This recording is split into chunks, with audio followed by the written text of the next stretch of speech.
Let's see. Can anybody hear me? She can't see me. We're getting set up. We had to switch everything over to the bass boat. Huh? I'm live. I'm talking to people. Okay, sorry. And it's going to be just a minute while he's getting the lights up. There's something. Let's see. High current comment. Ronnie Oakley, how you doing? Chris Everett. Captain Morgan, Heidi. David Smith. Mike Sampson. Good luck out there, Jody. Appreciate it, Chris Everett.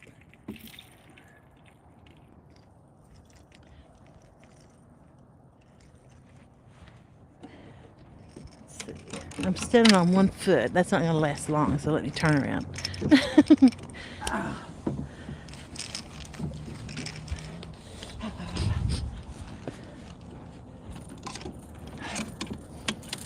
Let's see. We got Jeff Bill, how you doing? Terry Stanfield, howdy. Donna Long, hi Jody and James and all in the chat. Annette's Catfishing, how you doing? Dustin's gonna be a little late. He's actually on with 2 stand tonight. I think he's gonna help fill in for Creo hosting, so he's gonna be on that show for a little while. Oh, look at that. What? Look at that. Almost over the side. A little one. Hey River Rat, how you doing? Good evening, Miss Jody and everyone. Shirley T, how you doing? 351 Cleveland. Then we got Half Century Catfishing. How you doing there? Tim Redenbaugh. Hey Jody, fishing on my birthday. Thanks for the present. Well, you're quite welcome. Happy birthday to you. Happy birthday to you. Happy birthday, Tim Redenbaugh. Happy birthday to you. Dun dun dun dun dun dun. Shine this light over here. What light? Any light. This light? Yeah, I'm trying to see if we're still spot locked. We are. Okay.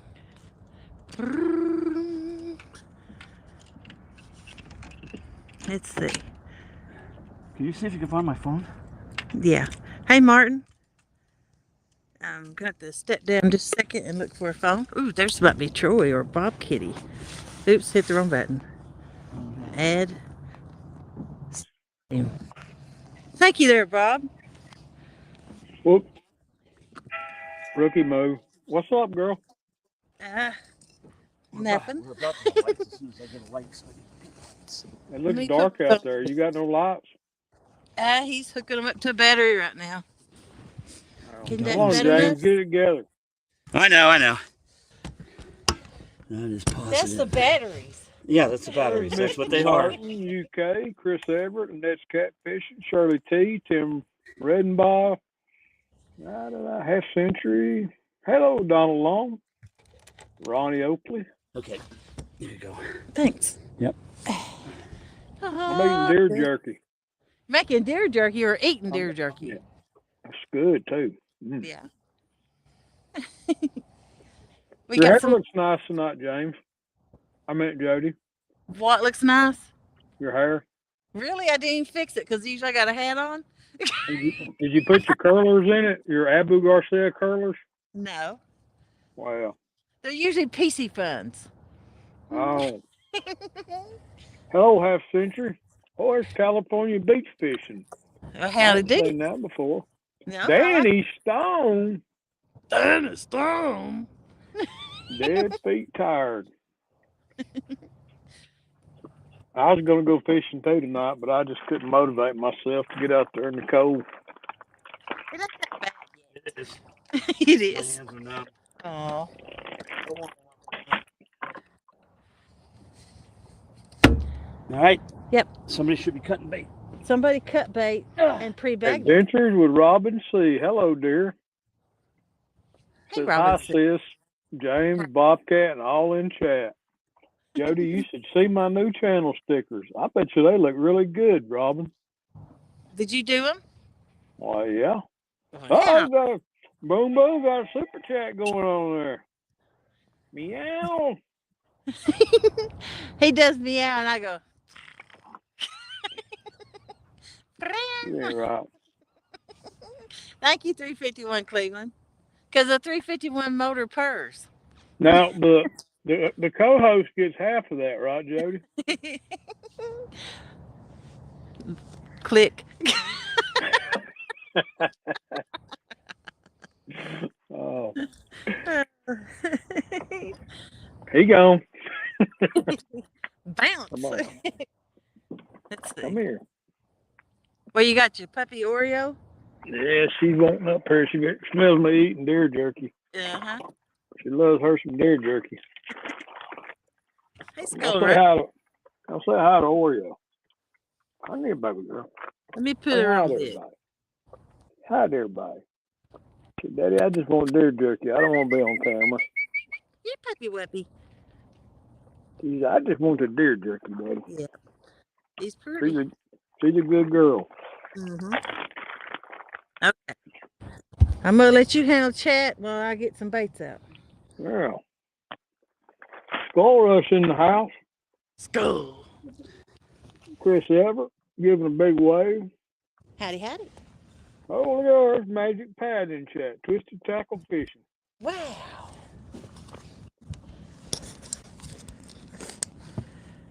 Look, I'm not sharing this with you, okay? Are you talking about the dog? You just licked my dog. She licked my jerky. I guess it's yours now.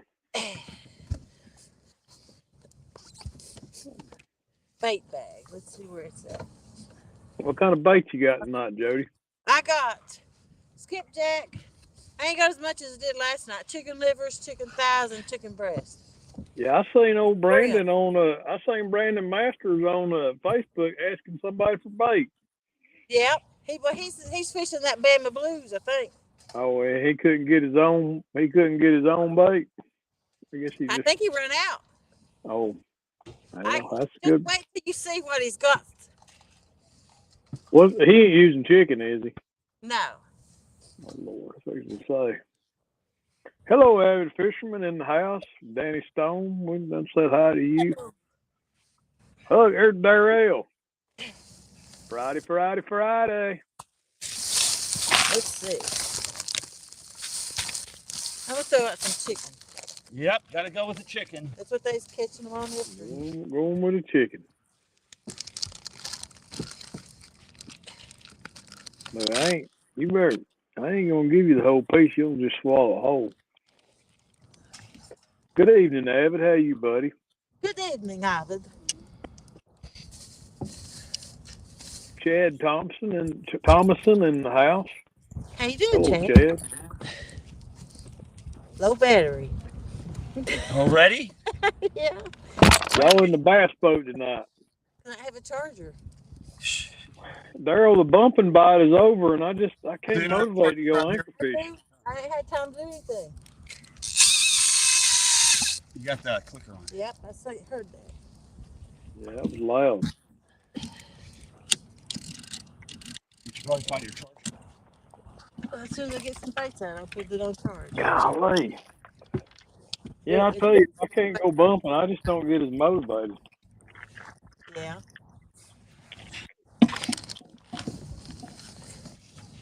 That's my piece. You didn't have your piece.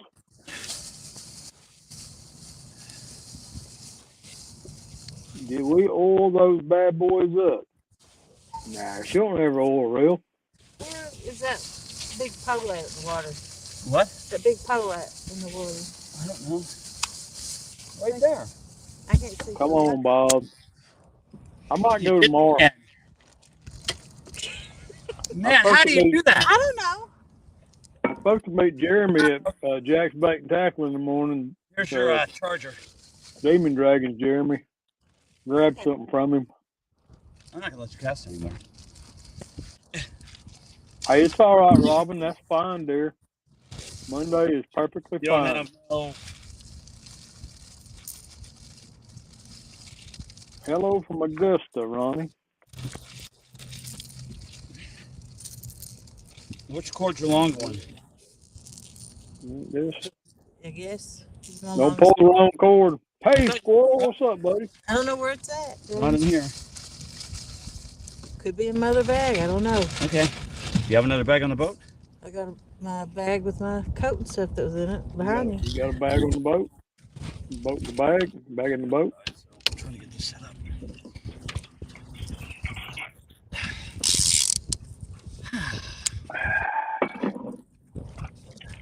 Chris Everett, 217 Rebel Outdoors in the house. Nope, it's not this time.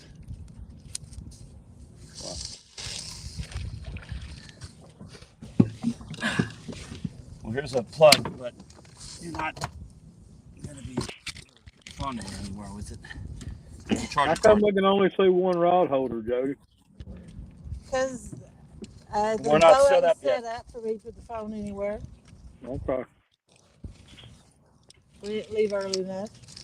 Oh, Daryl, y'all got frozen, busted water pots, huh? My fault. We knew it wasn't your fault. I was in the car waiting for 10 minutes. Oh, bull butter. I was. Bull butter, nothing. Excuse Jody, me. don't be mean. Don't be mean to James tonight. Goodness. I'm just saying, I know you're going to try to blame me. Why you put up with that, James? It would just be laying out in it, I guess, James. Not in here. Oh, I found it. It's right here in with the solo cup. Great. Yummy.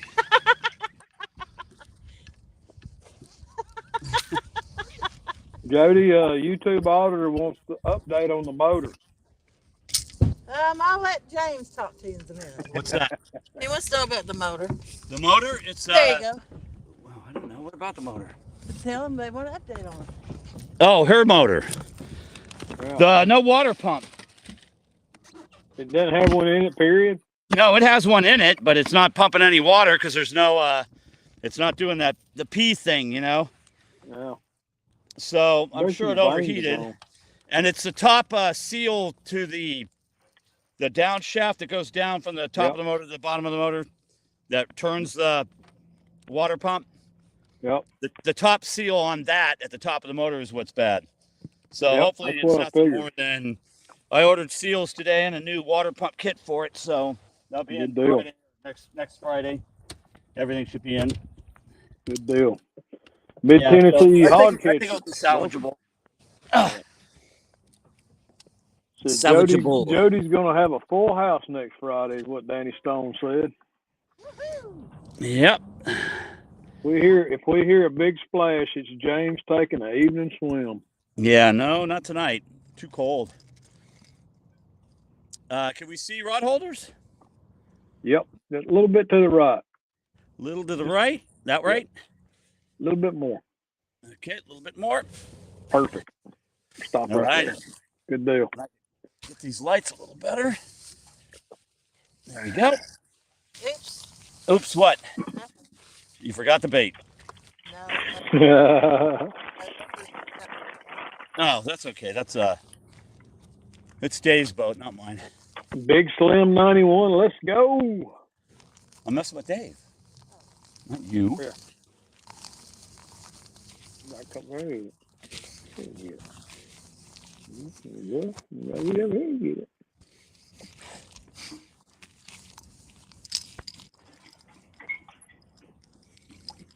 Oh, fish.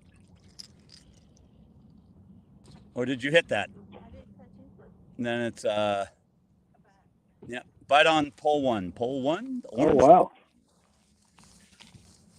From left to right or? The very right foremost rod. Oh, okay. Y'all dragging baits or anchoring? No, we are spot locked. Okay. In a shallow. And the Got deep pretty part good flow to your left, Jody. The deep water. Stinger hook in the finger. Stinger hook in the finger. She loves those stinger hooks. Oh boy. Hey, what's up, Slim? Big Slim. There's what is that? Cali King 916. He said, "Hello, Jody." Hey, Cali King. And YouTube. That's real bad. YouTube auditor said, "If Miss Jody helps you work on the motor, I hope you film it." You help by what? YouTube auditor said, "If Miss Jody helps you work on the motor, I hope you film it." Yeah, my favorite thing to do. I bet she'd be real helpful with it. Yeah, she'll be. I'll send her shopping somewhere. Yeah, she'll be at work. I think David's going to come up. Yeah, my friend David, the owner of this boat, is going to come up and help me do it. I ain't never put seals in one. I've changed plenty of water pumps, but I've never changed a seal out. Yeah, it's just they're just a couple like O-ring type cups that you put. One goes one way, one goes the other. Okay. It's not too hard. I was looking at the schematics already. I don't think it'll be too big of a bear. I'm just hoping that doesn't, like, she didn't get like overheated to the point to where she got head trouble in the head or piston or anything. But it seems like it's still running, so you got to fish or something. That's Outfish Ontario says, "Hey y'all." Man, that's still a fish on one. Okay. You got a bird's nest? All right. Oh boy, that's a good one too. Bird's nest, not fish. I'd rather ever get a bird's nest than cast the line away. I didn't broke the line. Yeah, she already broke one line casting. Wrapped around the end of the pole. Hey, we all do it. Yep. But not consistently. Yeah.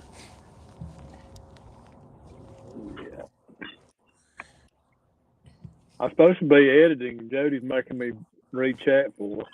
She's mean that way. I appreciate that, Bob. So if y'all waiting on my edit to come out, you know why I ain't got it. Yeah. Is he on? Nope. Just leave it. If he's not there, leave it. I have no idea if it's little, if it's on or not. Okay. You say it was jerking? It was jerking, pretty steady. Nope. Did he tear up the bait, or is that the bait you had on there?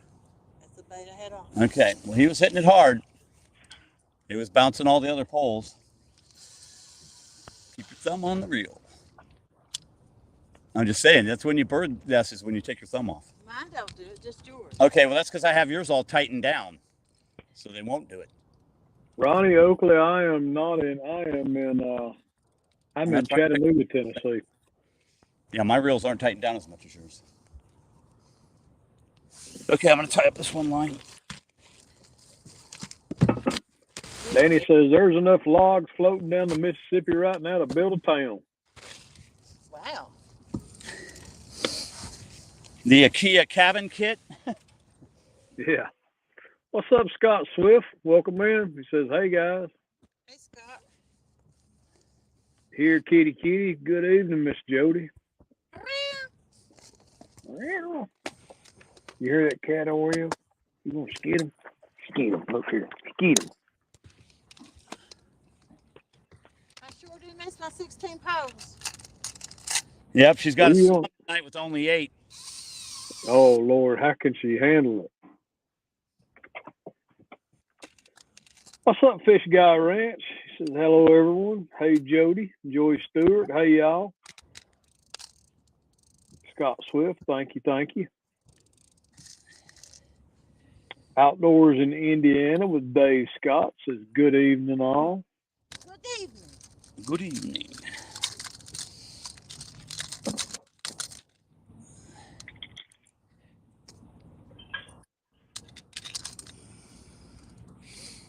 Got a little bit of current here. Uh-huh.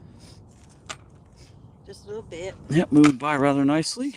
I checked the dam this evening before I left the shop, and they're still running 42,000 out of Chickamauga. Yeah, that's pretty good. That was almost enough to entice me to go fish the river. Almost. If you lived 2 minutes from your boat ramp, would you be more apt to go out more often? Well, I live 10. So. Oh, okay. Well, then you got it. That ain't bad. Me, I'll be sitting on the couch, and you look out the window, and I can see the lake, and I'm like going, man. Yeah, do you live right on the lake, James? I mean, like I live up property on a hill up above it. Okay. Yeah, I'll never get flooded out where I'm at, but you have a community boat ramp?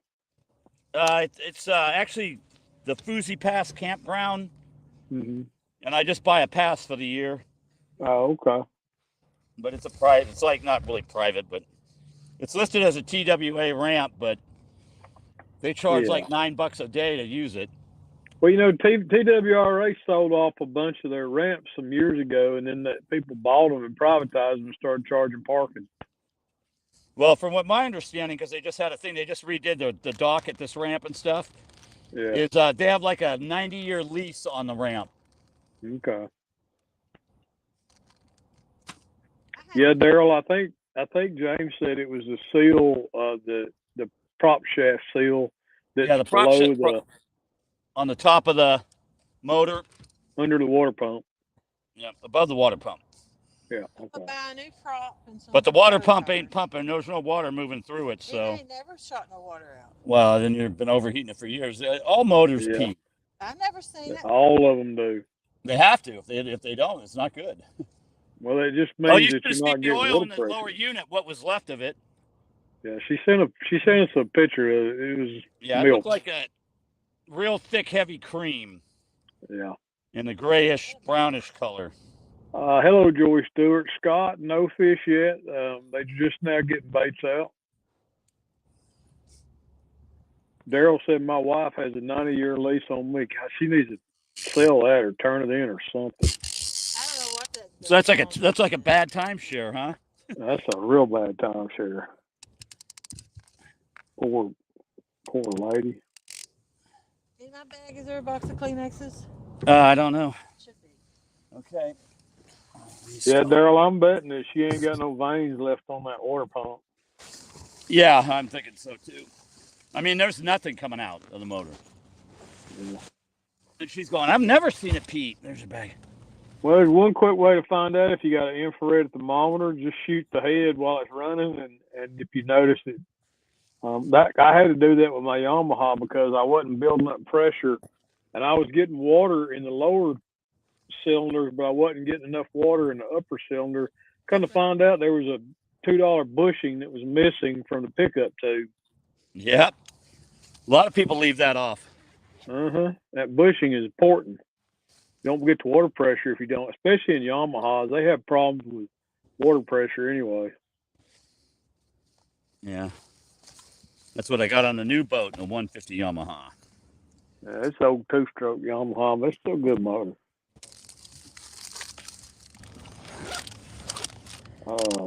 What is that thing? It's a 60T LRC.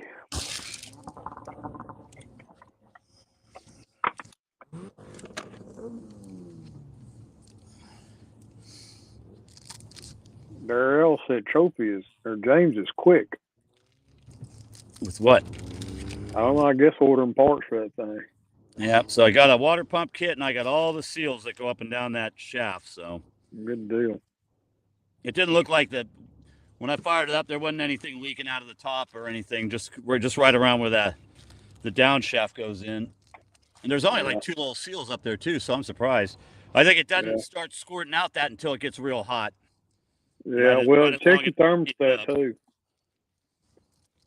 If it's got a thermostat in it, check it. Yeah, no doubt. Spark plugs too are probably pretty toasty.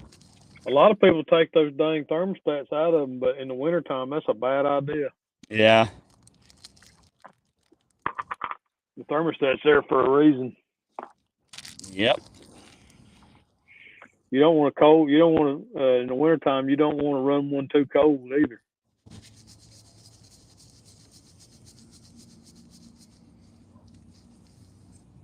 I put chicken thigh out instead of chicken breast. I wonder if they'll hit it. Oh, they already hit that one. You were getting hit. Yeah, they'll eat chicken thighs. I used to use boneless chicken thighs sometimes. Yeah. Anyone know a good place to get parts for a 1957 Johnson Evinrude? That's Mr. Stan 3. Boats.net. Yeah, boats.net is probably going to be your best bet. Yep, they got just about everything. I haven't seen them not have anything yet.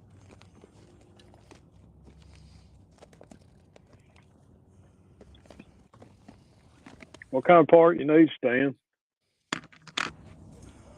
eBay is another place you can find. Heck, Amazon has got a lot of stuff too, actually. Yeah. If you could get a part number, you could go onto Amazon and probably find it too. I have to pull up my list of suppliers. When I was rebuilding that Yamaha, I had order a bunch of parts. All of them. Might need to get you a new motor stand. He needs all the parts. Oh, whoa, hello. Hang on. Man down. Yep, man down. Oh, the electrical components. Yeah, how many electrical components on it from 1957?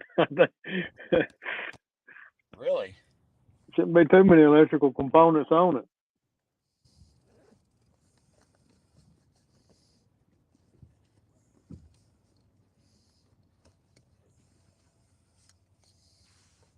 Facebook Marketplace says Robin C.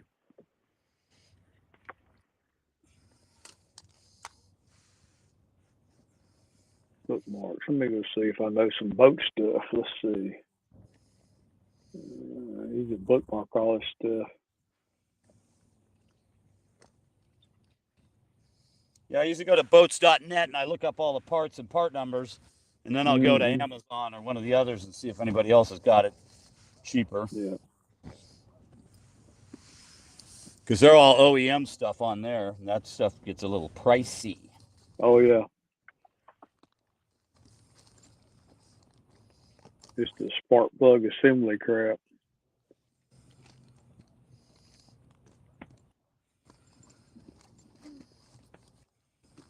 Yeah, I never worked on any of that old stand. I may be bank fishing next Thursday night. Pat said, "Look at all these losers." Laugh out loud. Tim Redenbaugh's going to the hot tub. He is. Oh, yeah. Nice. I'm so poor, I got to get in the bathtub and fart, make it jacuzzi.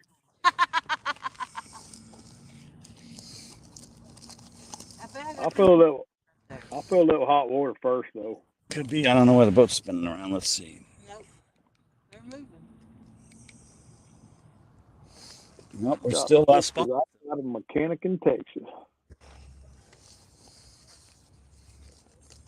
Scott Swiss says, "Tim, you suck."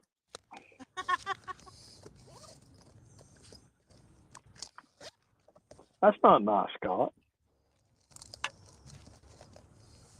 Manners matter. I did have a jacuzzi one time on the back porch, but the pump didn't work, and I just filled that warm water and sitting there and ate a bowl of beans before I got in it. The thing was eat up with carpenter ants. They got all up in the foam, and you'd have to swat them carpenter ants off of you. Yeah, what fun. Yeah. He said outside temps is 32, the tub temp is 97.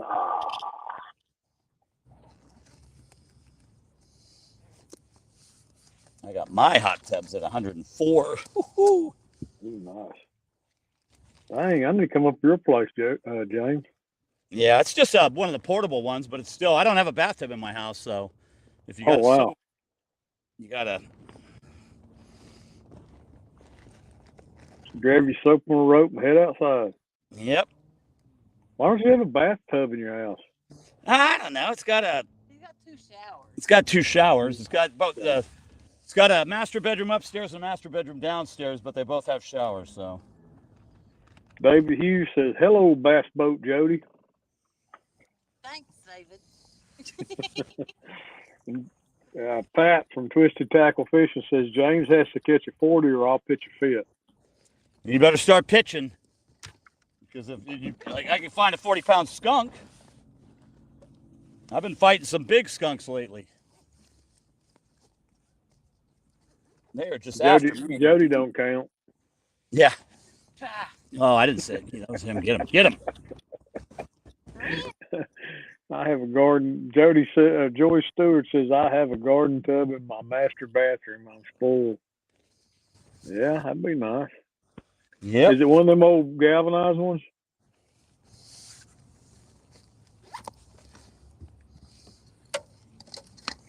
Oh, I got a friend who made a hot tub or tried to make a hot tub out of one of those galvanized torch troughs. Yeah, I'm live. You want to come here and get on camera? Hot and burn you. What would?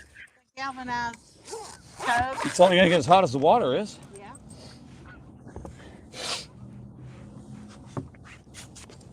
No. Yeah. Heats the water up. So is that a Mad Cat's bolt right in front of you, Jody? These are all Mad Cats. Is that a bolt right in front of you, a yellow one? Yeah, yeah. I just got one of those. I like it. It's super bright. Yep. They show up good at night. That one got bumped. Uh-oh. I just seen the yellow one get a bump. Yep.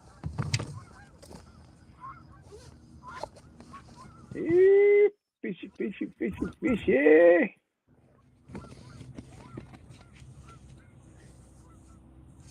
There's Chris Everett dropping links. Thank you, Chris. Hey, y'all click that thumbs up. Come on, guys. What you waiting on? Waiting on a fish.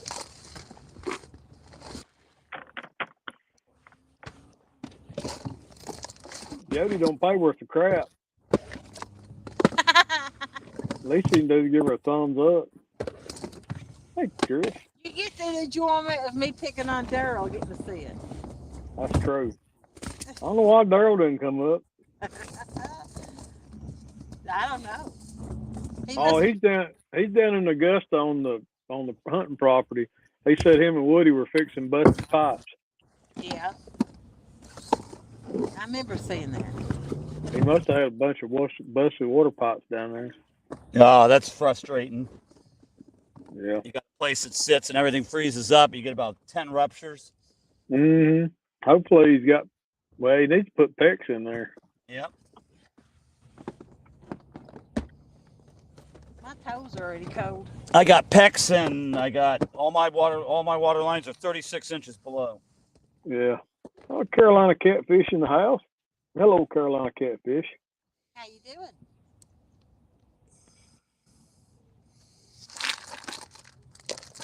Let's see. Shirley T, I think I've called you out. I'm fixing to take them chicken thighs off and put chicken breast on. Why you getting bites on chicken? Why don't you put one on one and one on the other? Mix it up. Art too. Like a Kentucky Fried Chicken buffet. Yeah. I do got some skipjack out too. I've only got like 8 rods though. It ain't like I can do that much. She's very limited tonight with just 8 rods. I never run. I don't think I've ever run 8 rods. 6 the most. No. I don't remember how many I had out last night. 15 or 16. Good Lord.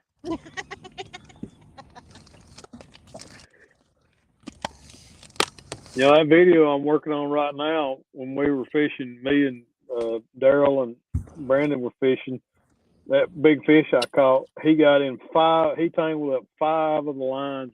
When we got him in, it looked like he had a big wad of mono all over him. Wow. He got in all the lines. Yeah, I've had that happen. I think we only had 1 rod out that he didn't get into. I rarely get them tangled up. But one time I had a fish hit back here at the back of the boat, and I swear it swam all the way around the boat and got 10 rods in it. Took me half an hour to get that fish. Oh, wow. David Hughes says, hello, everyone. David? David's the one who owns this boat. Yeah, that's the bass boat owner. They're being mean to your boat, David. Shh. I've been nothing but. Them chicken livers will come out of the carpet. It's in a bag on your precious cutting board. And Robert Maudlin says my whirlpool is called a toilet. He said. My whirlpool is probably my cook stove's a whirlpool. Yeah, refrigerator, whirlpool. Yeah.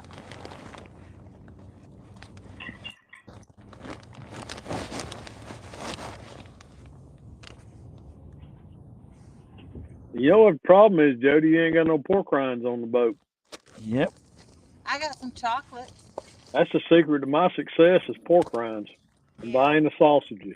I don't much care for the veins, especially if they're cold. I can't cut that gel. Well, you don't want to catch big fish, I guess. Get you some viners. That makes me sick, that when that gel gets stuck on it. Oh, that's the good stuff. I drink that. I That's slurp it up. It's like jelly on it or something. That's good. What you do is you take it and you put the can inside your overall and you warm it up so you don't get the gel. You got a hot pocket. Yeah, you warm it up. Hey, Martin, when you come over from England Cat Con, I'm going to bring you some viners. I like them jalapeno ones, but they're too hot. Yeah, I usually eat them. They start making them smoke, and I like the smoke ones. Yeah. They make your mouth cry. That's pretty funny. They do. They're too hot, but they got a good taste. Scott Swift wants to know if you have a heater, Jody. Yeah. Yep. Got it hooked up. Not fired up yet. It's all hooked up. Crappie Day fish on. Hello, good people. Howdy, Crappie Day. Robert, I've never salt them, but I've had pepper on them before. They're pretty salty right out of the can.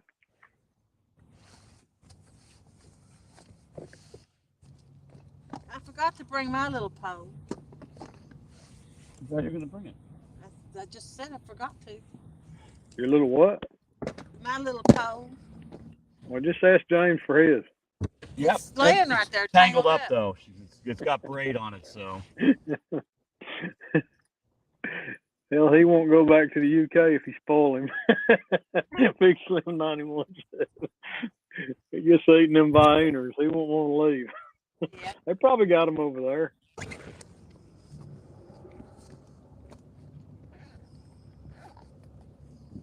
I mean, come on, they eat blood pudding over there. Not the first bite. Well, I had a hit, I think, but. I grew up eating potted meat and saltine crackers. We'd get us a box of saltine crackers and a couple cans of potted meat. We was in heaven. I grew up eating a block of cheese. Yep. That government cheese. Yeah. We used to buy it off somebody. Yeah, you could sell it. Yeah. People loved it. It was good. They did sell it to us like $10 for that big old block of cheese. Hey, it's not easy being cheesy. And they'd have these big old things of peanut butter that it's so thick you had to cut it out of the can with a knife. I don't think we got any of that. Yeah, we got it. I'm not a big. The only way I like peanut butter is in a Reese cup. Yeah. Art and Adventure with Tasha says hello all. Hey, Tasha. Tasha. Half Century Catfishing. Come on, fishy. That's right. We need a fishy. They're on their way. They're swimming this way now. Yeah. Catch Blue Cat here. Come on, Blue. Yep. Big Come on, Blue Cat. Big Blue Big going Slim once. 91, share that left. stuff. Hey, that cheese is good, Big Slim. I'm telling you. I believe I need to move just a tad. Chucky said Bobcat, Jody, and James. Hey, Chucky. Hey, Chucky. The Chuckster. Lucky Chucky. Yep. Maybe you'll get a bite. Yep. I need a Chucky bite. Come on. Here, Chucky. I need Joe to call me from Chat's Cat so I can put him on speakerphone so the fish can hear his voice and they'll start biting. Yeah. Well, that only works in Chattanooga, though, James. I don't know. He's done that. He's worked up in Watts Bar once or twice. He worked at Fairport? Okay. Yep. They know. They travel. They know. They talk. They network. Captain Morgan says, how deep are you, Jody and James? We are in about 7 foot. 7 foot, but just off to one side is 25 foot. Yeah, that's right, Patrick. He's a cat whisperer. I call him a Chattanooga catfish whisperer. Yeah, he definitely has got that stuff down, though.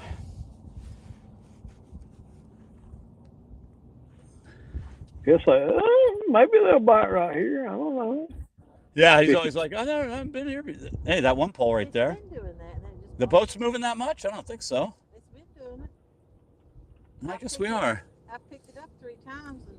Connor's Outdoor Activities says, hi, Tasha, Chris, Half Century, everybody in chat, Bobcat, Chucky, Twisted Tackle. How you doing? Mr. Rogers says, y'all on that double edge, that scanned out good. I can't read that. Yep, on the ledge. On the ledge.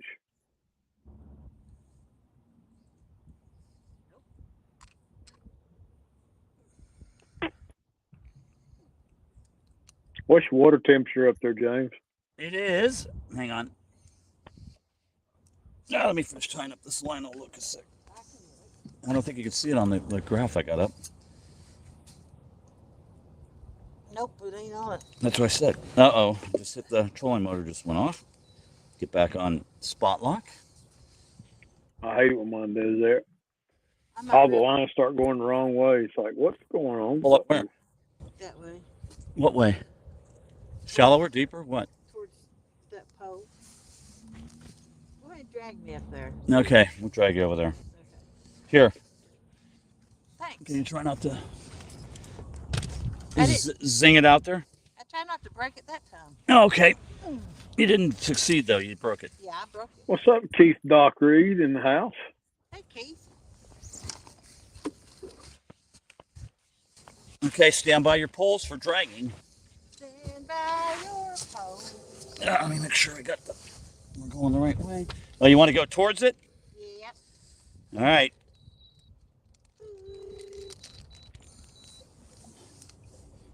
And we're on our way. I thought the back end would be facing that way. Nope. Everything tightening up. Yep. Bounce with it. Bounce with it.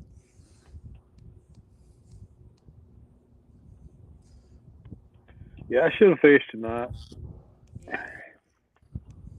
You already missed it.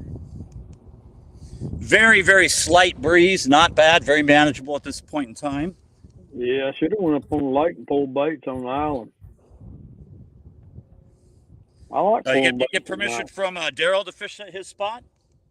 I ain't got to get permission from him for anything. He's got every spot on that river is his. I still call him. I still tell him he comes up here and poaches our fish.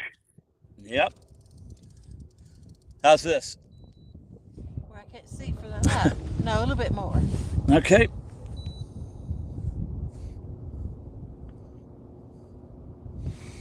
No, he treats them nice though, so I don't get on to him too much anymore. Yeah. He lets them go back. Around. Any? I can't now. Well, I mean, I can, but it's going to mess all your lines up. Which way you want the tail?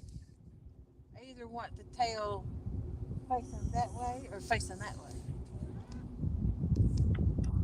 It's going to mess all your lines up, though. I'm going to reel the lines in. Lance McCoo guy in the house. Good evening, everyone. Welcome in, Lance. How's that? You got the princess where she needs to be, James? Not yet. She wants the boat at a certain 45-degree angle off the right pivot of the north pole of the marker over there. Fluff her pillow up and set her down. Right like this. Okay, spot lock on. Thanks, Stank. Fluff her pillow and polish her crown. Appreciate it, James. And look, the trolling motor is going to turn you right around. Yep. Right round, baby. Well, right that's just because that's the way the current's going. You reckon? Yeah, the nose is going to be into the current. Okay.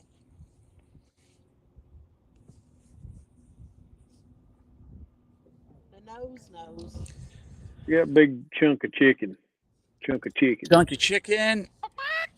Y'all ain't got no fish bait on the boat? I don't. What are you doing? I'm fixing my line. Oh, I was wondering why you put that one in instead of casting it out.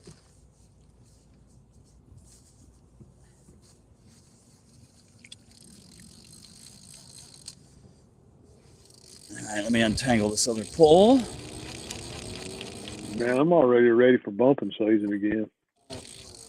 When is official bumping season? I starts heating up around March. And you can't bump this time of year because you can. They're just not as apt to hit because a lot of bumping bites are reaction bite. When they're slow, they're just not as. Yeah, they're not as quick to grab it, huh? Yeah, they're kind of moving slow, and the bait goes by them quicker than they can get to it. Yeah, it's just not good. You can so catch. when you're bumping, you're drifting down with the current. You're using your trolling motor to slow you down some. Yeah, I put the trolling motor on north lock and try to basically whatever the speed of the current is, try to cut it in half. Okay, because I know when they're running like 46 or higher, that you're hoofing. Oh yeah, you'll be drifting it. I've bumped as fast as 2 miles an hour before. They're just bigger bumps. You just got to pick up the rod tip faster. Yep, bigger bumps. And you might only hit the bottom or have your bait in the strike zone every 4 to 6 feet. Yeah, I'm trying to get the planer board thing down. And then I figure I like pulling planer boards. Then I figure the next thing I'll attack will be the bob bounce. Yeah. The bob bump. Yeah, I like it. That seems to work pretty well. Are you trying to fall? No. You look like you're trying to fall. I lost my balance now. Yeah, that's when you lose your balance, it's you usually tend to fall.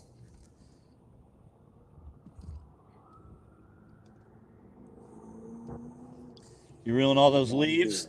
Yeah. That's what you do. Not a level wind. Yeah, I know. Okay, well, I'm just letting you know because It'll be all right. you tend to Like that did. and keep your thumb because mine are free spooling.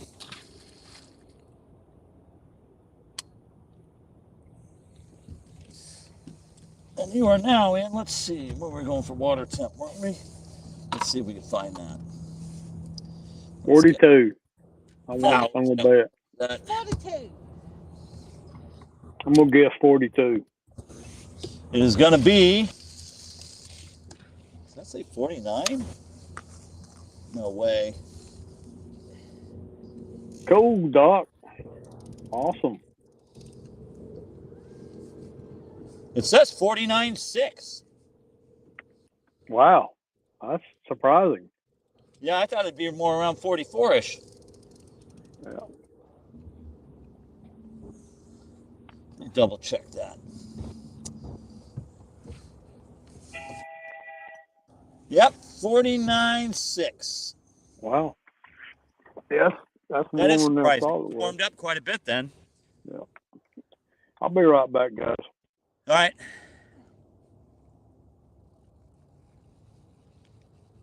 So where's Dustin? He's on Tuesday. I had to back a house in there Tuesday. I told him, he said it'd rush, and I told him take his time.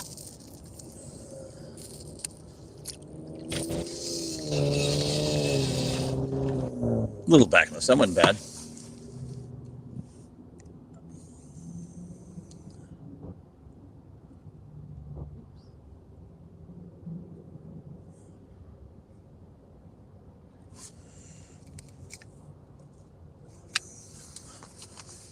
Let's go, Blue Cat. Get your Blue Cat here. Come on, Big Blue. Looking for a Big Blue Cat. We'll get anything here pretty soon. I got you. I'm listening. Because they ain't here, they ain't back. Yep. Just scream it out and I'll move you over there.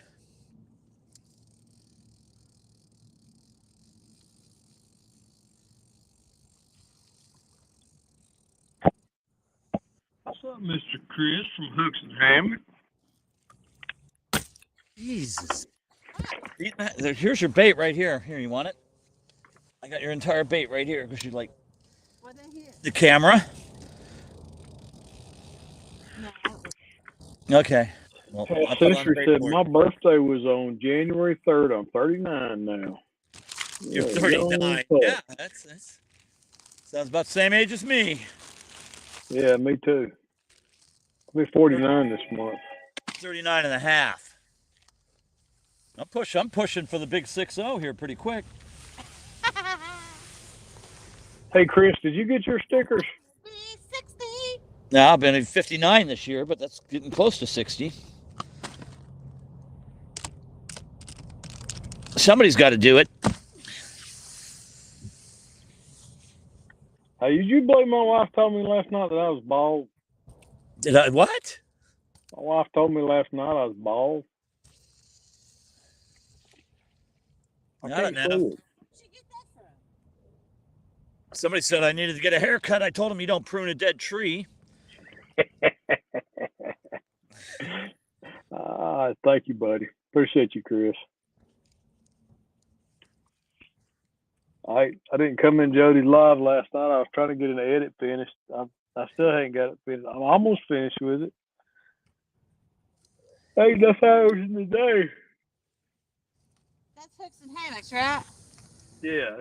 Yes, On Chris, Snapchat, they got a chicken nugget filter. They got a chicken nugget filter? Yep. Oh, I bet you're just loving that. Well, he gets aggravated about chicken nuggets all the time. So I Does thought he? maybe he'd want to do a chicken nugget picture. Why, does he like chicken nuggets? Hates them. Oh. He's got Well, they're not real chicken at all. Chicken nuggets. You ever seen what they look like before they make them into nuggets? No, I don't even want to go there. There's no nuggets on a chicken, let me tell you. Oh, there's no nuggets on a chicken. It's all beaks and beaks, wings, bones. They put everything in those things. It's like a hot dog. You ever go to a hot dog factory, you'll never eat a hot dog again. Probably not. I love hot dogs. I know, but they're good. But if you've seen how they make them, you'd be like, ooh, I don't know. You know, they used to tell on the can of Vienes and potted meat what was they made out of. Yeah, they don't took that ingredient list off. They just say processed parts. Yeah, processed parts. From parts unknown. No, it told the parts. I'll send it to you, Chris. I'm sending Chris the link to come up. Alrighty. Let me get it. Copy. And I'll send it to you through the grapevine. I heard it through the grapevine. Through the grapevine. Let's see, file new. I used to hate that song. I was young when it came out. Heard it through the grapevine. You were young when that song came out. Yeah, I was like middle school, I think. I was gonna say that song came out about 1 billion years ago. I'm surprised you were even born. I'll send it through Messenger, Chris. I can't find your number at the moment.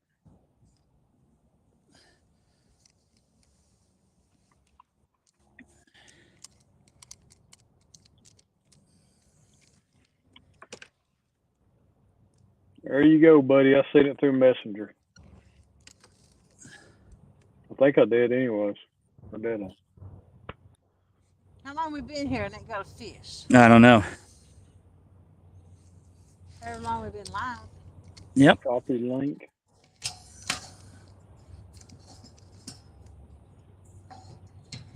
Oh, there it is. Now I seen it. You know it's cold up here. It's cold up here. You ain't run no heat or nothing. You want me to run the heat? I can put it right there.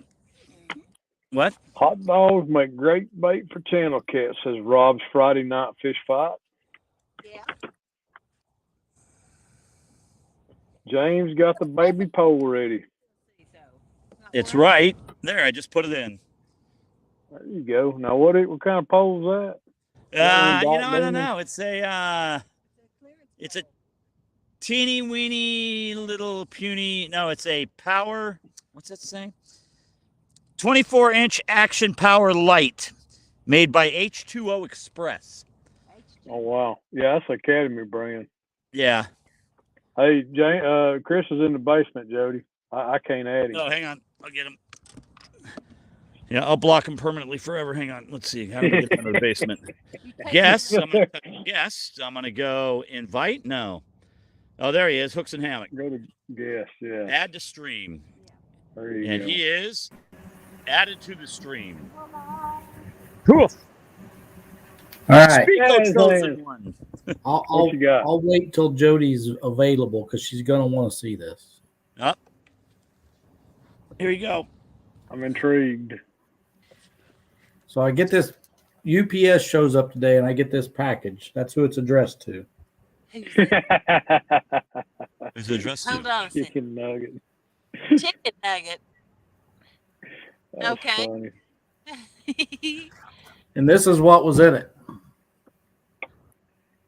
I didn't choose the What? The nug life chose me. Oh Lord, that's too good. I love it. Oh Who man, sent it to you? Brian B. Uncle B. Nice one. Crappie Day Fish On says I used to make hot dogs at a facility, and I will keep my mouth shut for the hot. Yeah, dog I lovers know, no out there. doubt. We took a hot dog Enough tour place said. one time, and I was like, ooh. Hey, Dead Sea Pirate Fishing says hello, everyone. Hey, Dead Sea. I'll tell you what, that two stands guy, he's awful contagious because I went and paid off my car, and when I went to check what my final to payout was, it was $2,222. Oh Lord. I'm like, oh, I can't believe that. Ronnie Oakley says Bobcat and James look alike. Really? I probably got him on the weight though. Maybe a pound or two.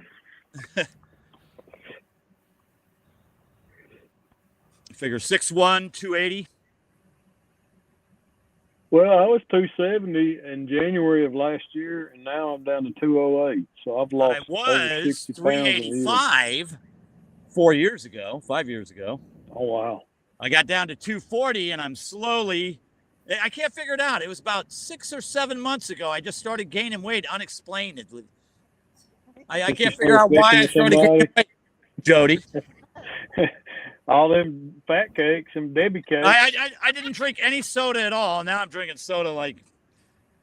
Yeah, I can't quite put my finger on what the change in my life was. I don't know, James. I don't know. Couldn't be wearing a plaid hat, could it? No. I'm sure that it couldn't be that. No, it couldn't be that. No. Now I have candy, cakes, and pies in the house 24 hours a day. 2 weeks ago, I know what made me fat, and its name's Telly. cakes in the house. Yeah, but full of cakes. Well, you ain't got it. She ain't forcing you to eat her food. I keep it in the Yeah, truck. she does. And then who went to the truck and said, "You got a cake out here or a pop?" Is you. I'm telling you, we Well, need to go. Here, there's your diet. Yeah, there's my diet. I know. You Well, know, Good. I'm Or might sending eat you 'em. something, Chris. you know that. I'm sending you something, Chris. Well, all I got to do actually to go on a Alright. diet is just have you come over and cook every meal. Oh yeah. Let's see. Well, I'll I'll Even send you James what I said he's sent to changed. Brian B, but don't show it on the screen. No, don't show this on screen either. Oh God, I hope I sent that to the right Chris Lee. I got several on my. Oh, good. I heard it come through. I got like 3 Chris Lees in my phone. That's funny. That's me in the back. Oh Lord. Well, Hey, here's Dale what I says, good evening, Jody. Jody, good cooking. What? Yeah, that's how I could go on a diet. I'll just have Jody cook every meal. Hey, Big Skip in the house. You know what he told me, Bob? No, what I tell What? you. Quit wasting his groceries. Yeah, because I'm tired of her cooking and throwing everything away. She'd cook. She made these beans one time, and they're like, those didn't turn out, threw it away. Made another batch, that didn't turn out, throw them away. I'm like, dang. She put something out, the birds wouldn't even eat it. Lance said, I'll be listening while I eat some bacon wrapped pork loin. Oh, that sounds bacon good. wrapped pork loin. That's right up my alley. Shall I tell you about the pistachio incident today? Go ahead. Yeah, I'm going to tell them. So we're driving to go get some lower oil or some gear oil for her boat. And I'm eating some pistachios, and I'm putting them in this bowl, the shells in the bowl.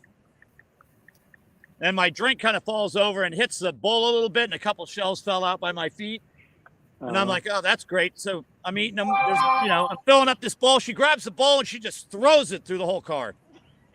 It goes, there you go. Now everything looks the same. I'm like, why do you put up with that, James?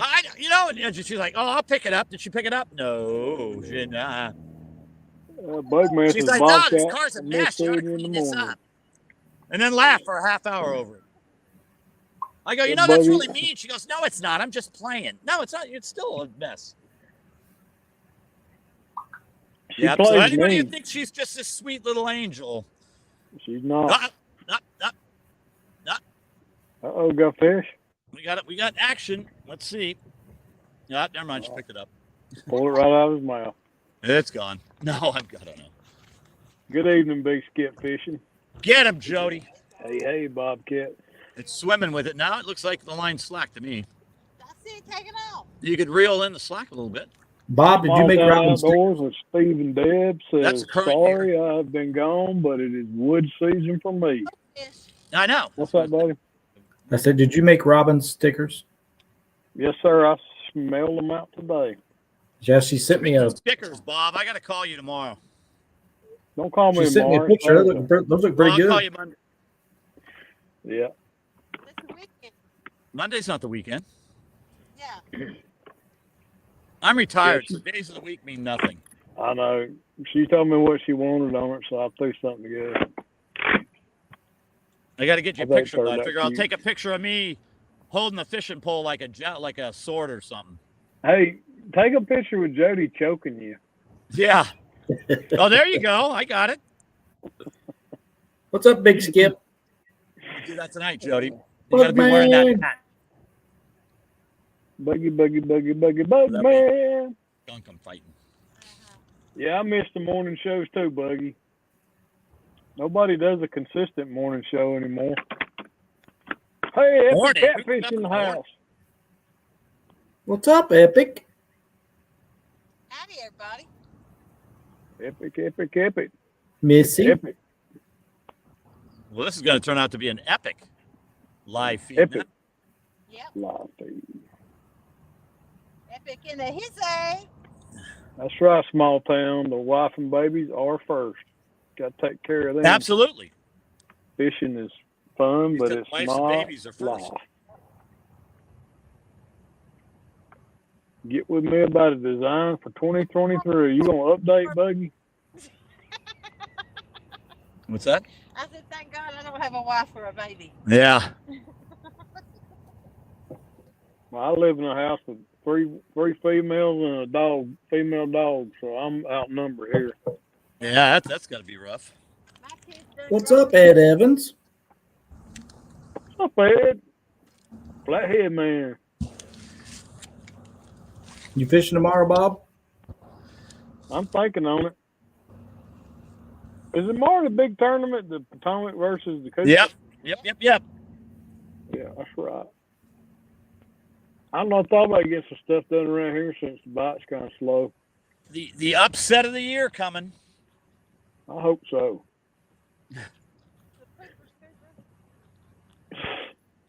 I really do want the Cooper to win. I'm sorry, Potomac guys. I love y'all, but it'd be awesome for the little guy to take it. Yep. I'm rooting for the underdog. I'm Potomac. Yeah, you just paid to say that. So be quiet. You have to be. I wasn't paid. Jody, you're a paid liar. Yep, she's a paid liar. Just like I am. She was making up slogans and stuff for the Cooper, going, yeah, the Cooper gonna pull it. I could see that. Yeah. Making all sorts of songs and stuff. Now she's all of a sudden for the Potomac. Yeah, okay. That's right, small town. I agree with you. Jimmy's just home from work. Oh, Jimmy Geiger asked. All right, well- Jimmy said just got home from work. We may move deep, James. Move deep. You ain't got to go nowhere, Chris.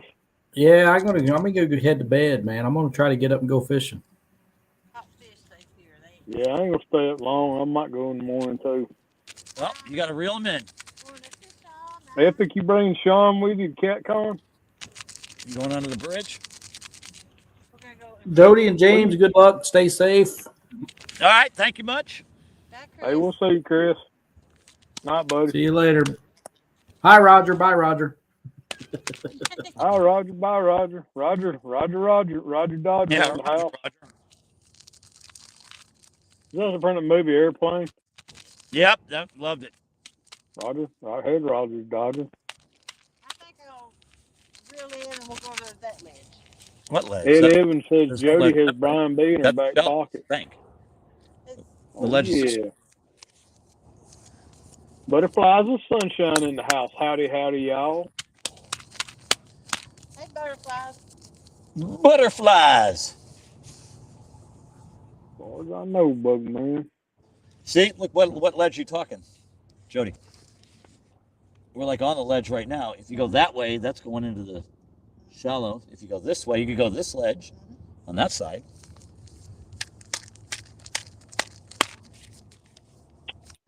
I presume there wouldn't be any temperature difference in the deeper water. We did have a bright sunny day today, so maybe the shallows warmed up. Well, we're kind of shallow. You said you were 7 feet, so. Yep. 6.3 feet right now. Okay. That's pretty shallow. Yep. Hey, Jody, Troy wants to know if you want him to come up. Yeah, if he wants to. Yeah, because I got to get back to my edit. Your eggs. He edit. He's got work to Oh, do. yeah. Timeline. I'm trying to get it finished tonight. Yeah, come on up, Troy. Troy. Throw down in the basement when you're in the chat when you're in the basement, because she might not be able to hear you. I'll keep an eye open. I'll see when he gets in. Small Town Outdoors, Stephen Deb said, I have been praying that everyone catches a fish of a lifetime. Well, thank you, Steve. Deb. Why's the boat moving so much? Oh, because you got up moved around. No, because it's been moving. You can't tell if you got to see. Now, when you go from one side to the other, or like me, Epic says that's my plan anyways. Epic is building a life-size river section. That river rolls fast, doesn't it? Well, don't jerk. You got to just tangle it up more. Hey, you too, Buggy. You have a good evening, buddy.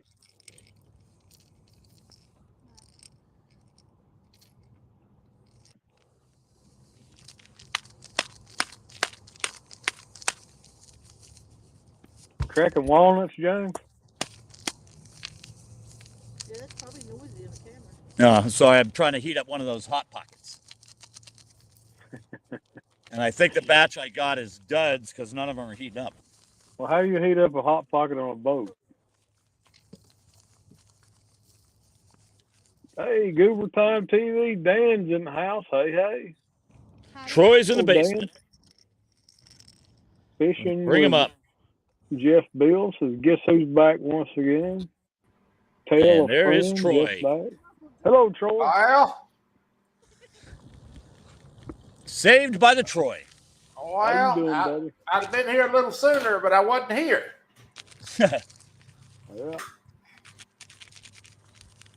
We noticed that. Well, I went to go out to eat, and I still didn't get to eat. So I'm going to come up here and put me on icon, and I'll read the chat while I eat, because the restaurant I went to was so pitiful about getting your food out, we decided to leave. Oh, Lord. Like one of our restaurants up here. Yeah, nobody cares anymore. Customer service is a thing of the past. Customer service is a thing of the past. Yeah, forget about it. You want food? You'll get it when we get it out here. Maybe. Well, if I wanted to stay up there all night, I took me a bed. Yeah. Yeah, it's amazing the way customer service has just gone away. Buggy, I feel that. You got to take care of every family business first. is gone. Buggy said I would have last year, but I didn't get a chance to come down and fish with Jody because Pop's cancer. I could not go that far. That's understandable, buddy. Yep. Oh. Jeff said, Jeff Bill says, I was trying to figure out how to go live. No dice. I'll try again tomorrow. If I can figure it out, Jeff, you should be able to. And Robert Modlin says, if you need truck driver training, call Troy. I don't know. I haven't heard that's true. Hey, let me tell you something. I figured out how to turn on the doggone GPS where it talks on that game. I didn't even know it even do it. I bet. Don't mess with Troy's food. And the CB. You turn the CB on, but I can't turn that on live stream. Yeah. That's a fact, Buggy. It's nice to know I'm not the only one that thought that. Nope. Service is bad and rude, and it's a new rule, I guess. That's Where's the other non-level wine reel? You know how I get around that, Buggy? I don't go out and eat. I cook all my meals at home. We don't hardly ever go out. We usually order, but we don't go out. I don't eat breakfast, so I eat 2 meals a day. I come home at lunch and cook my lunch, and then I'll eat big dinner, and I'll eat breakfast.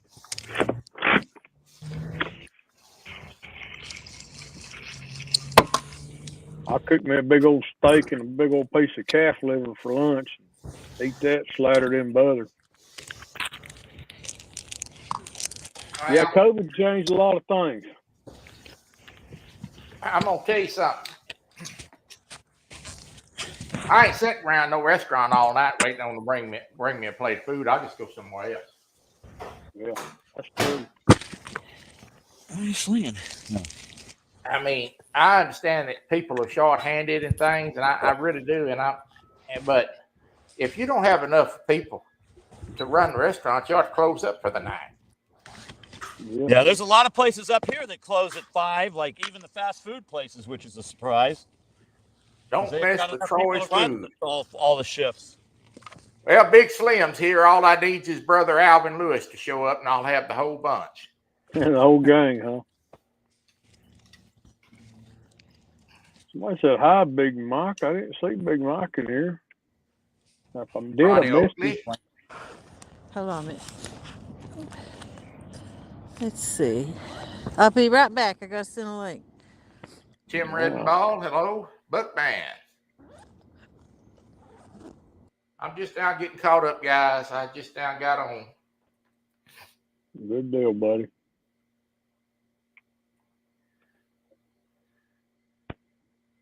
That's true, Buggy. Bad service, bad tip. Troy don't eat at no truck stop. I'm fixing to go ahead and tell you that. That's a no-no. Have you ever ate any of that gas station sushi? No. That's a real bad idea. The closest I ever eat to any gas station food of recent was I went to Buc-ee's and got a burrito. Now they got some good doggone. They're brisket. Oh, that's some good stuff, man. You get that brisket at Buc-ee's. Woo, that's good. But I ain't going to no gas station to get no tacos or.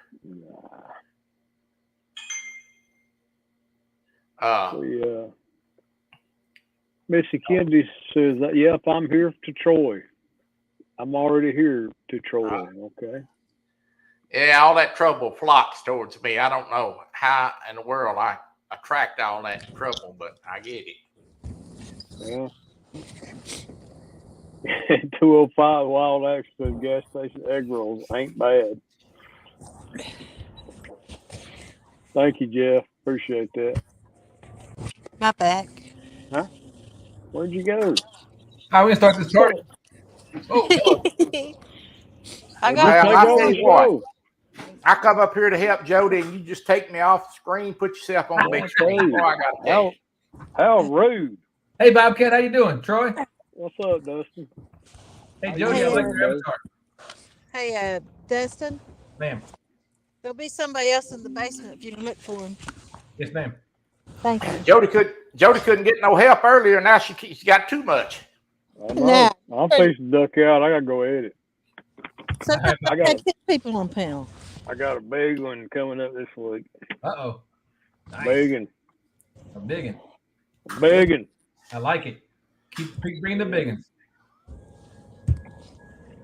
It got a good in this week. Nice.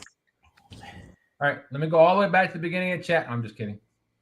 Nah, don't you dare. It'd be Sunday before you get all that red. I mean, Dustin, you're always about 5 minutes behind in chat at least. So. I know, right? I tried to get caught up, but it never works. I know it. Let's see. Bugman says, I'm going to have to pass on the sushi. I will eat a Speedway cheeseburger, though. Now, what's a Speedway? Is that a restaurant? It's a gas station. There's Uncle B. Half Century, how you doing? Shirley T. This panel is semi-crazy. Semi. I mean partial. We got full bill here. Uh-oh. Crazy. All right. So here we go. Good evening, sir. Look at there, Mr. Holy Tim moly. Scott. How you doing, Tim? Man, the myth, the legend. Hey, Epic. Let me turn some lights on. We got a bad shadow going on here. Shoot. I sit in the shadows all the time. I live in the dark. I just take my hat off and show you all everyone my hat hair, but that ain't looking too good. Show you mine. Well, you don't have to worry about that. My hat messing that up. Look at this mess. Fact. All right. What's is Pontoon Jodi catching any fish? Yeah. Well, no. Okay. I picked the. They ain't here in this spot. We're moving right now. Well, it's kind of expected in the wintertime. I mean, shoot, you could be on multiple fish several times, and if they ain't ready to bite, you're kind of waiting it out. That bite window is pretty short. Yep. Yes, sir. She had a couple nibbles. But not But tonight. yeah, well, and that's the thing. I mean, 70-pound fish will nibble in the winter when you don't expect them to. No, I wanted to go behind towards the bank. They were on them last night, but the wind blew them off the lake. Right. Oh boy. You only got about 20 feet, and that's where we started. Butterflies and sunshine, how you doing? So tell us about this thing you're doing at CatCon, Epic. Oh boy. Full size river. So yeah. I think it's going to be probably not full size from bank to bank, but it is going to have the drop that I need, and then it's going to go away, and it's going to have a rise, so that people can visually see what I'm talking about. Because one of the most important things that I keep talking about, and I know people are having a hard time visualizing it, is that reverse current. Because every time I say it, they're like, "Oh yeah, an eddy." I'm like, "No, it's not an eddy at all." And I try to describe that bottom, but a lot of people, including myself, have a hard time with just verbal descriptions, and I would like to show it, and then I would like to have enough fish I could show location, and then I could cast to it. I'll have to bring a stinking ladder so I can get way above it, like I would in normal, and hopefully I don't fall off a 12-foot ladder. Yeah, don't do that. I don't know if Steve will let me do that, but I don't think his insurance cover that. I'll hold the ladder for you. Well, I've got my own health insurance, so I'll sign a thing. I don't care. That's gonna be awesome. That's gonna be cool. Yeah, I just hope it didn't take me 5 hours to reconstruct. And there's got to be enough space so I can leave it up. Because if I have to speak multiple times, I there's no way I'll be able to take it down and then put it back up. So have you pitched it to Steve yet? I haven't, but he did say that he would have me back if I had different props. And I said, Steve, done deal. There you go. And of course, props last year were pretty good. Regular old props. It's got to be more epic than the last couple. Got to be epic. Yeah, there you go. Looking forward to it. We'll see what we can get done. So it looks like Jodi and James are moving. What do you got? Yeah. Oh, they're back. There you go. Yeah, there's some fish here. But they're little guys. Mm-hmm. I'll read chat real quick. Captain Morgan, how you doing? Brian B, what's going on? Long time no talk. Jeff Beal, how you doing? Big Slim. Bugman 22. Brian B said, "Is Jodi catching any fish? Tell me another joke." I don't know anything to do good past the booth. Okay. 205 wild action. But do catch Let me go up on the screen full of legends. No. legends. Jeff B, I'm not a legend. Legend in my own mind. I just occupy space. Roger, how you doing? Well, I tell you, this year's CatCon is going to be like super awesome because I love crappie fishing and I love catfishing, and to have both under one roof is like it's going to suck really because I'll probably spend twice as much money. Just make more stickers. before I got into catfishing, trophy catfishing real bad, I crappie fished a lot. I can honestly say I've only caught one crappie in my life, and that was by Wow. accident. What do you You think? come down here and let me teach you how to shoot docks. That's my favorite way to catch fish. Call them. I'm not seeing any catfish here to get. Yeah, you want to go try the bridge? We'll I'll go. Dale, I Some think point. they're using chicken tonight. I don't know if she's got any fish. The corner up there. Well, that's where we Where fished the that other day. buoy's at, Big yeah. Slim said, "Come on, Troy, shovel them tacos." Y'all don't want to see me eat. Look like a goat chewing on ragweed.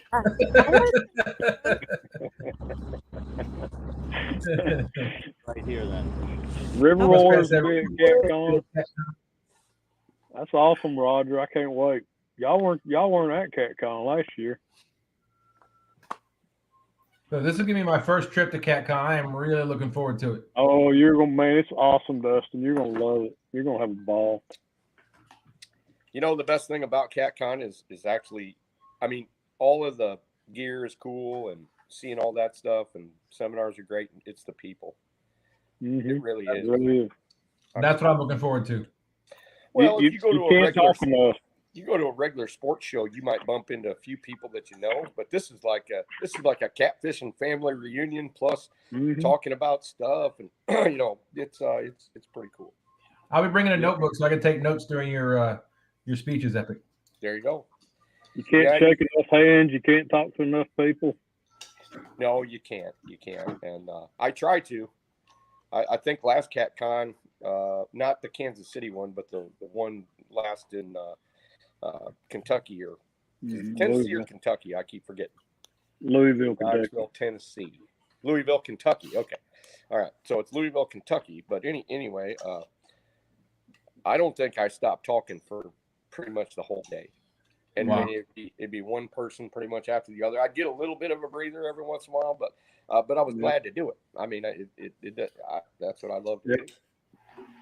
Bugman says he's bringing a lawn chair this year. There you go. That's a good idea. It really is, because that concrete's rough on you walk around all day. And we hung out at the YouTube area, mostly all day. Jeff Beal said, "I won't be there. Hopefully a few of you will go live during the conference. That would be epic." Oh, there'll be all kinds of people live. There always is.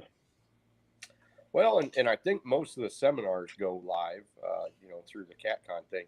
Yep. Unfortunately, at Kansas City, the last seminar that I did, I felt was the best one because I told a lot of different stories and we talked about a lot of different things. It wasn't just one after the other, and they didn't film that one. Oh. Kind of wish they did. That one was pretty cool. DMV Whisker King, what it be, what it is. How you doing? This hi Epic and Dustin and Bobcat and Troy. Hello. Was you talking to me? DMV. DMV's in. Say hello. Howdy, snarf. I always think of Department of Motor Vehicles when I hear DMV. You got to go to the DMV to register. I was at the DMV today registering my daughter got a new car today or other day, and we went and registered today. Nice. Stood in line at the DMV. Wow. Hey, Jody, is that one of those big Russian cosmonaut hats? It's my. I think it's a rabbit, but someone said it's a coyote hat. Okay. Okay. I didn't know. Do the sides go up too? No. Yeah. Okay. I guess they could. Yeah, they do. Yeah. Yeah, they snap on top. So I'm Russian in it, like good evening, Epic. You'd be surprised how many of them wear that stuff. I went to Romania, near Transylvania, about 5 years ago, and everybody had a hat like that on. They wasn't getting cold ears, that's for sure. See, Keep you warm. I have to have something that buckles under my chin because my hair's so fuzzy it pushes everything off. Yeah. They thought us Americans were crazy because I wasn't even wearing a hat. Yeah. But, I'm from the north. It makes a difference having a hat on. That's fine. That's plenty good. I'll take a hug from just about anybody, unless they have bad intentions, rather. He's okay with questionable intentions. Bad intentions a no-go. Right. Let's throw out here. We're going to try this little spot. Hey, Jody, is your phone up and down or is it sideways? She's ticky-talking. What? Hello. There we go. There you go. Out of TikTok mode. Yeah. See what happens when I'm not here, Jody? I know everything falls apart. Hey, Buggy, Jody won't go to Transylvania. They have vampires there. No. No, I got a great story about that. We were at a restaurant out in the middle of nowhere at basically the base of the Transylvanian mountains, and it had like a really high wooden fence, an old style. It was like an old style log cabin turned into a big restaurant, you know. Yeah. And it's not like what we have here. This stuff is like old and pretty gothic. But anyway, I was outside smoking one, of course, and there was a German guy. I could hear him on the phone because them Germans, they all sound real angry when they're talking, you know, rah, rah, rah, rah, rah, you know. And so I was just standing out there, and he ended up asking me, you know, if I was American or whatever. And we started talking a little bit. I told him I was, you know, there on business and, you know, whatever. And I said, what is the deal with all of this right here? And on the fence, they had piles, giant piles of garlic. And, you know, he said, you didn't know? I said, well, I know what that, I mean, I didn't expect it to be. He said, oh, no, the people around here still believe that people can be vampires and they have to protect their, it's, I mean, when you visit Romania and Transylvania and all that stuff, you realize even though they have internet, even though this is, you know, 2022, or at the time it was, you know, 2019 or whatever, they are still way back in time. I mean, they're still using horses. They're still, you know, using wooden carts. Wow. The rural areas are. And it was interesting because every house that you went to, because what we were doing is there was people wanting to sell barnwood from there, and one of the companies hired me to go down there and see if it was going to be feasible, usable, what kind of price it would be, you know, and such. So every house we went to, and we started off at like 6:30 in the morning, the people would come out with their prized possession, and their prized possession from their house was a sterling silver platter, and every house had one. And on that platter there was little chocolates that they made and shots of what they call palinko. So at 6:30 in the morning they're offering basically apple vodka or whatever, you know. Oh, wow. The guy I was working for was traveling with me. Yeah. And, we had an interpreter and all that stuff. And he's like, no, I don't drink. So I had to take one for the team. And I started drinking at 7 o'clock in the morning. And luckily, I'm fairly practiced. So I wasn't so sloppy by 4 o'clock in the afternoon, because it would have been an insult if one of our group didn't partake. So, you know, and luckily there was enough time in between getting to places. I was pretty lucky there. But yeah, that was interesting. Wow. That's a good story. Jeff Field says, sounds like Lancaster, PA, horse and buggies. Yeah, I'm very familiar with the Amish community too. Matter of fact, I get shipped over to Puxatawney for a couple of weeks every year, and I work with the Amish for 2 weeks. So yeah, it's nice. And Romania and Puxatawney, or the Amish, they're very far apart, but yet way back in time. You know, as far as their whole culture is very different. Yeah, they don't. I imagine the Romanian culture in the rural areas is a lot like our culture would have been in 1850. Wow. They're still rough and tumble. They believe in freedom. I heard Merry Christmas more in Romania than I've ever heard in this country. Highly Christian. Let me put it back down. Okay, you should be clear. Wow, that's amazing. I got a friend. It has the communistic feel though, because like at the hotels that we stayed at, the beds were very utilitarian. They still had windows in high-rise hotels like in Bucharest and things like that were like 4 foot by 4 foot and had cranks.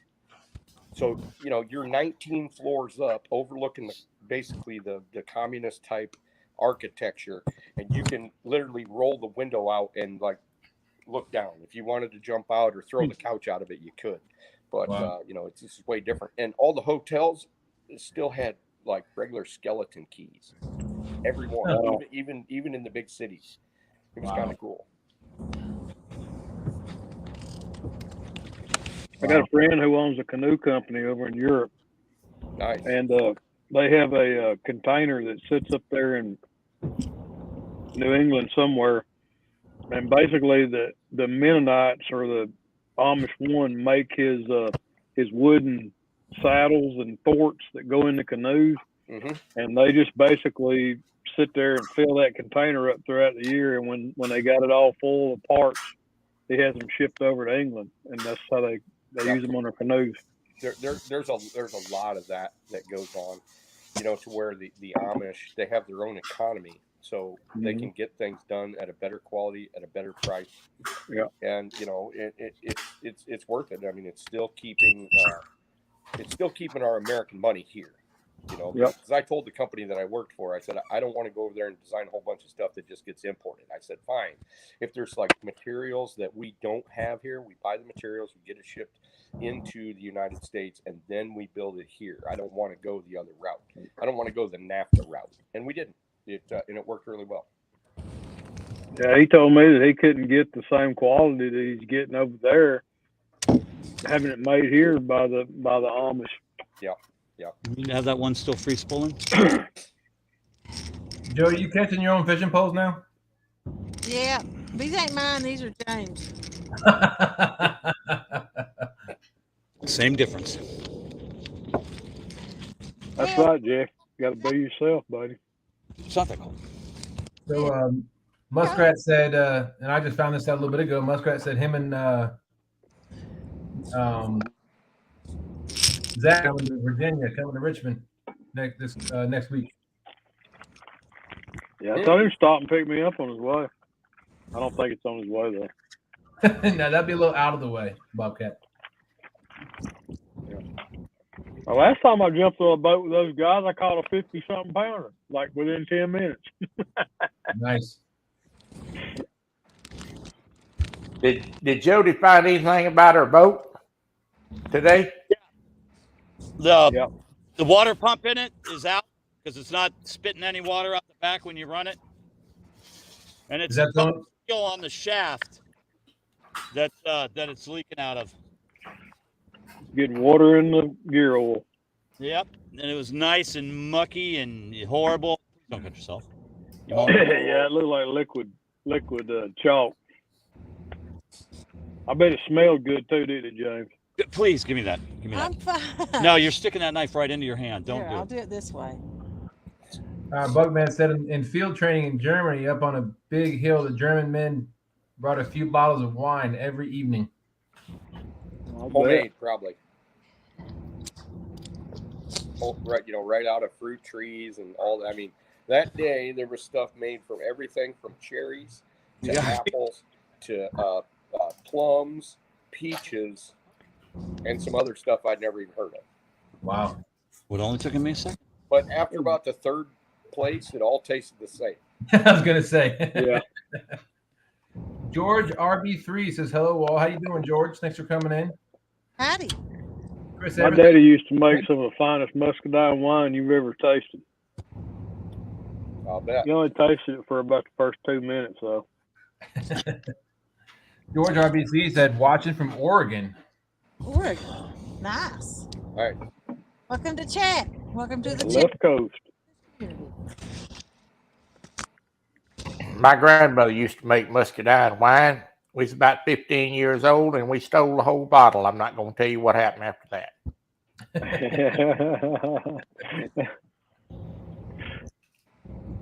My dad, he just made it for his rheumatism. Like Granny. Yep. Granny Clamp. Rheumatism medicine. I wish I'd have thought of that when I was 16 years old and got 15 and got caught taking that wine. I got a lot of wheelchair problems. I could have blamed it on that. Yeah, could have. Are you going to use the red bucket to sit down on? No. Yeah, I'm going to put the camera on it. Right. Well, guys, I'm gonna jump down off here. I get back to the timeline and finish up an edit. I'm close, but I ain't there yet. Thank All you. right. Good luck, Jody and James, everybody in chat. See you, Bobcat. All right, Bobcats. Good to see you. All right, you too, buddy. We'll catch y'all on the flip side. All right. And number 4. Troy, how you been doing today? Well, now that I finally got something to eat, I'm all right. Oh, good. You had a bad experience in a restaurant. Oh, you had a bad experience, Troy? Yeah, I couldn't get no food. Uh-oh. Yeah, It don't get much worse than that, does it? It does not. That's the whole point of going there. Yeah, well, we left. Tim Redball, how you doing?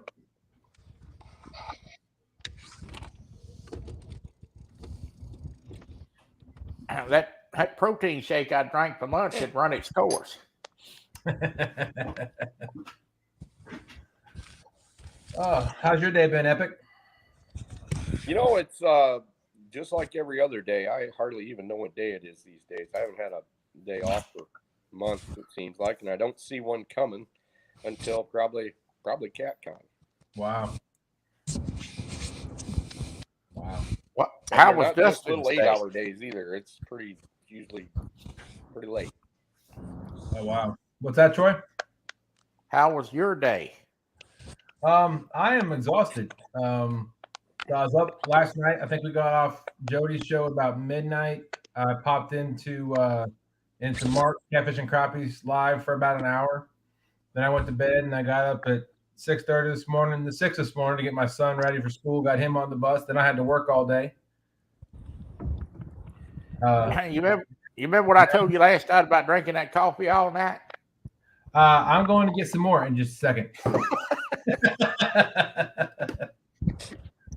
And then I found out that Creo had to back out for work reasons for tomorrow's river battles. So I will be with Stan hosting the River Wars tomorrow morning at 8 o'clock. Yeah, you better start eating them coffee grounds instead of drinking them. I might wait an hour tomorrow to go in the shop so I can be in that for at least 30 minutes, 40 minutes. Awesome. I'd like to see that. Yeah, that's going to be fun. I don't hardly get to see anybody's stuff anymore.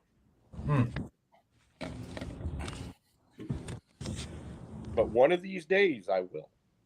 There you go. Captain Morgan says, Epic, do you do any fishing in the winter? Oh, Captain Morgan, I used to do a lot of it. We used to chainsaw our way out to the main river, and with that jet, I could jump ice sheets in the main river and then get to where the ice wasn't flowing all over the river and be able to fish for channel cats in the winter.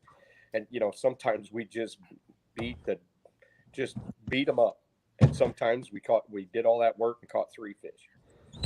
Sometimes we catch 100 fish in just 5-6 hours.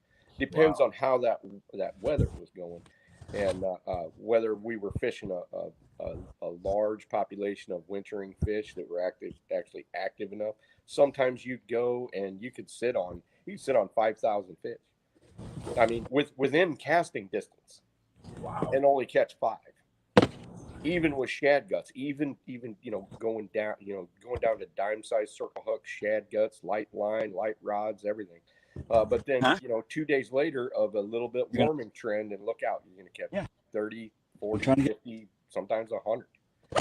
It was pretty cool. Yeah, if they're willing to venture up shallow, they're up there to feed. So I would get on a ledge and be able to throw on the wintering population and up shallow where they're gonna go to feed. And I'll tell you what, we lit them up with slip bobbers one time. So we're anchored in 12 foot of water, throwing up into 7 and letting that gentle current just kind of sweep it along. And we were using little fresh shad like that, and man, we beat up on them. That was awesome. It was December 7th, as a matter of fact. And it was so long ago, I don't know what year, but I do know it was December 7th because we talked about it a lot. Wow, that sounds fun. It was. But some of those trips were miserable, especially when I was first learning it. I mean, bet. it was cold. It was wet. We got stuck on the ice one time because I had jumped a pass. So you got a big pass, and my boat's usually heavy enough. If I put it up on the ice, it'll crush through it. Then I let the current come back, and then I'll go up again and crush through the ice to get back to the open water. And we literally were on top of the ice with my 4,000-pound boat. And luckily, we had a wooden oar instead of just a plastic one. And I was able to go from the back and beat the ice down enough to where the back end was heavy enough to slip on the ice again. So then I didn't hit it so fast, because if you hit it too fast, you'll end up getting up onto it and slide a little ways with a jet, because there's nothing below the boat. Right. So I learned to just go up on it and crush it with about 3/4 of the boat. I was a little younger and a little bit more heavy throttle oriented back in those days. and I didn't know it would happen. I thought, oh no, we're stuck. We're done. Because there's nobody coming to get you. Right. Not in the winter. No. When there's ice on that river, on the Illinois, you won't see a boat for days. You won't see nothing. And that was back before cell phones. So I mean, what are you going to do? Walk to shore and you're 25 miles from town in the winter and it's freaking 0 out? No. Wow. Catfish Hammer says, hi, everybody. How you doing, Catfish Hammer? Welcome in. Hey, Cameron. Tim Red. Sorry, Jody. Okay. Tim Red Boss, that's 8 Eastern time tomorrow morning. 8 Eastern time on Two Stands channel. Oh, so that's 9 o'clock my time. You sleep in a little bit. No, I can't. I gotta, no. Especially on days that my youngest son can work with me, because he's a beast, just like his older brother was. So I make sure that, if he can work early, I'm there. There you go. I thought about pushing it, but he's back in school now, so we got to make hay while we can. Understood. Danny Stone, how you doing, brother? Thank you very much. George RB3 says, I need to go, Catty Fishy. Good. Tim said he'll be watching. Jeff Fields said, I was on a jet boat once when we went on 3 to 6 inch rapids. That was a blast. Oh, yeah. Your booty's right in the camera. I know. I'm going to move it. Thanks. Oh, I was going to. Tim Redmoss said, Epic. You said Illinois. Where are you from? I am from 30 miles north of Peoria. Money shot. In the middle of corn and beans, as far as the eye could, as far as a telescope could see. I mean, wow. It's just one town. Our closest actual town is 20 miles. Our nearest big town is 35 miles, which is Peoria. And then the Mississippi River is an hour straight west of me. And the Illinois is 25 minutes east of me. Gotcha. So I didn't get to ask Jody, have you caught any fish tonight? No. Okay. Well, there's your answer, Catfish Hammer. No. They were on them last night, but wind pushed them off the water, but haven't been able to find them tonight, huh? Are you even marking any, Jody? Yeah. Yeah, we moved down to 40 foot and marking fish here. Okay, so what position are they in? How are you looking at them? They're on the bottom. Is there any space between them and the bottom? Yeah, just very little though. Okay, they're still catchable then, because when there's when it's like this and when it's cold water, it's very difficult to get them when they're just looking like pebbles on the bottom or logs. They're not actually touching the bottom; they're just above it. Well, that's better than the alternative. Yeah. And something just jumped right there. I don't know what that was. Hey, Jody. Yeah. If they're only this far off the bottom, you probably ought to take your demon dragons off a couple rods and see if that works, because sometimes they won't go up for it, so you got to lay it in front of their face for them. We have a few that don't. Do you have demon dragons on every one? No. No, I try to, Okay. All right. sponsored by them. I have to That's use good. it. In the interest of science, you just gotta, have some on and Certain circumstances, they work great. I do half yeah. with them on it and half without, and let the fish choose which one it wants. There you go. There you go. I'll tell you, I've had more. That's good. That's good. I've had more success bottom fishing than I have using floats in the colder water. Yes. And depending on what current you're in, if it's fast current, Dustin, those demon dragons don't hold baits up anyway. Right. So it's due to physics, it's impossible. Right. Even if you were to use a small bait and a giant float, it still won't hold them up with that current like that. Now you can get pockets underneath the water that you got top current that's fairly fast, bottom current that's real slow. Moving along here pretty good. Yeah. How many rods you got out? About 20? 27. Sure. 8. We're on the bass boat. We only got 8 out. Last night I had 15 out. Holy moly. Good that. It was. They were on the fish last night too. You caught what, 7 last night? Yeah, I'm like 25 minutes. Yeah. And then the wind just gale for it. Yep. Well, I guess the water pump is a lot better to lower unit going out, isn't it? I just drive them. Yeah, I changed up. We know. And when I fired it up and ran it, there was no tail coming out. It wasn't spitting out any water. We call that peeing. It's not peeing at all. It's never done that. Yeah, it had to have, or it would have burned up a long time ago. Yeah, I was gonna say it has to. That's the cooling system. Yep, but there was nothing coming out. Okay. I've been telling people a year my boat's never done it. Huh. That's the first thing I look for when I start my motor. Is my motor peeing? Okay, I'm good. Yep. Did y'all have to paddle to get back? No, we made it. No. So Tim Redenbaugh said, I'm from a small town near Champaign. My backyard can see forever. Cornfields. Well, if him and I were just in a room by ourselves, I could tell him stories of going to Champaign that he would laugh for a day, because we used to, when we were in high school, we had friends that were in college over at U of I. And oh my, you put a bunch of 18, 16, 17, 18-year-old, because you could actually get into bars before you were 21. You just weren't supposed to drink. Well, did we listen to that? Of course not. So yeah, we acted a fool that far away many times. So Danny Stone said, when Richard and I fished last weekend, I fished on the bottom and he was using floats. After my 5th fish, he took all the floats and hooked up. He took off all the floats and hooked up. I use floats, but know when to take them off. Right, exactly. Yep. Yeah, I mean, they've got their success rates.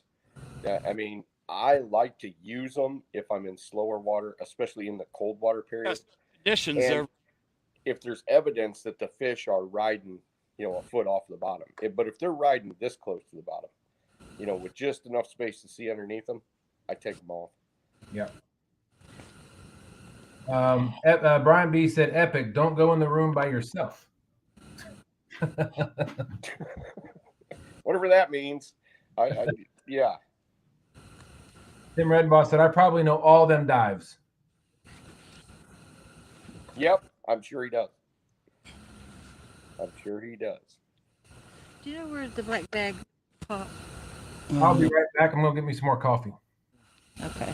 I could get it, I guess. No, I get it. Don't hit the heater. I'll try not to burn myself with the heater. Yep, that's what I was thinking. So I'll tell a quick story to the fellow from Champaign. So when we were in high school, there was 3 of us that had like blonde hair or strawberry blonde hair, all about the same size, all about the same kind of look, but there was probably 7 or 8 of us that were there. And so we'd go into one of those bars that you could get into before we were 18.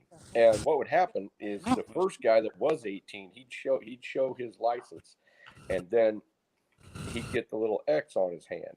Well, that guy would pass it, but once he was done, he would pass it behind his back to the next one, and then they'd pass it down to the next kid that wasn't 18. He'd use that same ID, get in, and pass it down to me. So it was awesome.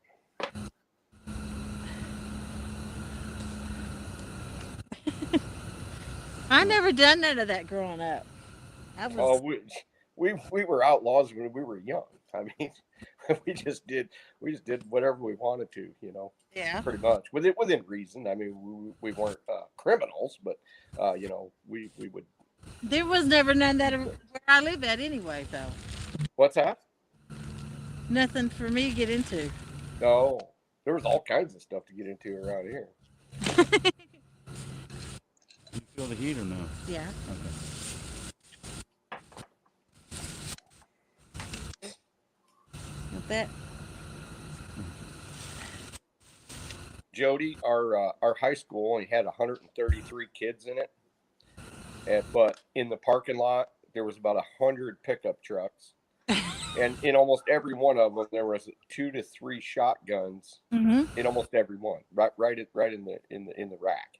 And squirrels hanging. Oh yeah, 22s, and there's people running trap lines in the morning before school. Shoot, in grade school we had a kid that used to have a 20 gauge on his bicycle. Yeah.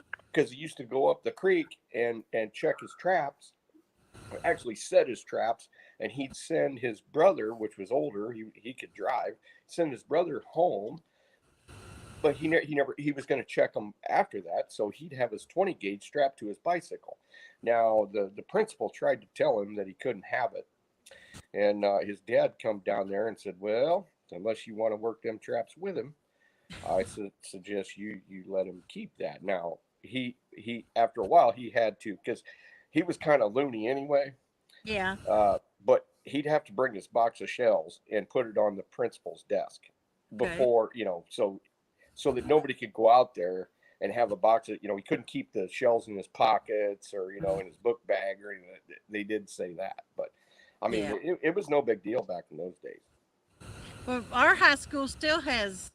They have Civil War reenactments. Nice. So, nice. Muzzleload. You see them kids packing around muzzle outside the school. I mean, it's not nobody thinks because. Well, I'll tell you, those muzzle loaders are no joke. I mean, I got buddies that, you know, hunt with 50 cows all the time, and I mean, they pack a wallop. Yep. Catfish Terry's here. Hello, Terry. Hey, I probably shouldn't talk about this stuff, or you get just like shut right off. I just won't get monetized, which I don't need to anyway. Well, I'll quit talking about that stuff. I'll talk about that on my own stuff. I don't want to risk you. Way past that. All right. You can't talk about a whole I've bunch got of stuff several like lives that's not monetized. Yeah, me too. Mr. Net Catfishing, how you doing? Catfish Terry, what's going on? Brian B. Hello, Brian. Dead Brian. Sea Pirates Fishing, how you doing? Hey, Steve. Hey, CP. Chuck Coin Rings. That's Steve Adams' buddy. Hello, Chuck. Yeah. Hey, that. Chuck. Brian, testing up for tomorrow. Steve Douglas in the house. Says any catching going on? Nope, just a lot of fishing. Yep. What up, Steve? We caught some last night. Last night was the night. We ain't been too.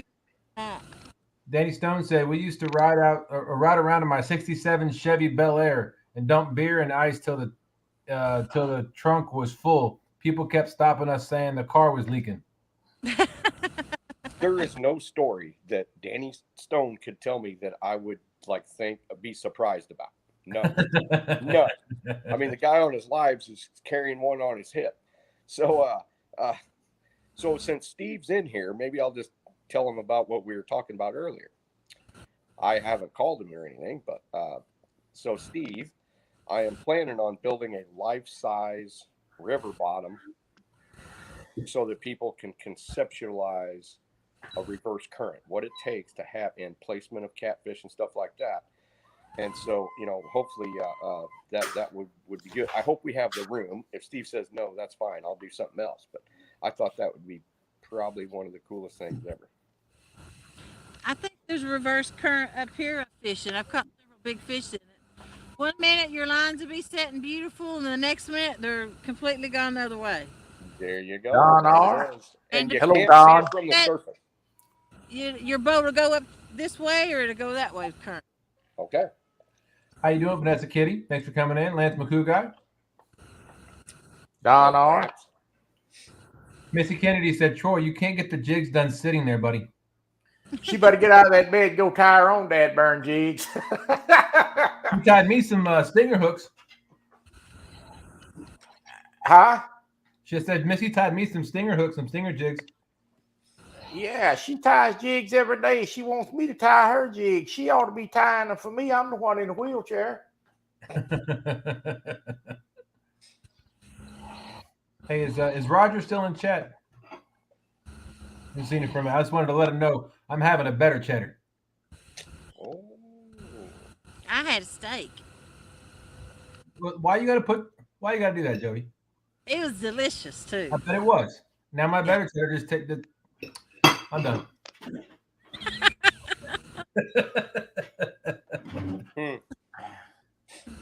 Did you cook the steak?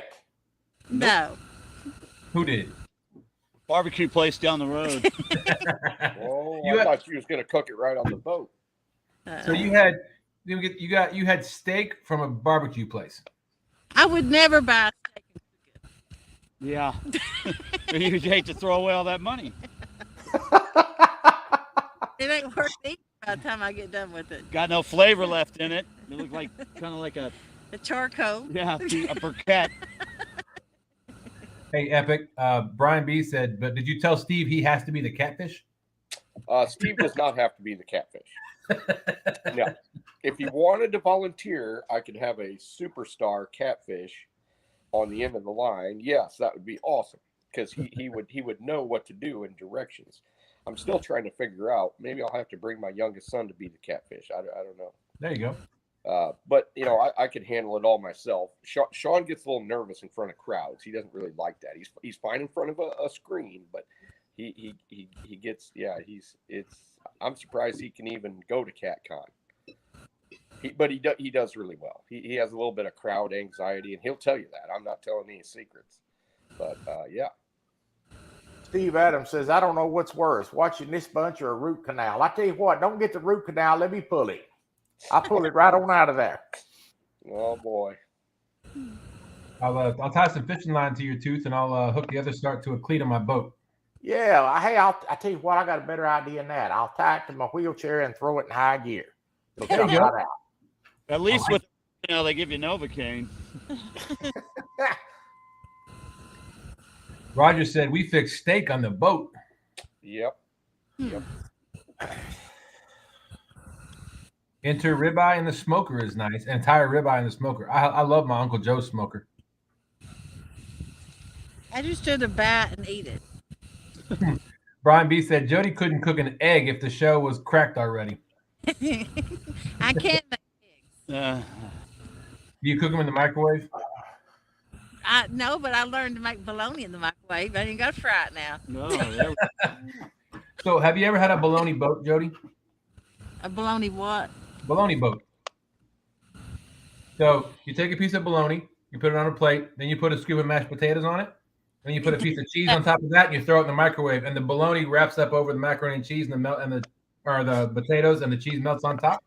It's called a bologna boat. That's disgusting. It's delicious. Dustin, my mom used to make hot dog boats where it was the same thing, except for it had a little onions in the mashed potatoes. And then there was cheese on it, and then she would take toothpicks and cut out sails when we were real little. And I, of course, drew a pirate skull thing and crossbones on mine. And that was nobody else was eating that one. That's awesome. In the gas, it's delicious. The electric light, you turn the knob and it goes click, click, click, and then the flame goes. She just turns it on and goes right by that. So you got the gas going, and then you hear woof, and the dogs are running, and I'm like, oh my goodness. So you're saying Jodi is a great cook? Is that what you're saying? Yeah, that's what I'm saying.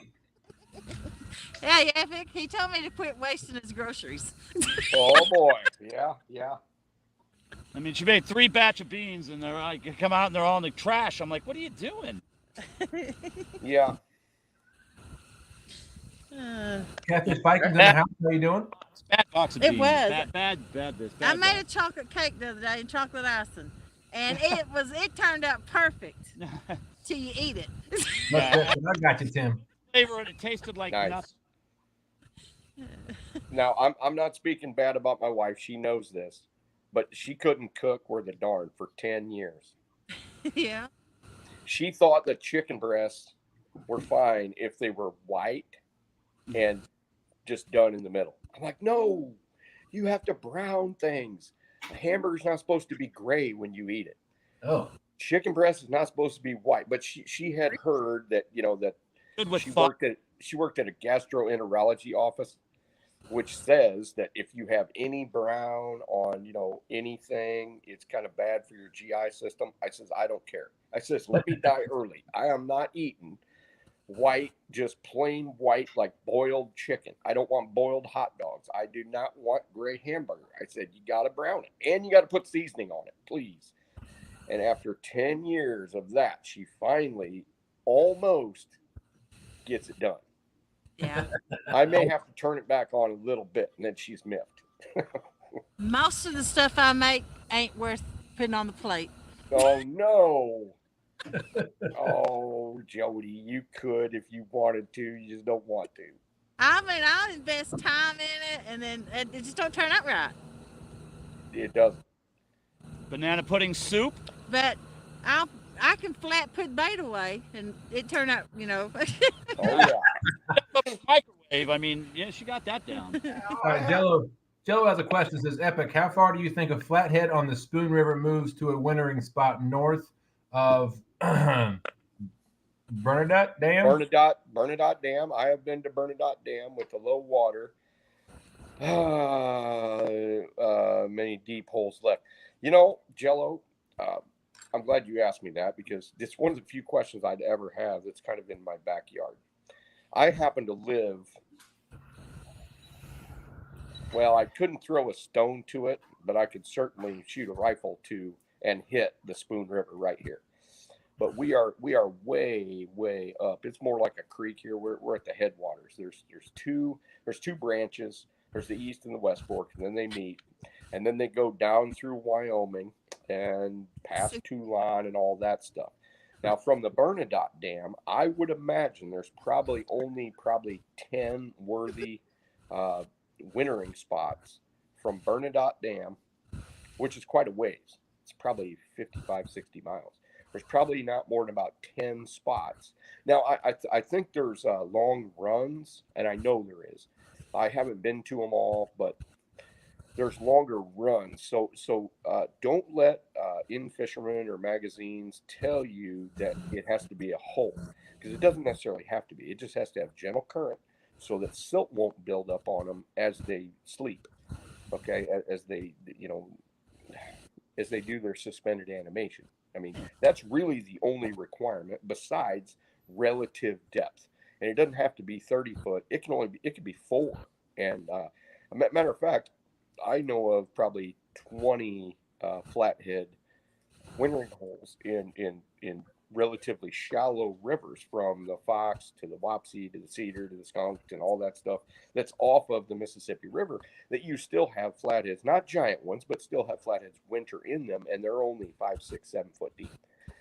As a matter of fact, holes that are 25 or 30 in small tributaries like what we're dealing with here, Jello, if it's really deep, it has too much current, because that's what it takes on a smaller river to scour things out. It's current almost all throughout the year, winter, summer, spring, and fall.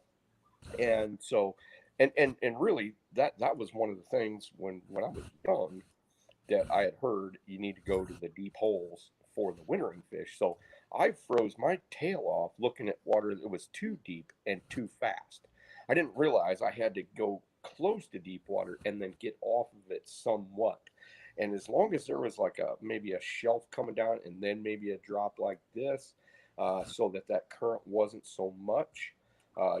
Channel cats prefer a little bit more current to winter in. Flatheads prefer not none, but very, very gentle. I mean, like almost like this speed, like this. I mean, that's plenty. Not whipping. I mean, channel cats will winter in spots that have a little bit of turbulence because they do a lot of suspending. Flatheads don't suspend at all in the winter. And I know this because I've literally filmed them with underwater cameras. I took like 4 or 5 seasons, and every time the river would get low and clear in the wintertime, so I'd have clarity, I would film known wintering areas. Matter of fact, I even attached, which I wish I still had all the film, but they're all on VHS tapes, and sometimes I didn't even run film. Not Betamax, but at least VHS. So I rigged up this thing because I'm a tinkerer, so you had the camera, which is about this long, and I wired up a deal where I could have a little live bait right in front of the camera, and I just sort of, and we didn't have spot lock, we didn't have any of this stuff, so I would have to anchor above them and get like right on them and then run this thing. I had like an 8-foot pole, and I would run that and look at the camera and see how close I get to them. And if the wind would blow me, I'm off. So I was really frustrated a lot of times. Then I had to triangulate anchors just to get the right film, And I would literally bump into them with cut baits. I would bump into them with shad. I would bump into them or like right on their lips like this. You got a 60-pound flathead. And I've been hearing that the in-fisherman guys are catching them on jigs and catching them on all this stuff. And I was like, that doesn't really make sense. But anyway, I never got one to even acknowledge either a live bait, which I used green sunfish. I used larger baits. I used smaller baits. I used river shiners like this. I used creek chubs, from this range. I used minnows. I used everything I could. Cut baits, shad, bluegill, suckers, everything, just to see if I could get one to react. And out of all that time, I never got one to react. I did get a couple of them to move, like they were annoyed, and all they did was like kind of move their tail real slow and kind of back up. And I did get one to spit out a bunch of algae one time, right into the camera face. Mm-hmm. I was like, that's really interesting, because it was actually late in winter, so evidently they get enough algae built up in their mouth that when they spit it out, here it comes. And I filmed sturgeon, below rapids in the wintertime. I filmed walleyes and giant schools, and I filmed channel cats that were 5,000 strong in like a smaller tributary river that actually had a deeper hole that had a little bit of swirl to it. And I mean, it was just, the camera was just bouncing off of these. You can mark them, and it looked like I knew it was 15 foot deep, but my old fish finder was literally marking the bottom 5 feet down, and it was fish. It was just a huge conglomeration of fish. I also filmed them one time where I took that wire here. So usually it hung like this. You got your tail, and you got your lens right here. So I wired it so that the lens was almost straight up, kind of at a 45 degree, almost about a 90.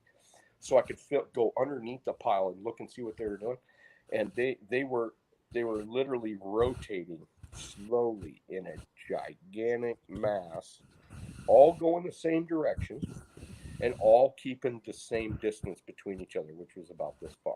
It was one of the most beautiful and surprising things that I've ever witnessed in my life. It was beautiful.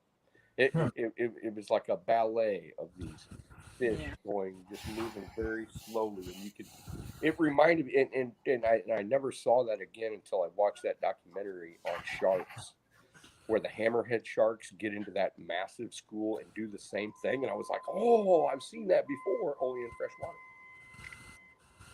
Pretty cool. Wow. Sorry, I kind of went off on a tangent. It's okay. We love listening to your stories. Imagine a tangent coming from Epic Catfish, right? Some sort of crazy story, but Thank you, Crappie Day Fish on. That's a little crappy of you, Crappie Day.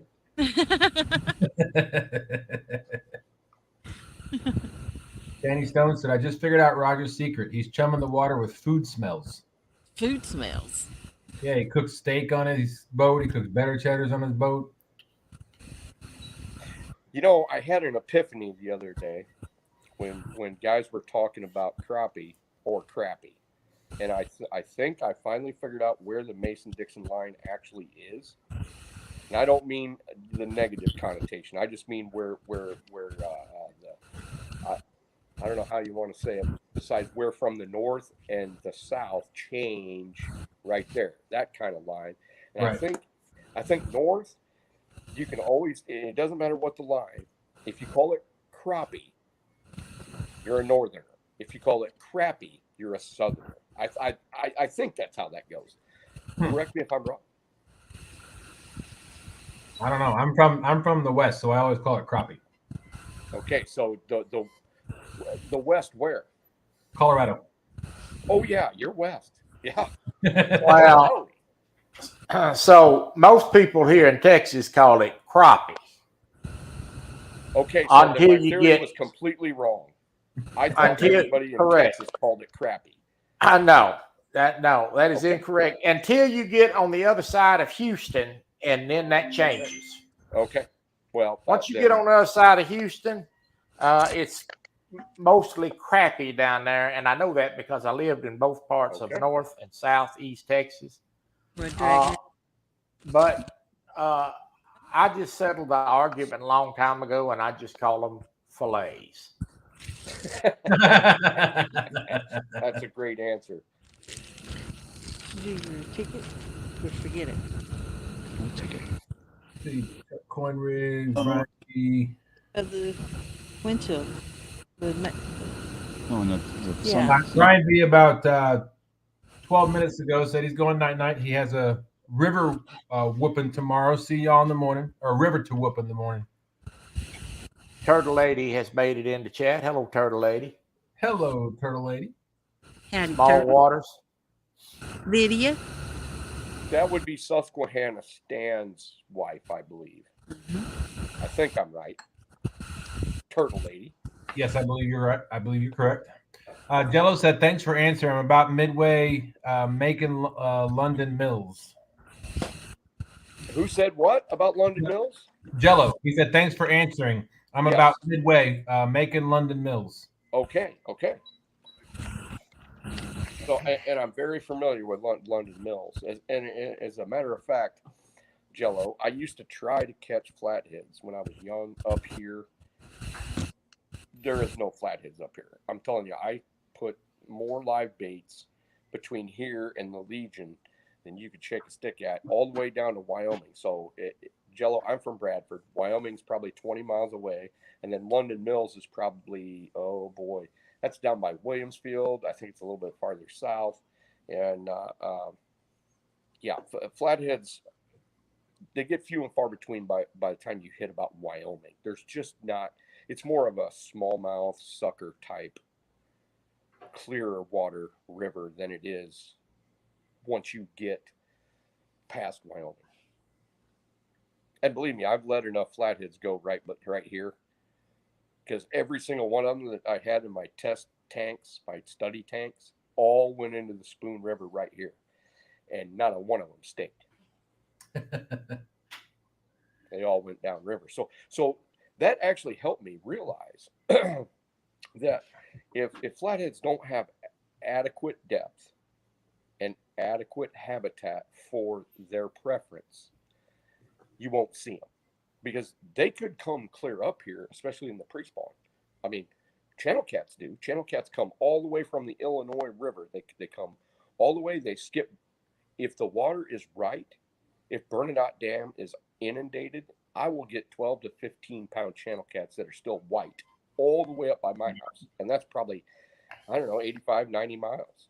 But if the water doesn't come up in April, like it usually does, I don't get those big river fish that are still white, because there's not a single one in the whole stretch that is going to be able to winter and still not get a tan. So you have to have 25, 30 foot deep for wintering so that they pretty much lose all that color, because otherwise they'll be fairly dark. And I know this because I fished early part of seasons, and you know a local versus the ones that come off the river, and then and you'd have to fish it lots, because I could go into like the Scary River, and I've done a couple videos in there, and when you're catching the big bodied females, I can't show it to you, but when they're 8, 9, 10 inches high, and 32, 31 inches long, and they're like very white, very, very pale, and they show up in just like a day or two, and then all of a sudden they're there for a week, and then as you go, there's more and more and more, and pretty soon they start turning gold color, the same size. You weren't catching them anything, but once the sun starts hitting them, females don't turn black or dark or even slate gray, they turn gold. And so after that 2-week period, and I would never even speak about this if it only happened like once or twice or whatever, but I mean, it's like clockwork, and absolute clockwork for like 10 years. Now, the difference between the spoon and that, if there's not enough water going over the Bernadette Dam, which is just a low-head dam, we don't get giants from the Illinois River that come all the way up here and then are available to me. It's always skinnier males and 4-pound females. The big females just don't make it, because as soon as the spawn's over here, they move downstream, probably past Bernadette, I would imagine. And fish can go over a low head pretty easily when it's even high, and they do. But they don't go up it. That would take a trout or a salmon to do that. But if the low head dam is inundated and there's only a foot or two sticking up, yeah, they can go right up that. I've seen it with my own eyes. You want a Pop-Tart? No, thank you, Jody. No, we don't need any Pop-Tarts. I just had my better cheddar. I'm good. So Buck Williams said, I'm sorry, go ahead. Go ahead. Yeah, you go ahead. No, I was just going to read chat for a second. Go ahead and finish what you were going to say. One of the fortunate things about my life, as far as being able to understand the nature of catfish, is because of where I started. Because I started in places that catfishing wasn't great. It was difficult, and it was very transient. So I started on the Spoon River, and I didn't notice the things that I noticed, but once it really started to kind of click with me, then I started to understand what I went through for 3-4 years before that. And then I did pond fishing, then I did lake fishing, then I did a little bit bigger river, and then I started, I went from a small tributary to a big major tributary. I went from the Spoon to the Rock, and then I started branching out to the all the other tributaries that come into the Mississippi, and smaller tributaries that went into the Illinois. And I figured out what the difference was, because there's tributaries that are just as big as the Scary River that don't have big catfish, because they go into different pools that are commercially heavily fished, or they don't have the habitat. So they'll come up there in pre-spawn for a short period of time and then get out of there because there's not the available spawning habitat. And then you also have to realize that and I just answered this question to somebody that texted to me the other day. He said,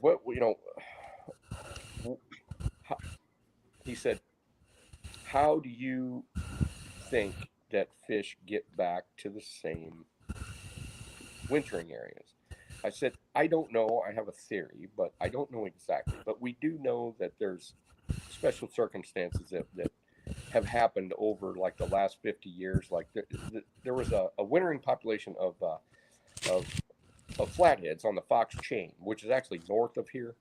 And everybody knew about it because when they were ice fishing, they would mark the fish, and this is even with flashers, like way back in the day, like 1950. And they all knew because they would snag an occasional flathead through the ice.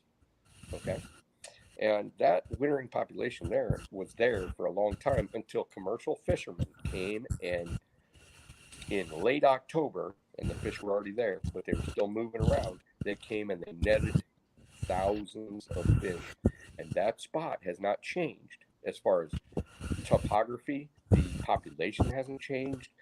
It's still the same, and there's not a fish one that still winters there, and they wintered there for like 100 years.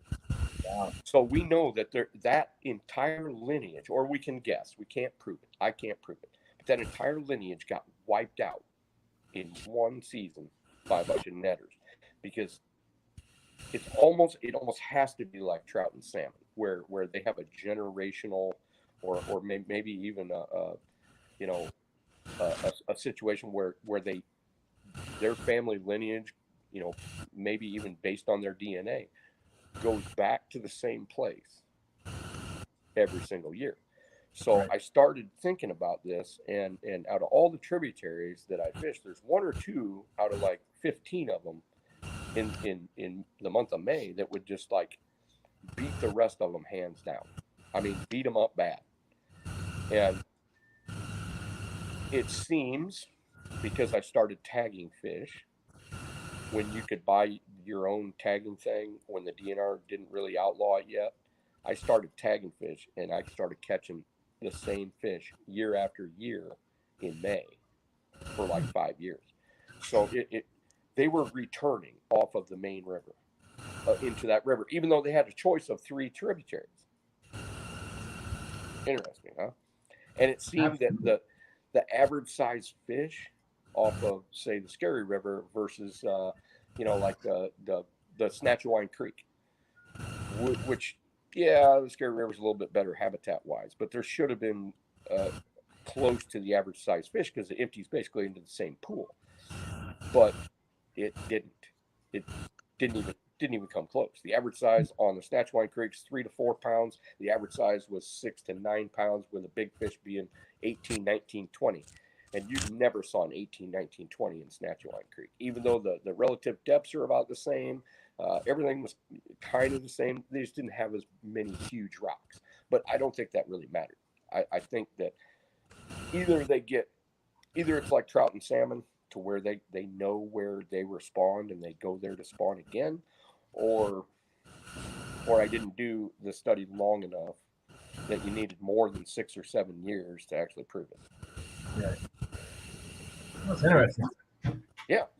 I don't know how it necessarily helps people, but I think it could, because if they find that year after year, and one tributary produces bigger fish on average, and once they go into one at the same period of time for a couple of trips, and they're just catching fish they're not really happy with, you can pretty much cross that off your list, which will save a lot of time. See, I ended up spending a lot of time on all of those rivers, not knowing, thinking that they all had to be kind of equally equal, because it was in the same pool. It was between Peoria and Starved Rock. So between Peoria and Starved Rock is 30-mile pool. So all these tributaries that come in have to have at some point, but I did it in the interest of science. Very interesting stuff. Hey, Jody, what's the temperature? What's the air temperature there? I'll tell you in a sec. Cold? It See your is breath. It's at least 40. 37. 37. What? 37? Yep. I don't know what we got here, but it ain't close to that. I'll tell you that. It's 40 here in Richmond. Well, I can look outside my deal and the snow isn't melting, so I know it's pretty cold here. Hello, Guerrero. Buck Williams said, dang, it's weird enough to see Jody fishing Friday night, but Troy on the panel is just too much. We're in the twilight zone. Go to bed, Buck Williams. Now, that was about 20 minutes ago, so he may be in bed. I don't know. Still go to bed, Buck Williams. I think we're going to go move to a 35-foot hole and throw in. All right. I think about half these people think I live on nursing home hours. They don't think I stay up late. Then the Small Water Charters Hedrick says, popping in to say hi and give a thumbs up. Of course, that was again 20 minutes ago, but I seen her earlier. I think I waved to her. Small Water Charters in here. Say, Dustin, if you'll scroll that wheel on that mouse, it'll catch you up and chat a little faster. I know, but I don't want to miss anybody. I like to make sure I catch everybody. I'm gonna remember that next time I say something and you miss it. Okay. Yeah. Please do. I'll go back. Danny Stone said, either way, Epic is right in the point that it is definitely regional when determining how to pronounce crappie. It is, but I have now changed my mind hearing that they still call them crappie in Texas. Donald Long said, back home in Central Florida, we call them specks. I probably hear 80, 75, 25 for crappie until you get on the other side of Houston, and then it flops from 75 to 25 for crappie. The closer you get to Louisiana, it's either crappie or sockeye. Within about a 150-mile radius, it's nearly 100% crappie here. Unless you run into somebody from the south that has moved up here, and then it's crappie. Dead Sea Pirates wants to know, of course, again, this is about 10 minutes ago. He asked, when is the best time to fish mussel beds? Is he asking me?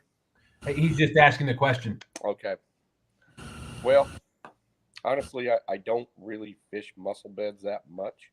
I have fished them in the past, so I don't have enough information to actually say the best time. Gotcha. I would guess when you're getting most of your chicken bites is when the best time to be fishing mussel beds.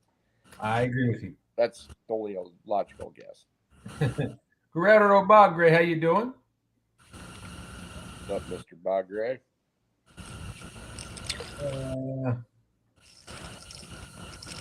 Della said, sorry, Joey, but I can't resist getting a seminar from Epic. That's all right. I'm not seminaring tonight. This is about as quiet as you'll hear me. Super Smurf Fishing said all professional truck drivers stay up late, right, Troy? Yeah. Did you wake you up from your nap? No, I'm not asleep yet. I'm looking up at the ball game. I got 2 TVs on the wall up here. Roger asked a question. I don't think there's a local place, but I will get into that, and I'll try to figure out if there's a local place to buy a gill net. There might be in Hopewell, but I'll get back with you on that. Snappy, how you doing? Guerrero wants to know what kind of bait Jody's got. No. Yeah. Chicken and hot dogs. Jody, what kind of bait you got? That's a reel. We're looking for the bait. Yeah, the line's kind of all reeled up on one side. I do. Did you miss the eye again? Yeah, I get the concept of no level wind. Oh. You know, that's hard to remember. If you've only got one rod without a level wind, it's she'll find you it. got 2. What I do with mine is I use them on down rods. I don't even cast them because I'll forget in a fight. And since I cast so far, if it goes in on one side and gets caught, Not that bad. Here's the other one. Done. Can you say backlash? That's barely done. Nah, that's a baby backlash. I know, but still, she'll just reel over all that. Yeah. Yeah, no. It ain't my reels. I know. The Muskrat said, for us, we do much better on mussel beds in warm water. I think the warm water helps them break down and digest the shells much more quickly. She said, it's not my reel.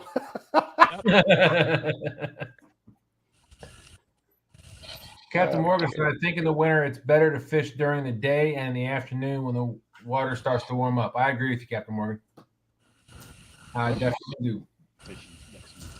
Well, I noticed wintertime is day fishing, more of a day bite. Springtime into the summertime is more of a night bite for us. Now, into the summer, I found it's, from what I can tell, not from my experience, but just from watching other people, it's like really early, like 5 to 7, 8-ish, right before the sun comes up and it gets too hot during the day. Hey, Jody, you sure been hard on equipment this week. I know. Not mine. Yeah. Did you oil all your reels last night, Jody, or today? Did I what? Did you oil your reels? They sounded rough last night. No. That one reel she threw out there last night sounded like Grandma trying to drive a stick shift for the first time. Yeah, it was rough. It was. Might dunk that whole thing in oil. Back in the day, we used to have one that was a big coffee can style reel. We called it the growler because every time you cast, it'd be like, rah, rah, rah, rah. I mean, and it lasted for years like that. Wow. Just lay it down. Oh, hang on. Oh, did you? Yeah, you just lay it on that tackle bog. Oh, hang on. I gotta move this. Tackle bog. Tackle bag. You got a bag in a box? Matter of fact, the spool on it was about as big around as this honey jar right here. Oh, wow. I mean, that was the size of the spool. And we used to fish some pretty rough waters back in those days. And I would on a live, but I don't have any signal there. I would love to take you all to some of the crazy places that we go, but no signal. I'm not doing a live there, and I could probably film a video, but I kind of don't want to because all the places I've been doing lives, I've seen a lot more people fish those spots, and I really don't want to, advertise what I'm doing downstream or farther upstream. Right. Very much. Some places, it's like it just is what it is. People that if they were good at it, they would fish it anyway and do pretty well. But right, it's just just one of those things. Mike I doggone Alvin Lewis is rubbed off on Chris Everett now. I ain't no jig tire. Stop putting that in there. Troy jig tying truck driver. I know it. Like Sampy said, his best time is nighttime. Now, is that during what season? Like fall, winter, spring, summer?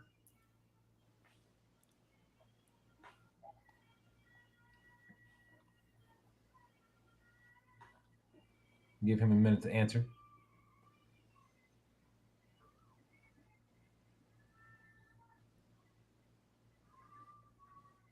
I'll tell you. There we go.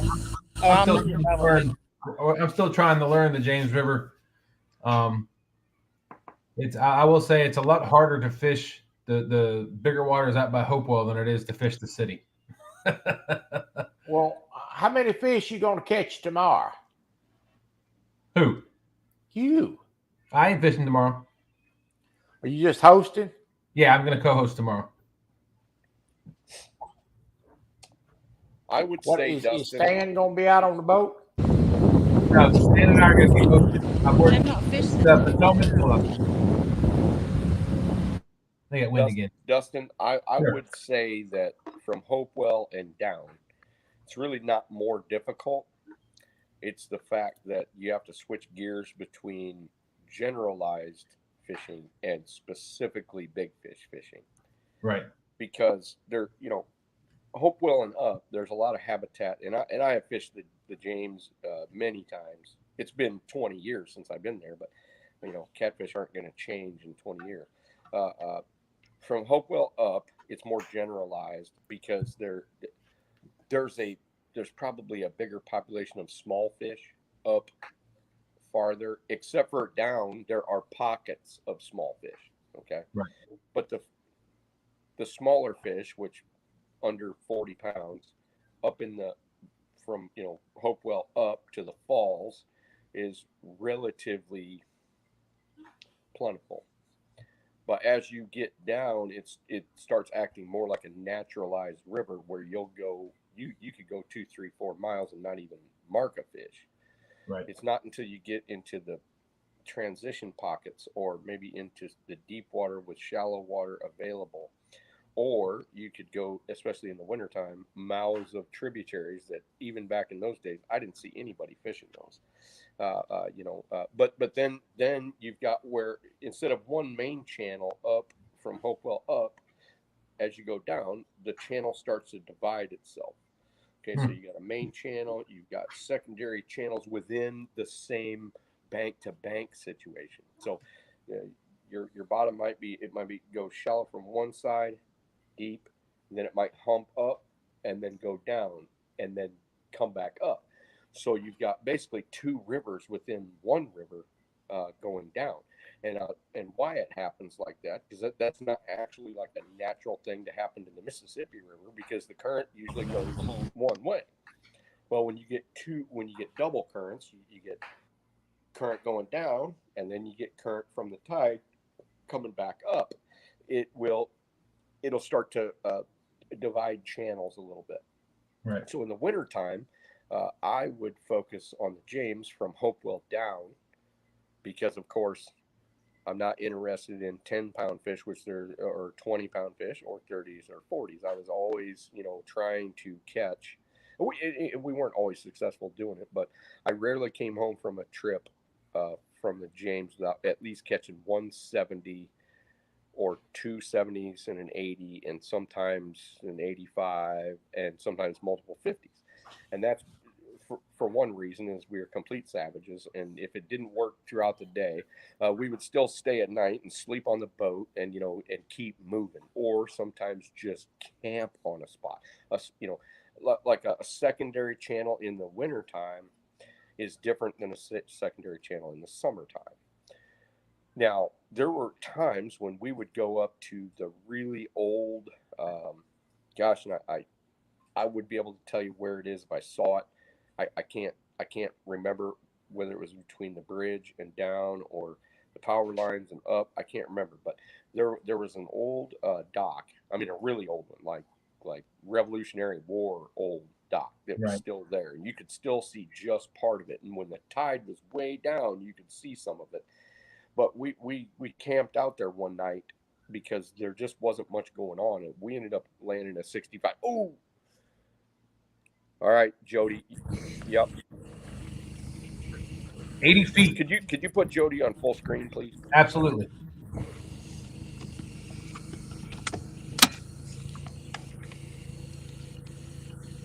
It's actually 60 foot. Hang on, let me go. Unmute you? Oh, you're unmuted. Yeah, I got it. That's 60 foot. 60 foot? 65 maybe? Okay. So Jody, your Jody pontoon, your Jody Cool Cats is in the way. I need to. I can't see it. Go down. Take what name off? Yep. Scan down, and put the 2D on full screen, please. 2D on full screen. No, the other one, the colored one. That's usually the 2D. That one? Nope, the other one. Okay. Bam. Okay. Now run your what do you got your sensitivity at? I don't even know. Let me take a look. Advanced. Nope. Back. More options. Sonar. Nope. Back. It's on here somewhere. Where is it? Oh, contrast. Nope. Back. Sensitivity. Fish reveal options. Nope. Sensitivity. There you go. 69. Okay. So center those fish. Yeah. Nope. Center those fish in the camera, please. No. Yeah, in the camera. No. Move the camera down a little bit. And for it to work, I can't see because there we go. And for it to work, you're going to have to be on those fish, because you can mess with your sensitivity now. If you're off the fish, it's not going to work. But put your sensitivity way up first. Okay, now put it way down. I mean, way down, like 5%. Up a little. Up a little. Up a little. Okay, where are you at now on sensitivity? 45%? 46%. 46? Okay, now I do not have a low rance, but when I throw mine all the way down to where the small, I know, see the one on top of that little, yes, right there? Yeah. Go down till that thing disappears, because that's a small fish.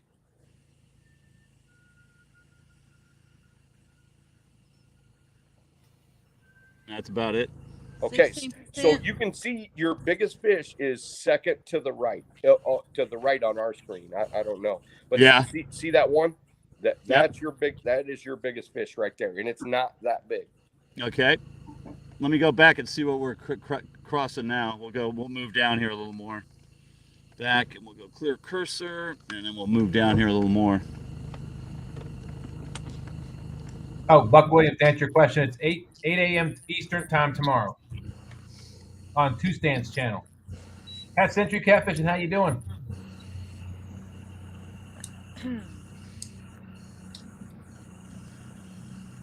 Now, I do not know how many people know that trick that I just put you guys on right there. I think it's kind of one of the bigger secrets on being able to pick out big fish, because I've never really heard any of my friends talking about it, any of the guys online talking about it, nobody. It's a simple thing. Yeah, they were talking about the live scan on Rogers, or the live scope on Rogers' channel the other day, and one of the points that came out was it doesn't matter really what you have, but whatever you have, become an expert with it. Yeah. Yep. And I'm by all means not an expert on this at all. So. And neither am I. I just know the sensitivity trick because I've been doing it for like 25 years.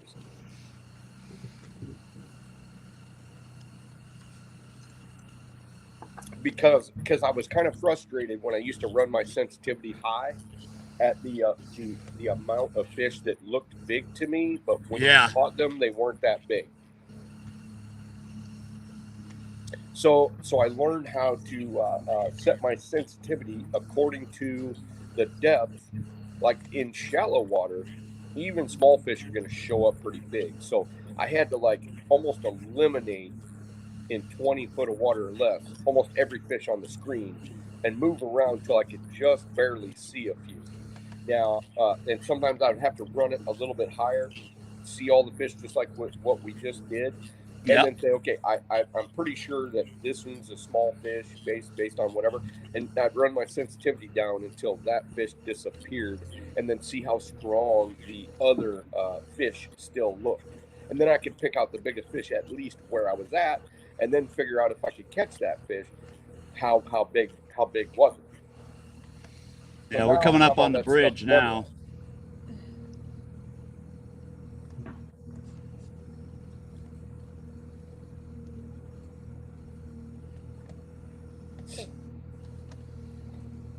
Dustin, I'm going to go step down. My wife just made it home, and she's got some nachos, and I'm about to go steal some of them.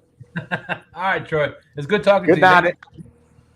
Oh, yeah, anytime. Good night, everybody. Jody, catch the fish. Good night, Troy. Hey, Chris, thank you for dropping that link. Chris Everett dropped the link to the Battle of the Rivers tomorrow for Two Stands Fishing. Appreciate that. I ain't seeing nothing now. No, we're out of them now. Anyway. Yep. You have to pretty much switch over to the other. You see that red flashing light over there? Red flashing light over. Oh, way down there? Yeah, we're going to head towards that way. Oh, there's something coming up now. All right, buddy. What do you got your sensitivity set at now? It's still the same. Like 16. high? It's 16. on okay. 46. I didn't want you to miss fish. Or was it? Yeah, I think it's still down to like 16% or. Yeah. Well, kick it up a little bit so you don't miss biomass. What was that in? That was under fishing. Under what? Because Advanced? Nope, that wasn't it. Because the purpose of you guys tonight is probably just catching a fish. Sensitivity up to 50%? Or 65. Okay. 65. You guys tonight on a live are way better off seeing a biomass of fish and see there you go. I mean, there's fish laying all over that ledge. Now, is that ledge side from the side to the river, or is it running against the grain of the current? No, look at this. It's going. I'm heading downstream, so. Okay. We just went under the bridge right now, so this is the other side of the bridge. Oh, there's some fish. Oh, there. Oh, okay, so you've got one. You've got one face down, tail up, but he's what, 6-7 feet off the bottom? Yeah. Yep. You figure it's 50 foot deep there, and he's up at 40 foot. Yep. So move the camera down a little bit. I ignore those. There you go. But that one right there, see where the line, and I can't see if that says 50. See where it intersects with 50, the line? This is 50, 60, and he's right in between them. See the one right there? Oh. Yeah, here. Yeah, down. No. The two contact in the bottom. Oh, down here. See, it's yes, those two are in your range. The other ones look to me like they're just neutral position. Okay. But especially the one on the rise. See how it's you came into it face first. He looks like he's reverse current, but he really isn't. Yeah. And that whoop. Oh boy, I hit something. There we go. I like that one too. That one's got a strong signal on the back side of that hump. 1, 2, the second one back. Yep. Now run your sensitivity down to about 35%. Yep. That's 26. Run it up till you can see them. 34, 35, 42. Okay, now you can tell which one the biggest fish is. It's the one all the way to the right. Yep. That one right there, yeah. Yep. Okay, let me go back, see if we got anything else. You can cast. Do you all think you can cast? You can position and cast right there? Oh, we could. I mean, we could spot lock anywhere.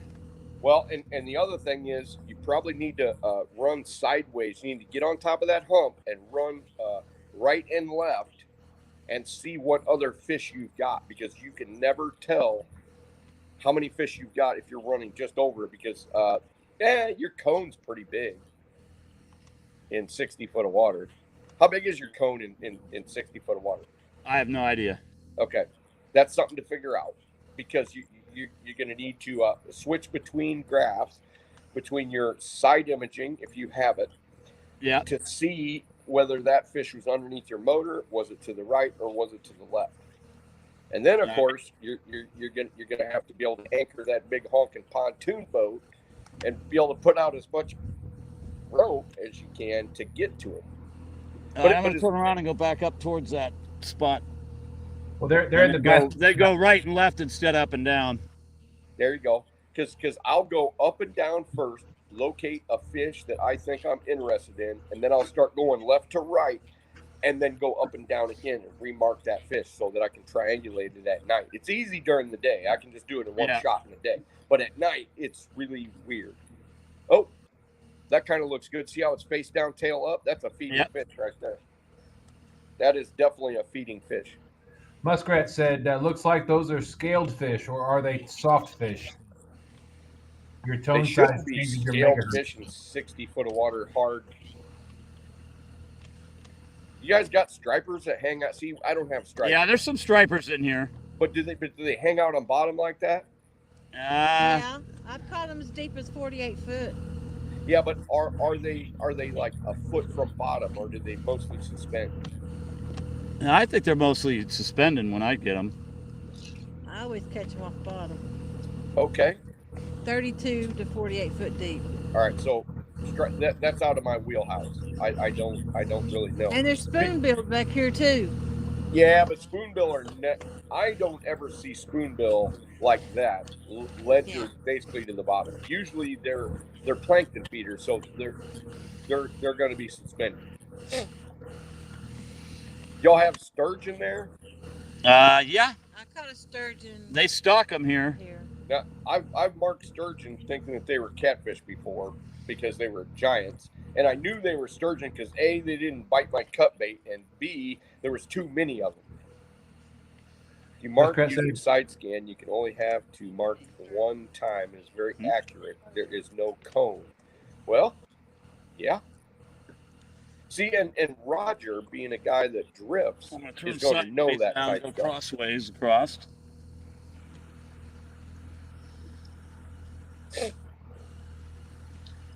Now I'm cutting across. I'm not going up and down, so.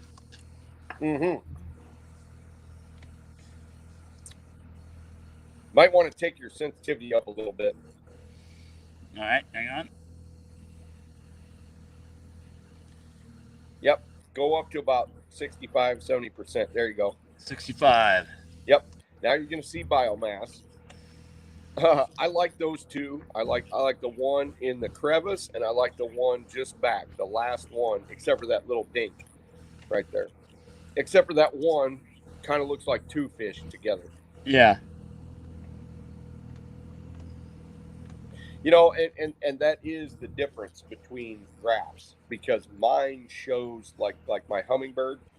Yep. Kind of shows you the girth a little bit more than this, because fish that are that long don't normally they're not normally that skinny on mine, if you get what I mean. Yeah. Muskrat wants to know what unit this is. It's a Lorraine. I'm not even sure. David, if you're still there, you could probably pop in and tell him. All right, I'm going to turn back around and go back across again. California Beach Fishing, how you doing? Welcome in. They're trying to mark some fish right now. We're trying to find some fish they can try to catch. I'm letting an expert tell me a little more on it. Yeah, Like I said, I don't really. With a hummingbird on the Mississippi, and I'm trying to guess stuff on the Tennessee on a Lowrance. Yeah, no problem. No, I just wanted your opinion. You know. No, yeah. This is interesting. This is not something you usually see on a live. If I try to point my phone at my screen, it just blows out. I can't seem to do it. Okay, we're coming back. We should be coming back across them the other way now. Okay. James Bailey Catfishing says, hello, Jodi. Howdy. Welcome in, James. I have another place where they're stacked in by the hundreds. Where's that at? But it's on down there. I just don't know what they are. I've never caught them. And I've drug baits to them and never could get them to bite.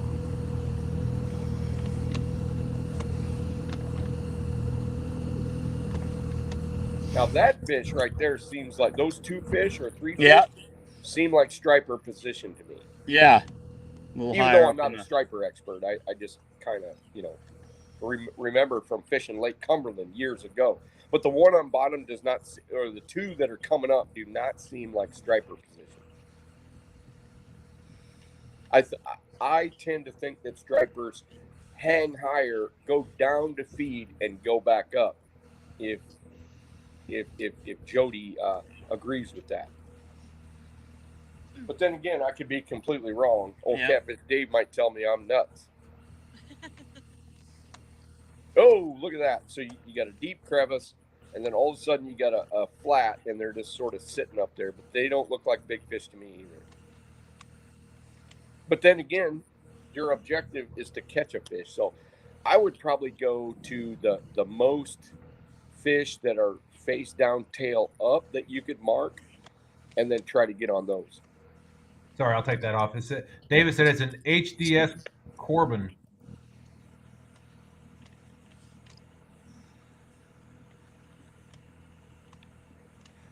Are you still going left to right? I'm going back and forth across it now. So I'm going from side to side. Water, now you went on the shallow, and then you kind of went back on the whatever. Okay, so, and you don't have to do this by any means, but I would probably, what's that high depth right there? The high depth is at 50 feet. All right. I'd probably anchor, and you do what you want, but I would anchor in 50 feet, throw left, and with a lighter weight sinker, and get it to slap on that ledge. Because one thing I've been seeing on your graph is that every time you go down the slope, you have some fish. You have fish on the front of the slope, like right here as you're going up. You got fish located. So if you anchored in 50 and threw down into 60, 65, and let your bait slap against that ledge, you got a pretty good shot. And there's fish up in 50, so your stuff behind the boat will do good, but your stuff on the left, if you're on the right side of the river, would also. All right, we're probably going to spot lock up here, so. All right, that's Greek to me. Yeah. Don't have to anchor, just the trolling motor keeps you there. So what exactly is that? I have no idea. That's your pylon. I just went by the pylon of the bridge. Oh, that's what it is. Yeah. I'm going back upstream right now.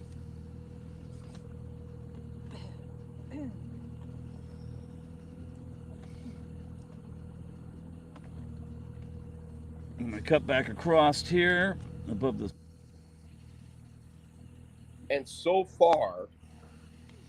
so far, when you first started to show the graph, was your best bigger fish concentration that we've seen yet.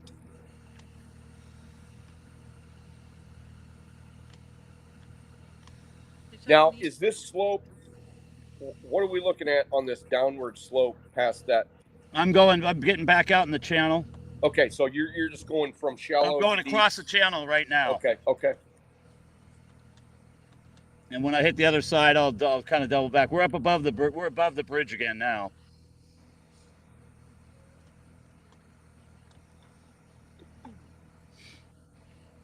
Interesting, though. So far,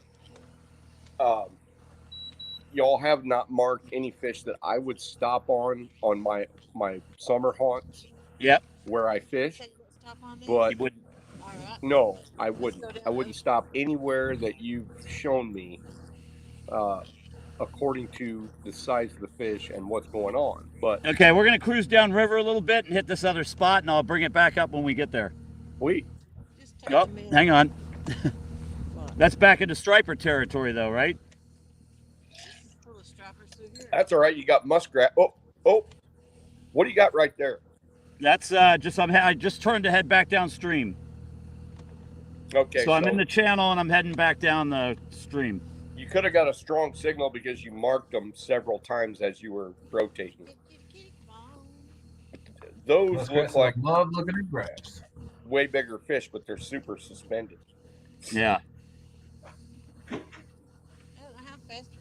There's also nothing wrong with turning your. No, I was just curious. I don't know how fast we're going. There's nothing wrong with turning your sensitivity way up to mark bait this time of year either. That's way up. That's 75. Okay. I would say you've got 4 or 5 stripers on screen right now. I'm no expert.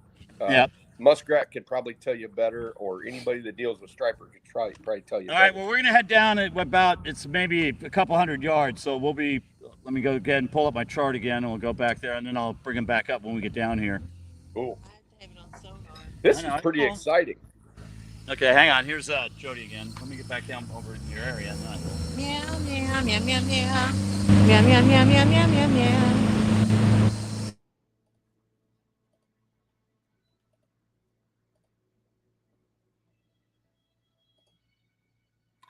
I'm going to take them off full screen while they're moving.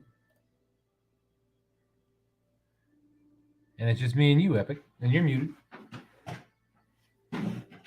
While you're out doing that, you're muted.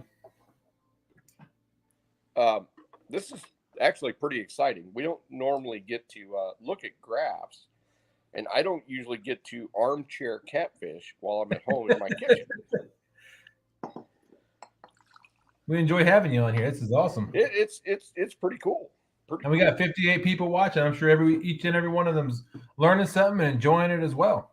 Well, and if that was my graph that they if I could have mailed them my graph, I would know exactly what we're looking at. Right. What I'm doing right now is I'm amalgamating every graph that I've ever ran in my whole life, and then just sort of saying, okay, let's run this a lot more conservative, because I can't say, on the screen, it looks like what they've looked at was 25-pound fish and under.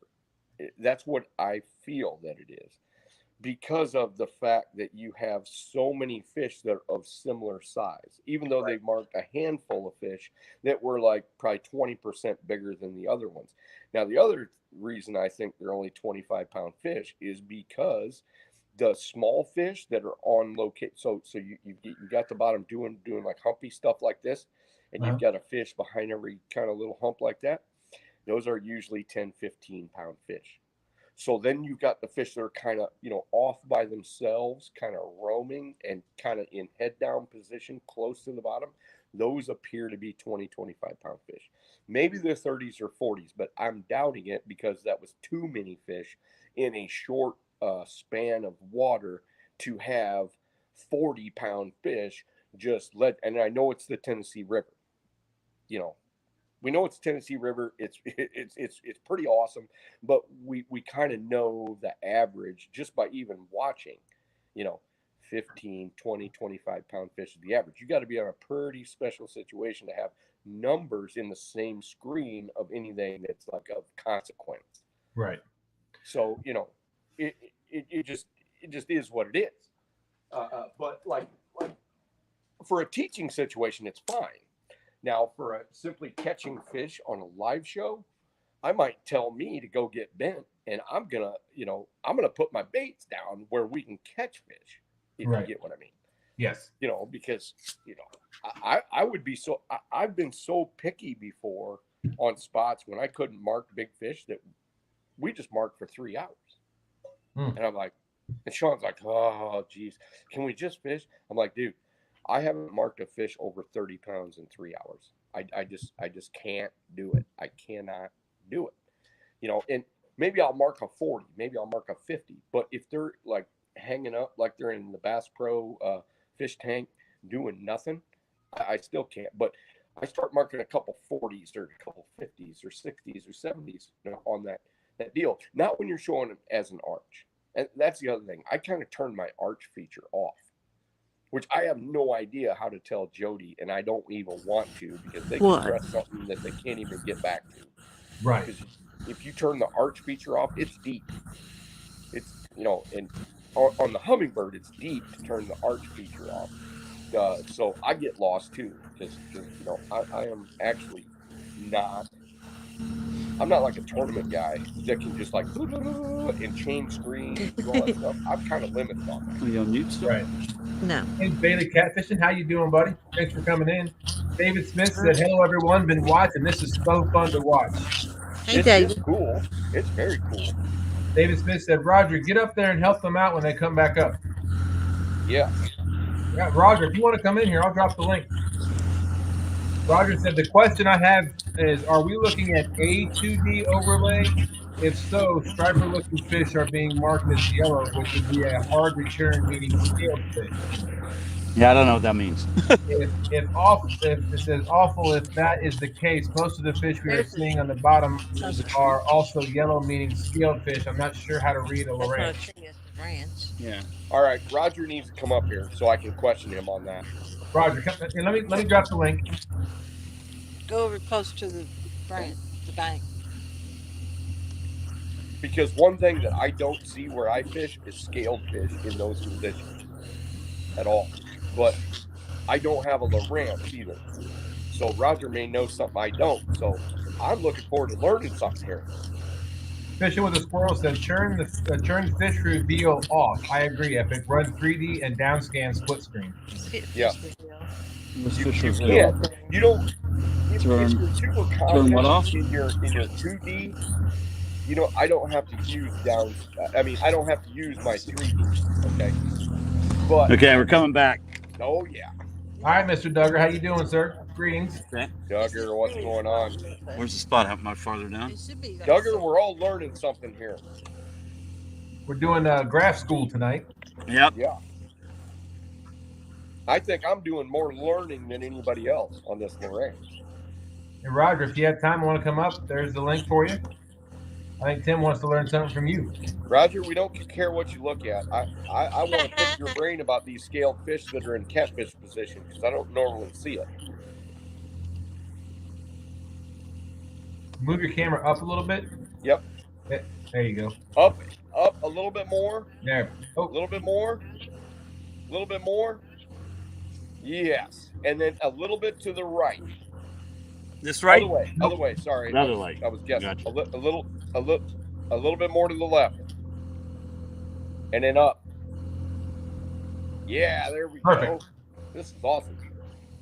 You got it on tripod? Nope. Well, I'm holding it in my hand. Oh, okay. No. Wish we had a tripod. Oh, big tree. Big tree.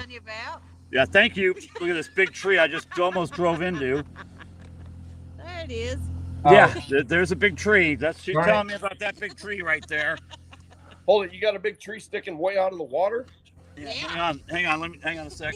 Hey, there's a tree there. Watch for the tree. Yeah. Take that line out.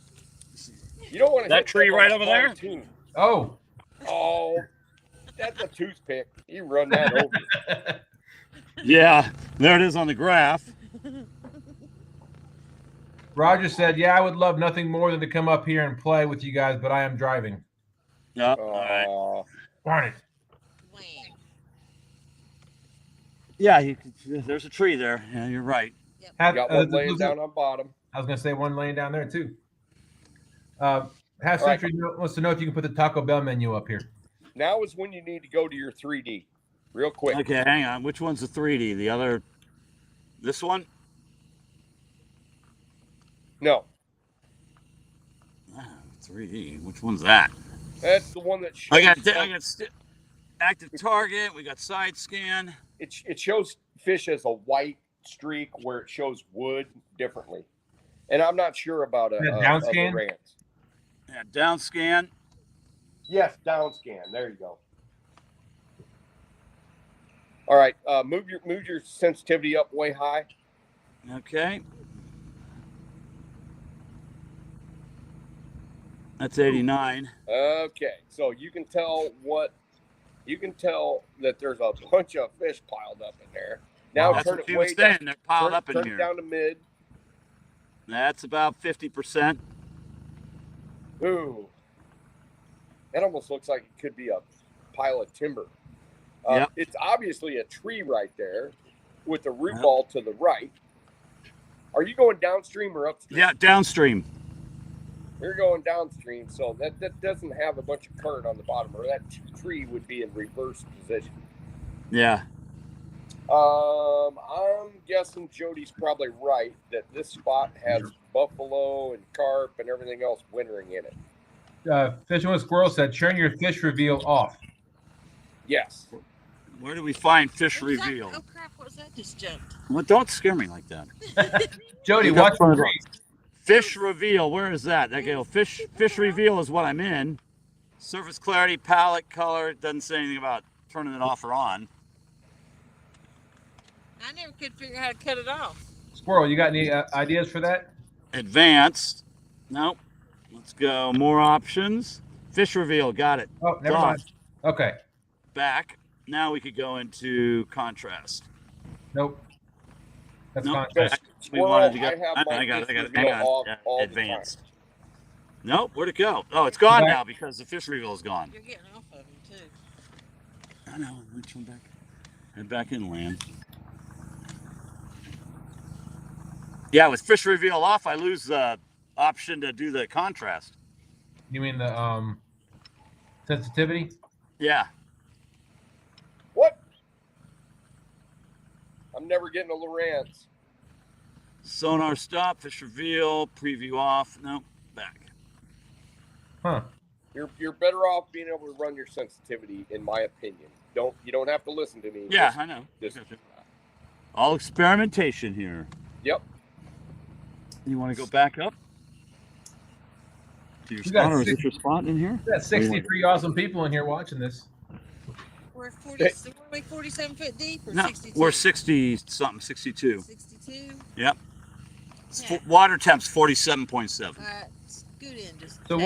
So turning the fish reveal off, what does that do? That is fish reveal's off right now. I know. I'm asking what that does. What is that? It don't mark the depth or puts. It doesn't add all that color to them. Okay.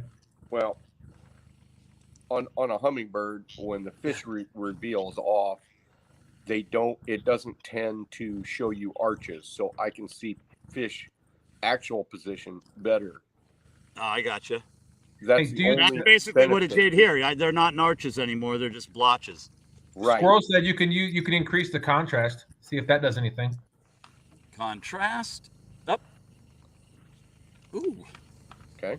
Oh, okay. That's not bad. You're getting to where you got red and yellow. You got yellow in the middle and red on the outside, which is absolutely opposite of mine. Mine's blue on the outside on big fish, and then it shows yellow and then red to the inside.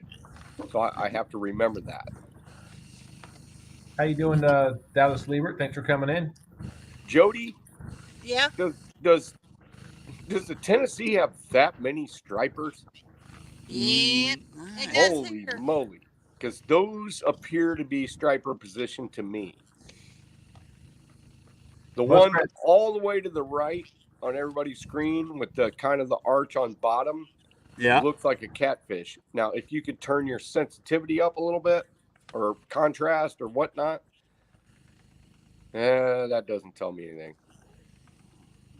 Tells me that all those fish are about the same size. Muskrat says, so fish reveal helps with target separation. Okay. We're going like 2 miles an hour. See if you can get to do 4. That's what Yeah, I You want to go faster? I usually go 4 miles. That way my fish always looks the same. I know how big they are. TX Tiger said perch and crappie, question mark? Maybe. On my graph, perch and crappie show up a lot smaller than that. We're getting shallow. Going up a ledge. Yeah, I know. I'm turning back away from the bank.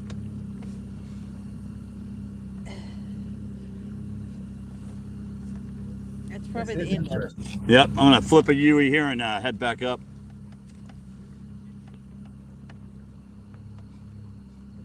Down All there right. close to that red light's where I caught a 45 pounder. All right, everybody. I am done being armchair quarterback guy. Yep. I think we're just gonna go up here where all the blotches were and just spot lock and throw something down and see what happens. You're gonna have to, because there's enough difference between this Lowrance and my unit that I can't lead you in the right direction. It would take way too much experimentation and waste everybody's time. Yeah, I think we're gonna spot lock just up here and then just throw it down and see what happens. Hey James, Squirrel said that those are big, definitely not crappie. Okay. We're doing what, 4 now? Yeah, we're in 60, almost 70 foot. Robert Rodman, how you doing? Said there where they are has a lot of stripers. I know I caught a lot there. Okay. Well, they look like a scaled fish to me here. They're not long and juxtaposed. They're basically looking like scaled fish. Back in a little bit because we're in 70 foot. Yeah. You want me back up against the wall, right? Don't matter. Are those old trees down there? Yeah, I think that's something sticking up off the bottom. Yeah, but I mean, are they like old trees? I've snagged up here before. I tried dragging through it, snagging them, and I got hung up.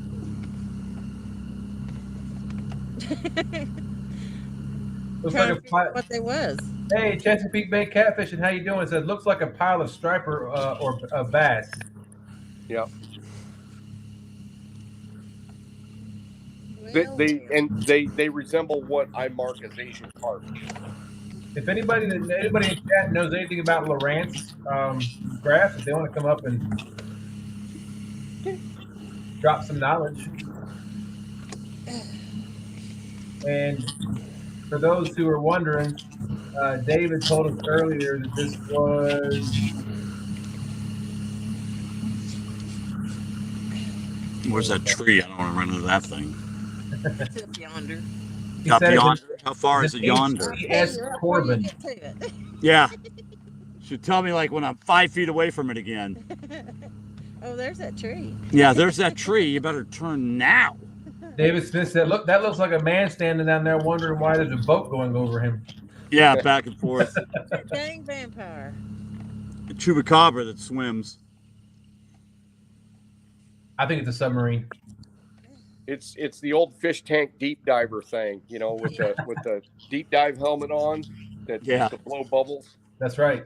The weighted boots. Yep. That's me down there 30 years ago. Wanting to know what those fish were. You want me closer to the bank? Yep. You know, you want me to find that tree, don't you? Yep. Yep. Yeah. It's okay, David. A little rubbing compound will take that scratch out. Straighten her up. Hold it. No one really worries about a scratch on a catfish boat, do they? Well, they're in a bass boat, so. When I got the boat, it was like brand spanking new, kept in the garage, and I've been driving it for like 2 months, and I feel really bad.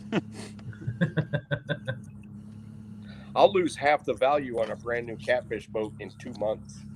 Yeah, I'm sure I'll be there.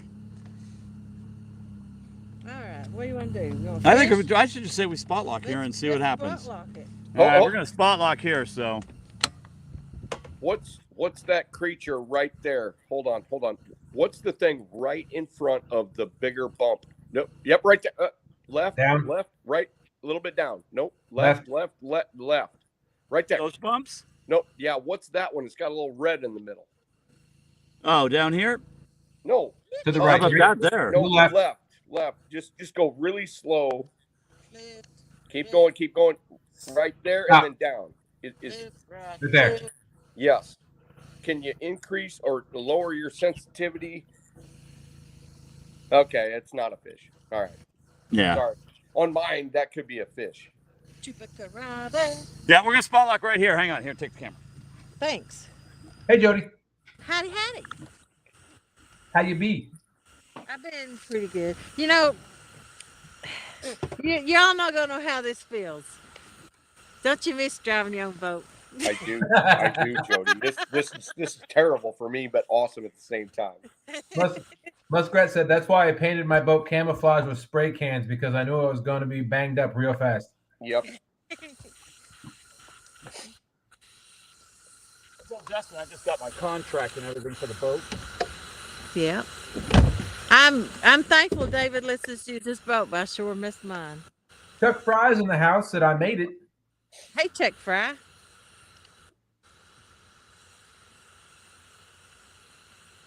All right, we are spot locked. Yeah, I was Stan and I were up Epic. Stan and I were upriver meeting the city down by the grain silos up past 95. Yeah. And I was in my boat. I got a fiberglass boat, and I the water was not as high as we thought, and I slid over top of a rock. Oh yeah. It scared the crap out of me. Yeah. A phone call. That's Dave. Fishing with a I squirrel. think I've poked at least 9 holes in 2 different boats. Yep, David. Wow. Yeah. That were 1/8 inch. They're actually 3/16 inch hardened aluminum holes, and I have poked at least 9 holes. I put a dent in my first 1872 Sea Ark the size of a muskmelon, and it didn't leak. I couldn't believe it. Wow. I mean, you could throw a muskmelon into the corner about 2/3 of the way down to my boat because I hit a gigantic rock on the way down because there was only 2 inches of water, so I had to like lean the boat up, but I came into the corner too slow. Gotcha. I learned a valuable lesson that day. Squirrel, she did not sell her pontoon. Her motor's having some issues, so they're out on David's bass boat tonight. California beach fishing. Let's see. Bold Line, how you doing? She's got muted because they got David on the phone right now. Oh, he's back. What do you want? I'm just gonna go put the rods out. You want to throw the rods out? Well, you can. Go for it. No, you can do it. Nah, I'm just putting the little guy out. The little guy. All right, everybody. I promised a friend of mine I would go over some screenshots on depth tonight. And I'm really late on that. He texted me almost an hour ago. I'm going to see if I can't call him because I told him I couldn't text all the information because it's all crazy about it. So gotcha. I've got to get going. And I just want to tell you it's been a giant pleasure. Thanks for having me on, Jody. And that's one of the neatest lives I've ever been involved in, looking at your river and trying to figure out the differences between all that and kind of looking at it. It's really awesome. Well, thanks for coming out and talking with us. Well, I appreciate it. Anytime. Well, we look forward to CatCon Epic. And you know what? We're going to have a good time at CatCon. It doesn't matter what. We're going to have a good time at CatCon. It just is. I guarantee it. Yeah. Good. I'm looking forward to it. You guys are awesome. Thanks, everybody. I'm out. All right. Have a good night. Have a great weekend. Yep, you too. Catch some fish, Jody. I'm going to try. I know you will because you got the fortitude. All right. See you, buddy. All right. Later. Yep. Bye. Always learning. That's the way I look at it. Yep. Bold Line said, "Why are country ladies beautiful?" Muskrat. I missed my muskrat. Roger Squirrel said, "Roger, where is muskrat?" We're doing good, Bold Line. My family's asleep. I'm boycotting sleep for the last week. So, no, I'm just kidding. Just haven't got much of it.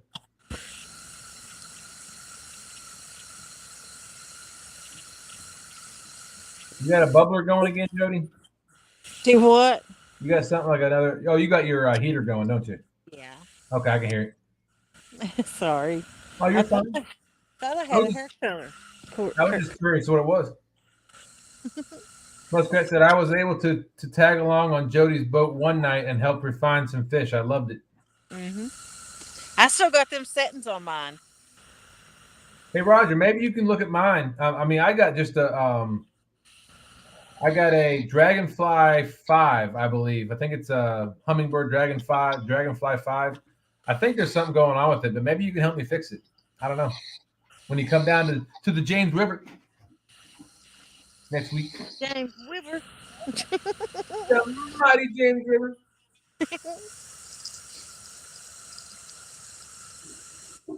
I've not fished down here in months.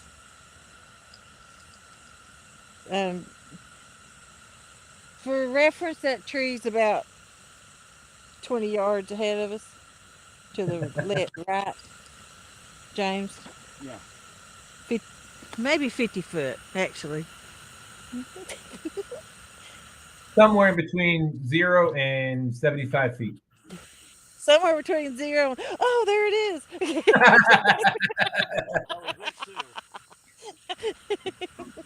You said it was sticking off the bank, not out in the middle of the river. No, I said it was out in the water. Oh, I got you, Roger. Yeah, one of my goals this year, Jody, is to come down to fish the Tennessee with you. That'd be awesome. We'll have a blast. Absolutely. I mean, look how happy James is fishing with me. It'd be a blessing.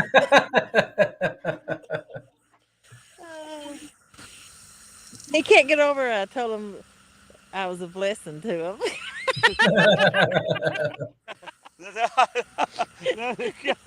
Yeah, that's what it is. Yeah. Come on, James. Be positive. Yeah, James. I'm positive. I'm a blessing. Positively a blessing. Yes. She says she'll tell you. Just ask her. Real Hoss says, "Hey, Jody." Hey, how you doing, Real Hoss? Long time no see. Sorry, I overlooked that one. We've got a few new people. TX Tigers in the house. Chesapeake Bay Catfishing. That's Teddy. Timmy.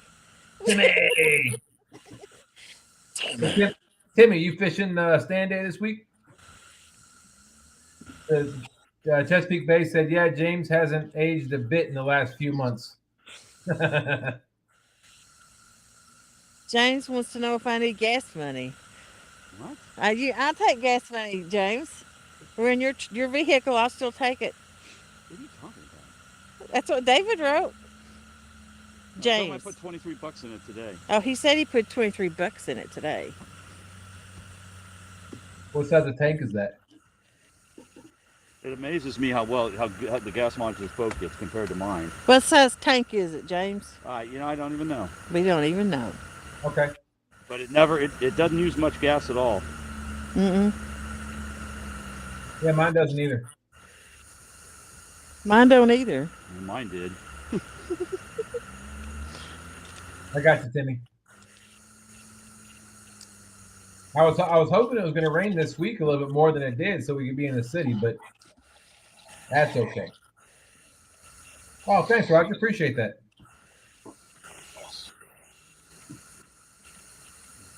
Real Hawk said, "I am fine. I just saw you and popped in to say hi." Well, appreciate that. But don't forget to hit that thumbs up, folks. We still got 58 awesome people in here. And don't forget to go vote. Oh, thank you, David. 22 gallons. Wow. Go vote for Golden Whisker Awards. We got Jody got nominated for best best live show and female mute that for a second. Oh. Oh, they muted. Okay. I shouldn't have muted. Yeah. So what did you get nominated for the Golden Whiskers, Jody? Female angler and live stream. There you go. See, David needs to ask for a case of Blue Magic carpet cleaner for that bass boat carpet. I'm going to have it professionally detailed. So don't forget to go vote Golden Whiskers. You can find the link on Palmetto Cat's channel if you go to the Golden Whiskers video, and in the description there's a link for the voting. And now you do have to vote for you have to select something in every category for the vote to count. But he said so far, hey Jody, you all right, Jody? Huh? Are you okay? What are you doing? Wow. Robert modeling. I noticed when James is with Jody, he ties the anchor rope around his neck. That's so true. I always tell all my friends, if you see me out in the river, just shoot me, kill me, do something. So Kevin Palmetto was in Stan's live earlier and said he's got, I think there's 425 people have voted so far. Wow. Yeah. I still got a vote. Well, You got. Nappy nap time. It is nap time. Yeah.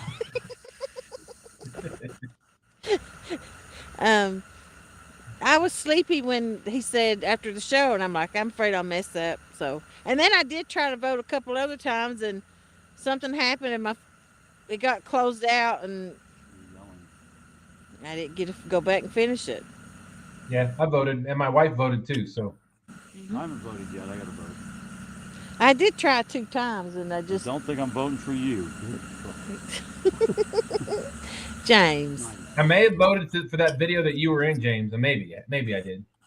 Yeah, I think that's the only reason why Joe's going to win that, because I was in the video.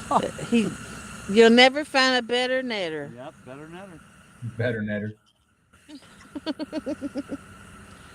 I don't know. I got a pretty good netter with me. Yeah. John's a pretty good netter. Trying to knock it off with the net, but he swam right in it. I think I'm a pretty good netter myself. You reckon? I reckon. I'm not the best. That's okay. It just takes practice, time, perseverance, dedication. I can net my own, but I ain't that great at netting somebody else's. See, TX Tiger said we lost a search and rescue diver here this week on Murray. Oh no. Oh. That's horrible. Mm-hmm.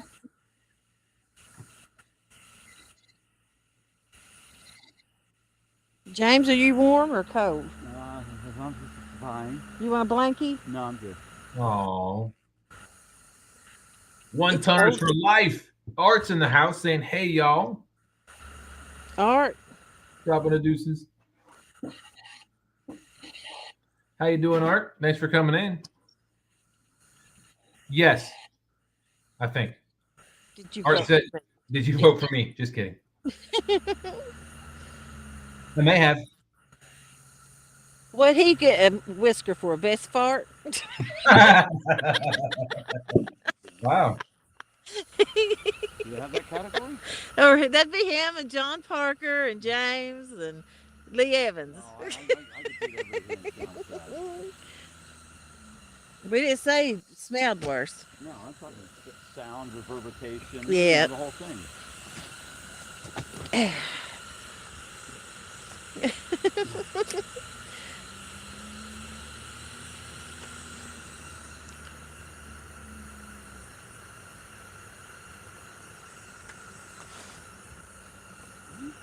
I'm getting closer to the heater a second.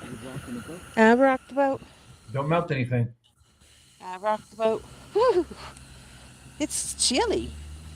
Yeah, it did get cold though. It did. I got spoiled sitting down here in front of the heater.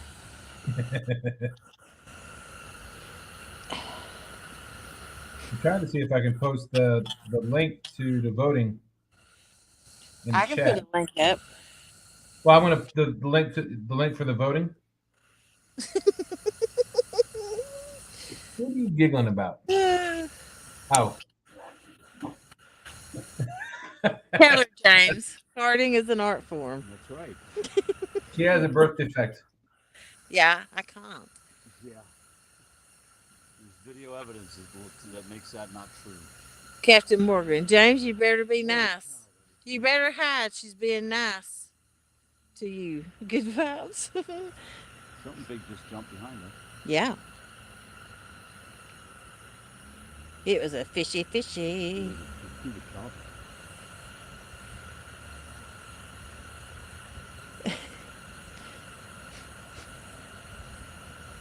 I believe that is going to be once it shows up.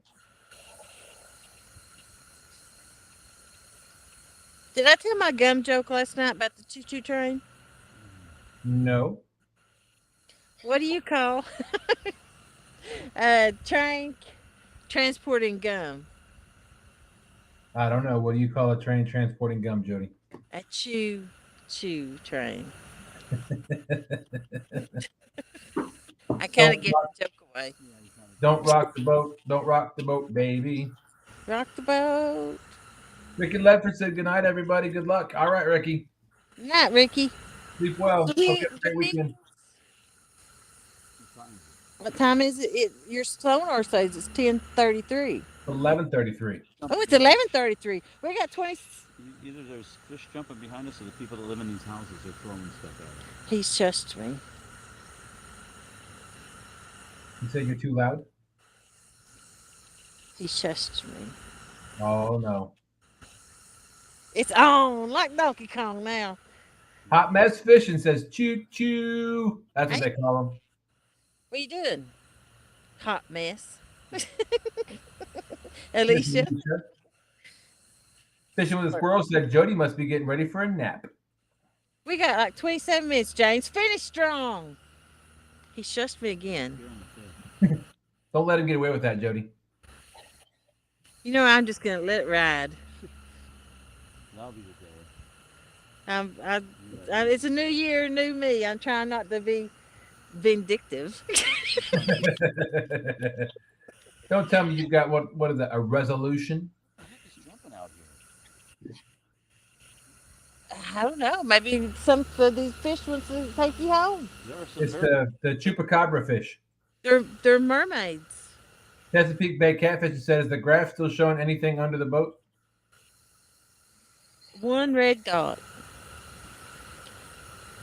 Look like an eye. Oh.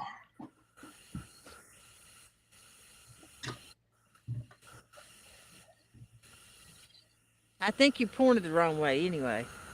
I think you're above the fish.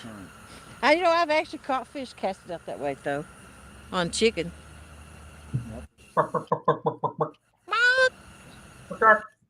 Mm-hmm.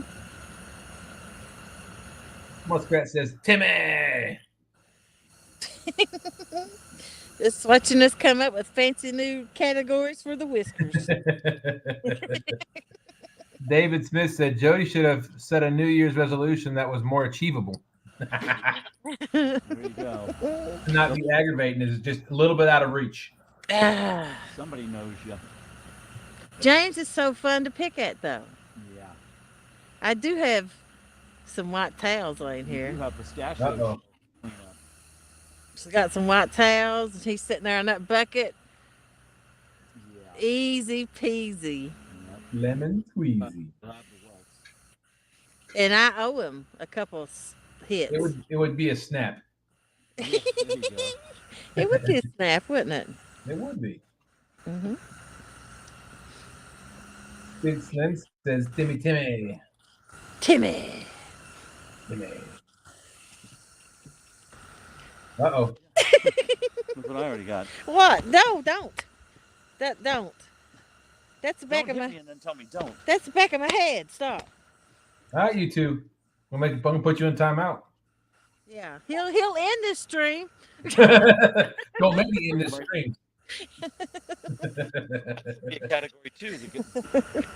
Whoever took the most in the live stream. No, Alicia. There has been no fish caught this evening, but we did have a fantastic fish graph lesson with Epic Tim Scott, Epic Catfishing. That was pretty interesting. It was. He had a lot of fun too, it looked like. Muskrat said, finally pulling up to the house. You guys have a good night. Good luck. Finish strong. Tight lines, everybody. Don't forget to check out the River Wars tomorrow morning, 8 a.m. Eastern Standard Time. I hopefully get to watch it. All right, Roger. Sleep well. Talk to you tomorrow. I got to go somewhere tomorrow. I'll probably watch it while I'm driving. You really shouldn't watch while you're driving, Joe. It's dangerous. Look at the house. Well, I got it sitting on my dash, and I don't really watch it. I listen.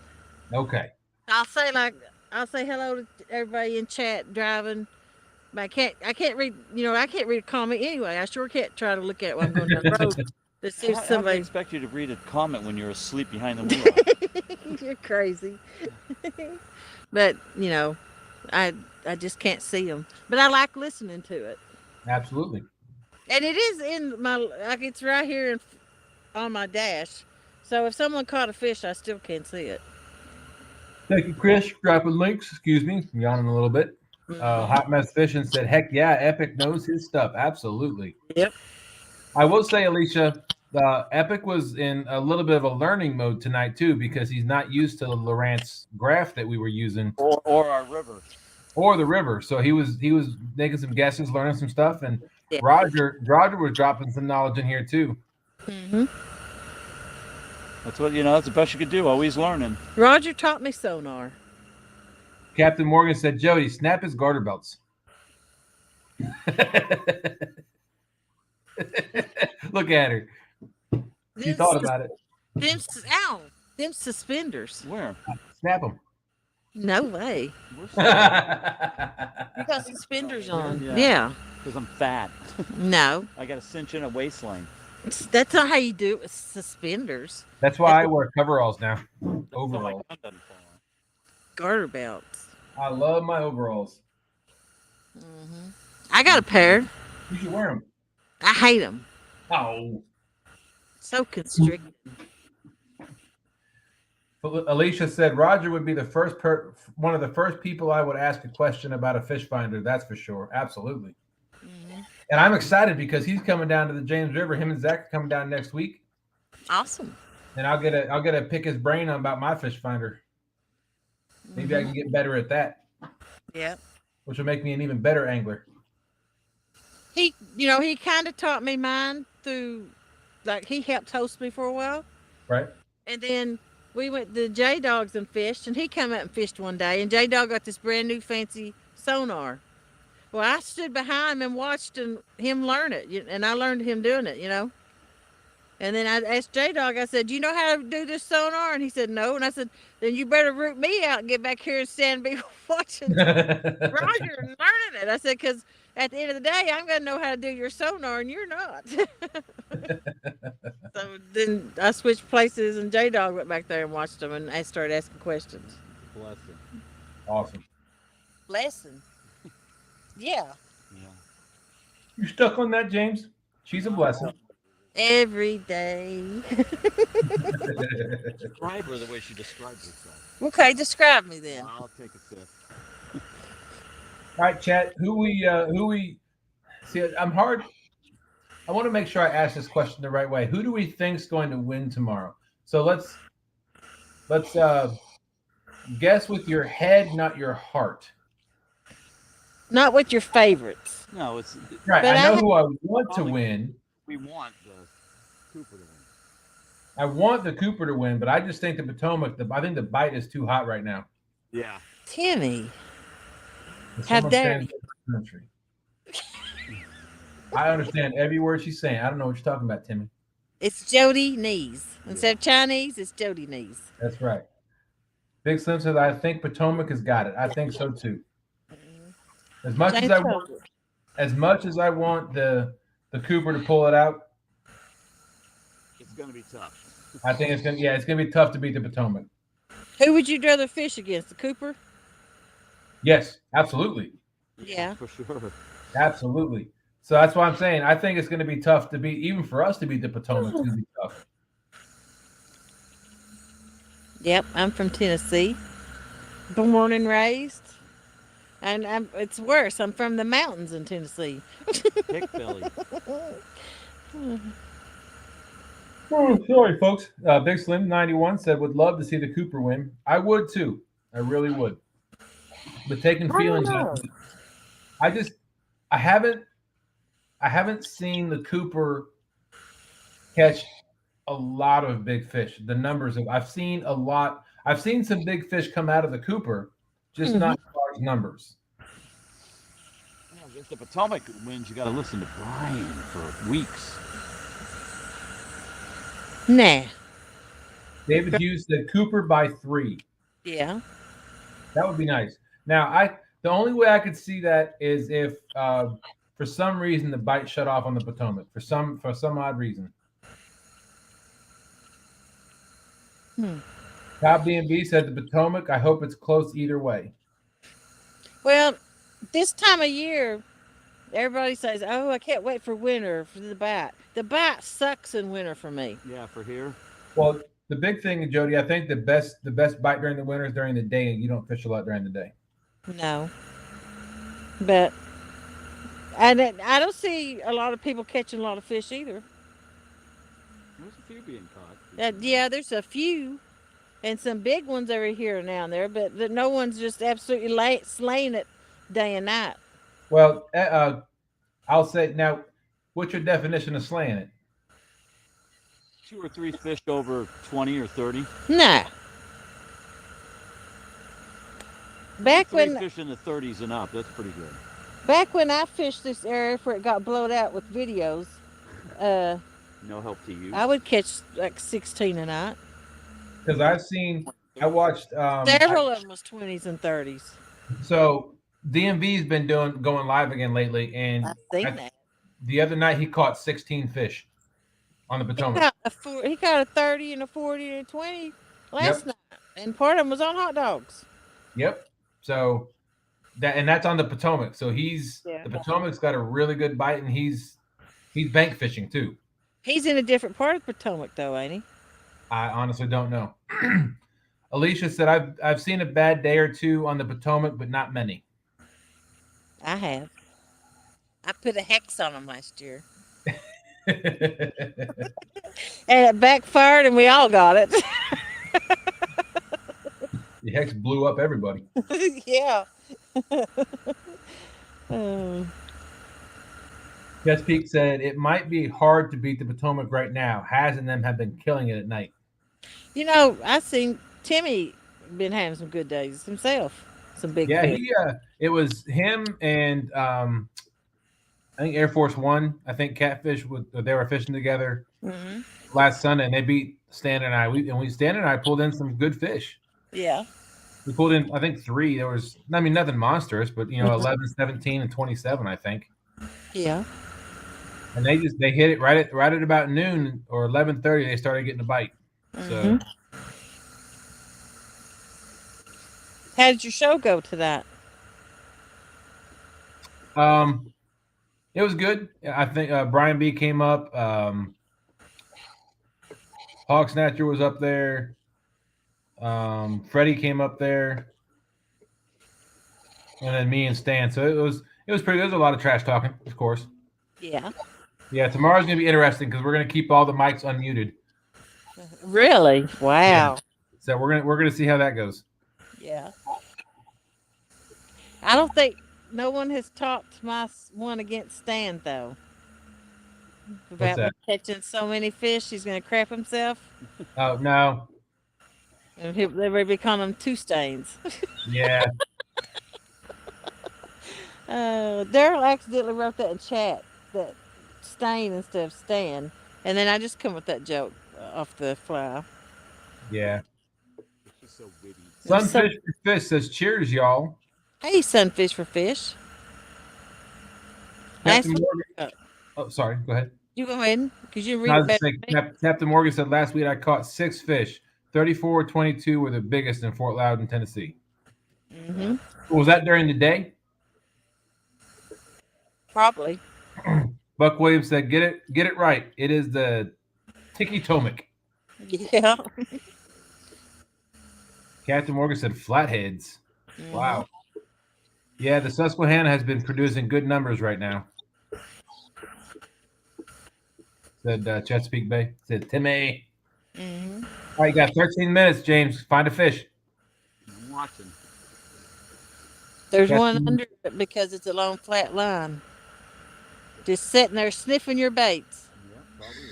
Yep, I see it. Open your mouth. Close your nose. Take a And they bite. look like a big long worm on your screen. They're just sitting there, ain't they?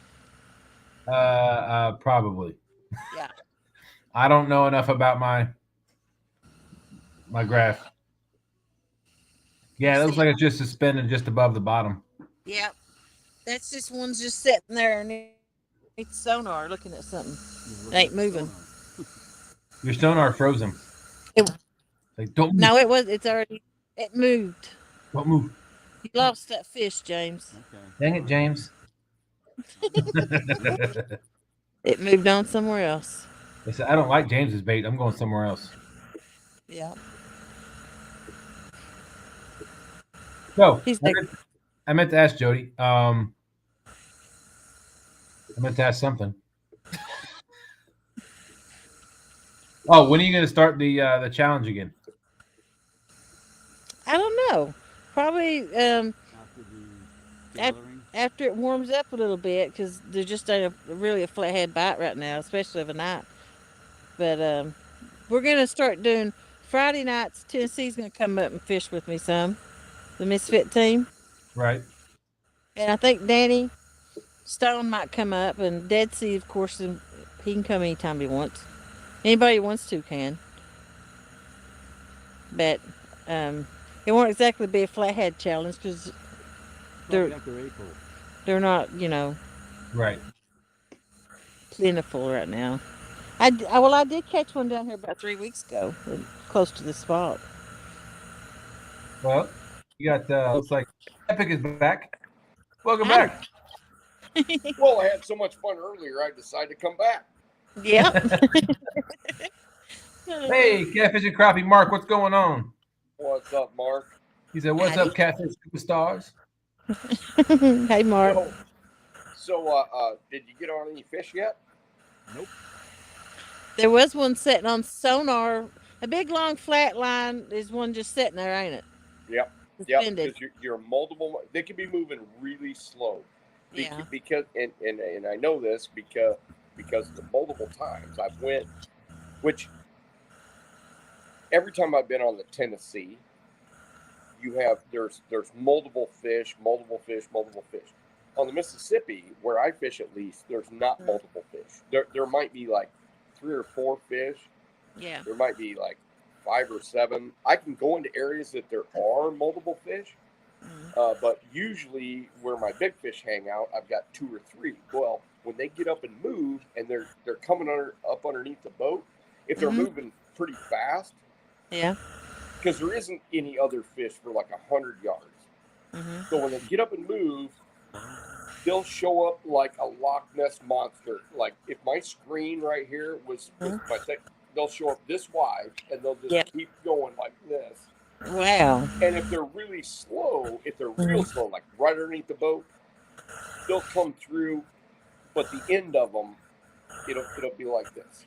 A little bit elongated, whatever, but they'll almost mark like a giant log. And I know there's no logs down there because we're in 50 foot of water. I've marked it during the day, and there just isn't anything. So the thickness is good, but the distance, if they move really slow, it'll just show up across the screen like a log would.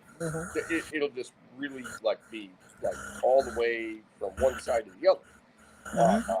But if they're moving fast, and I already know that they're giant fish because I marked them before, they'll come in like a big block. And that's when I say on my live, I'll go, Sean, a school bus just went underneath the boat, because they'll be like stacked high, and they'll be like blocky, and they'll just like, oh.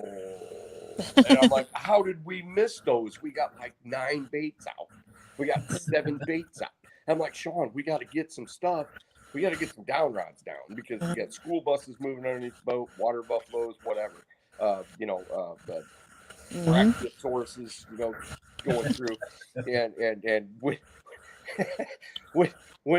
when they don't come through, I start to get worried because if I'm not seeing them on my cone, I think I'm either too far left, too far right, or they went downstream. So if I only mark 3 fish, I start to get worried if I'm not seeing them underneath the boat.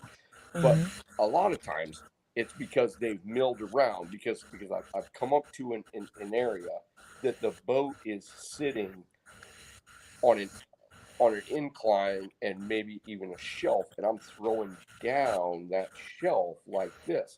So a lot of times I don't even get a chance to mark them before they bite because they come up and they mill around.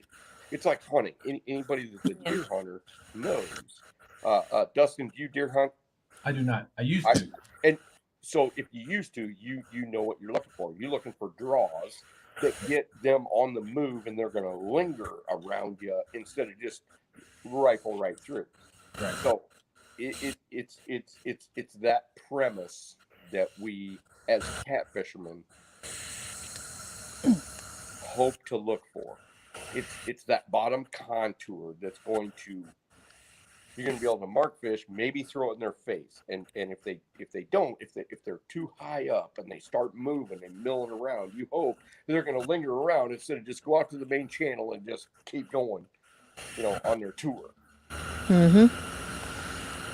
Sometimes I don't have to worry about that. Sometimes if I'm marking them head down, tail up, blah, blah, I don't even have to worry about it. But when they're like this, just moving through, they don't care about eating. They're on their way from where they've been, going to where they want to go. Yeah. So I gotta hope that there's a rise that will interfere with their plan, to where they're like, okay, I'm gonna be down here. Maybe they're sitting like 50 foot of water, and then all of a sudden the bottom comes up, and I start marking them on the front side of a rise. Now, if they're on the back side of a rise, that's bad news for me. If I'm marking giant fish like in Jodi's situation, which we don't have too much stuff that looks like hers on the Tennessee, because hers is a limestone-based river where the whole bottom gets scoured pretty well. Mine is a clay-based river. So the clay is going to be a lot more subtle. There's very few like hard rises until you go to different pools, which I haven't shown you different pools yet.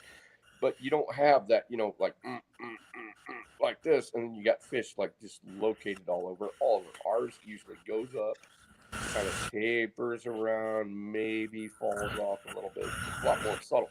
So if I've got fish on the front of a rise, I'm way better off than the back side of that same rise. So if that rise is like this, or on my rivers, it's more like this. So it'll be deep water over here. It'll be a little bit shallower, 5-10 feet. And then off the backside of my wrist here, of my hand, if I'm marking fish that are, this is very hard to do.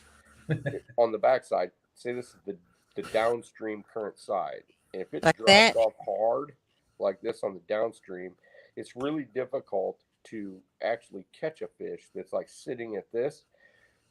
You can catch them, but you got to put that bait, right in front of their face. And we all know with a cone, it's really difficult. It takes thousands of hours of practice to be able to get that. And even with thousands of hours, it's still kind of a poke and hope, because I can feel that I'm right because I've triangulated stuff from the bank. I've looked at the current. I know where my wash is.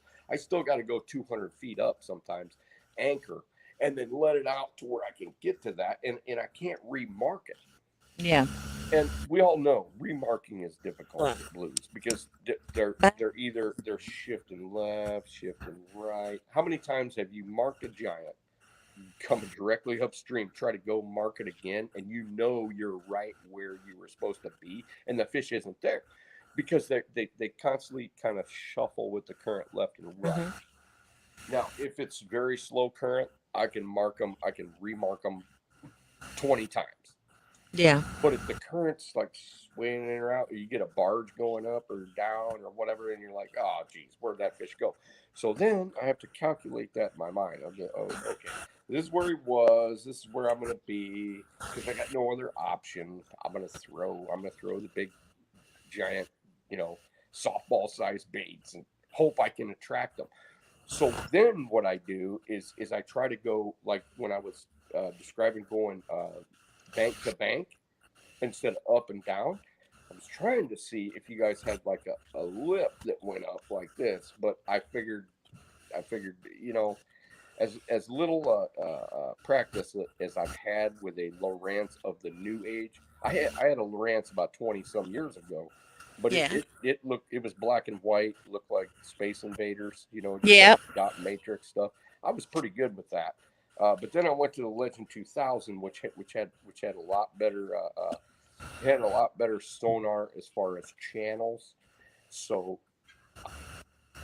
it differentiated better between wood and catfish. So then I was actually able to say, okay, and it had a better bottom separation.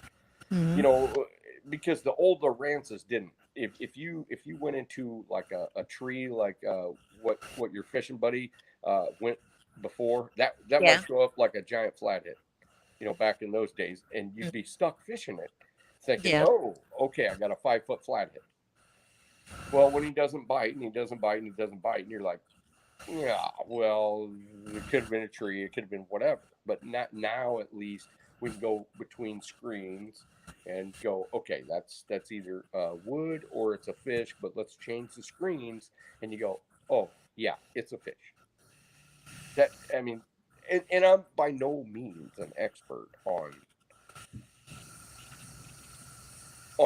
sonar. My buddies that are like tournament guys, oh my gosh, they're like, Yep. they're like waypoint, which is more like Roger Muskrat. Yep. So Roger Muskrat, since he fishes the Ohio and he fishes tournaments, he does all this stuff. He's probably way better than me. I'm like a unidimensional guy. I claim that I don't know a whole lot about what I'm talking about as far as going anywhere but the Mississippi River. But then again, I do, because it's going to be the same. But I don't use all the features even close. I use the sensitivity. I use the down scan. I use the 2D. I use the 3D. And I use very, very limited the side scan. But that's only to tell me that what I'm looking at on the 2D, it's just confirming what I'm looking at in the 2D.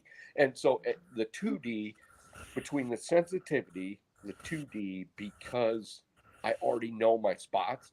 When I go to a new spot, I got to go, oh, did I just mark like a short, root ball with, that's tiny with a big stem, but it's short, because that happens. So, just because I've already seen these spots that you guys see me in on lives, I already said, oh, there's no tree here, because I've already, seen every inch of that thing. There's no tree, there's no whatever. Now, it was interesting this last season when we went to a spot I hadn't fished for 15 years, because I hadn't had to. Because normally my other spots, I could put some together, but I had to go to another spot, and I marked all kinds of what I felt was big fish on the bottom. But I looked on shore, and there was all kinds of culverts. It's like cement culverts.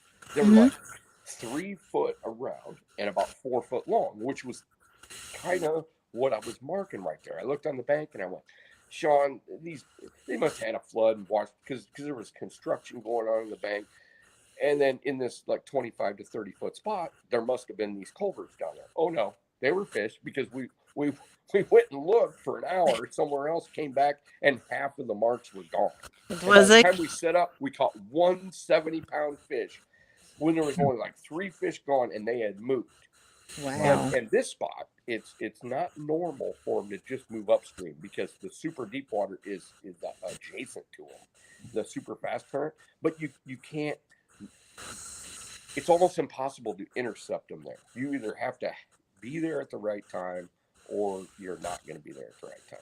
Now, I went back to the place with Jerry, Parker Pursuits, and we marked generally kind of the same thing, only there was way less fish. There wasn't 20 giants. There was like 3. And we didn't catch a single one. They moved, but they evidently didn't come upstream, even though we had like the most delicious baits you could ever have. They evidently either moved downstream or to the side. Yep. But that's such is life.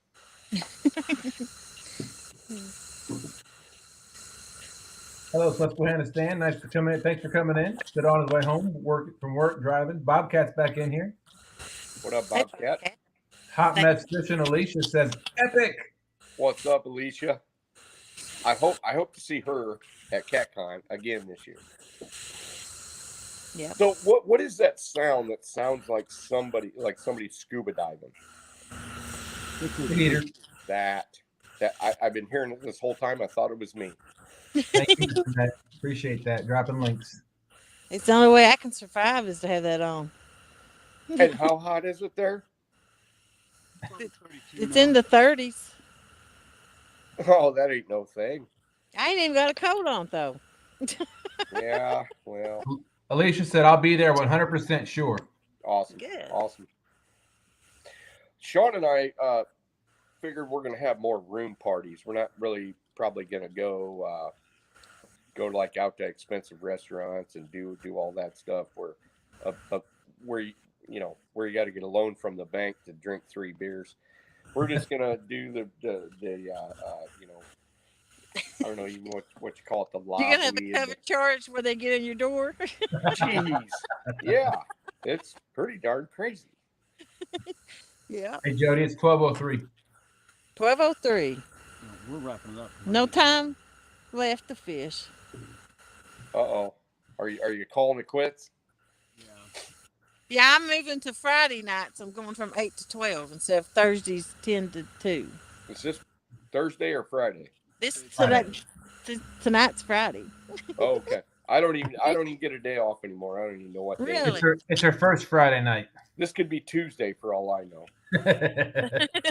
Well, just so you know, it wouldn't be Tuesday because I bowl on Tuesday nights and I won't be here on Tuesday. Okay. It's not Tuesday. Okay, I'll have to remember that. I like bowling. What? I like to bowl. I took it in college. As a class? Yep. Oh, okay. Anything with the game, you know what I'm going to do. Hey, look at that. Sean's in the Tennessee team Snagging Whiskers. Yeah. That's Hey, Sean. How you doing, Sean? Yeah. My fishing partner, Sean. Nice. So let's go Tennessee River. Well, Sean, you came just in time for us to wrap everything up. Say Bobcat put after the show. Go check this out. He's got a link up. Uh-oh, let's see what that is. Hope you got a fish. He got a knibble. A knibble. Oh, it's going down. It's going down. Oh, we got a fish. Look at that. Take down. Sweet. Down. That's a takedown of the year so far. That's on the pink rod, too. Can you Look put at it solo? I can't. Yep, I got it. My fishing partner, Sean, comes in here. We get a bite. Look at that. Fish on. You in Fish there on. yet? Yep. Well, I have to lay the phone down. Let's see. See how talented I can be. Look at that bend. Yeah, current's pretty good here too. So David Smith said that's a good fish. Fishing with squirrels said nice. It looks like a good fish because it's not doing a bunch of spinning. And in the winter, they love to spin. yeah, he's really not doing a lot of barrel rolls. No, that's good. Team Snag Whisker said the James River cat fishermen are good luck. The Yep. the less they wiggle, the bigger you can expect it. Absolutely. Fine. Yeah, a little bit. I'm stuck. The net's not ready. He should be here.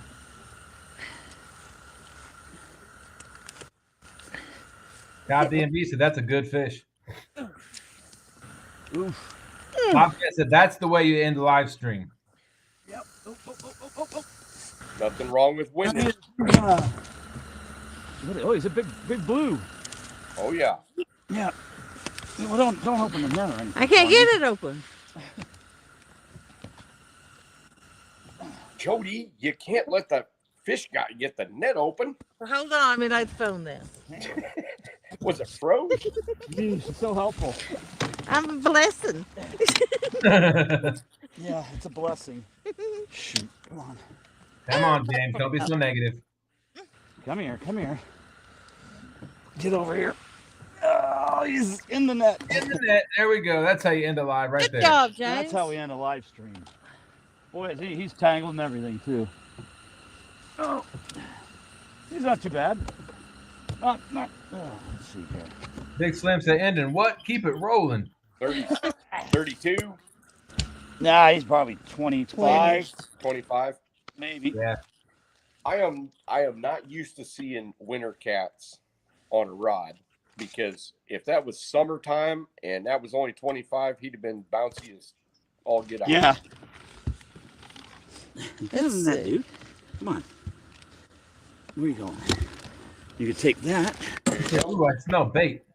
Yeah, he's all in the bait. Come on. Hooked to the top of the mouth. Alicia says, awesome. Cobby, or heck yeah, Cobby is awesome. Bobcat says, awesome. Where's the fish grips and stuff? Oh, there we go. Your hands. There you go. All right. That's a good fish. So if he's hooked in the top of the mouth, what does that tell you? Right in front of the steering console's my bag with the scale and the. I'll lay that right there. I don't know. What does that tell you, Tim? I was hoping somebody else would be able to answer this, and if they did, I would know they were watching my videos. We gotta set up a tripod for this phone. Why? So if they're not hooked in the corner and they're not hooked, if they're hooked in the top or in the bottom jaw, what does that tell you? Upper lip. Center, top.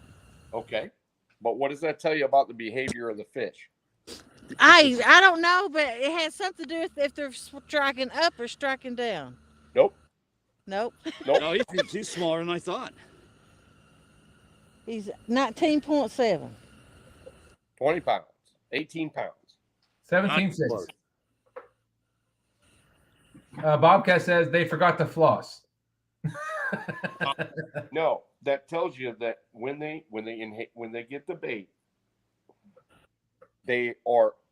all they're doing is curling their tail and backing up. Yeah, because had he moved anywhere close, There we go. 90 degrees of the current, Just under backing up, Terry. Yep, that's right. So that will tell you right there. You've caught one fish. You can't see it. Hang on. 14.90. It's just 14.9. He made it look good. I thought it was 20 pounds. 14.90. But, Jody, that will tell you the activity level of the fish is suppressed. Here we go. It's not high. When you got a 14-pound fish that all he's doing is backing up, that means you've probably presented bait to fish all night. It's the fact that they're not active. And All right, well, we're going to let him go. up. See you, buddy. Thanks for saving the night. Scott gone. Alicia said all this. Said the sad thing is I knew this, but I couldn't remember. You'll remember now. Oh, there you go, bud. Thanks for coming. I appreciate you. Bobcat said it means they aren't feeding aggressively. That's right. That's right. They're not turning at all. They're just backing up. Good job, James. And that said, nice fish, James. Apache Adventures in the house. So that fish was eating like me after Thanksgiving dinner when my wife brings a piece of pie. All I did is put it to my mouth and just sort of back up. That's it. Nom, nom, nom, nom, Yeah, nom. just one little bite. And I'm like, oh, geez, do I really have to eat this? Yeah, I have to eat it. Alicia said, I got it in memory this time. We'll take it. Yep. I think he ate that bluegill you had cut up. Oh, really? Yep. Yeah, Chucky said moved backwards. Yep. Sorry.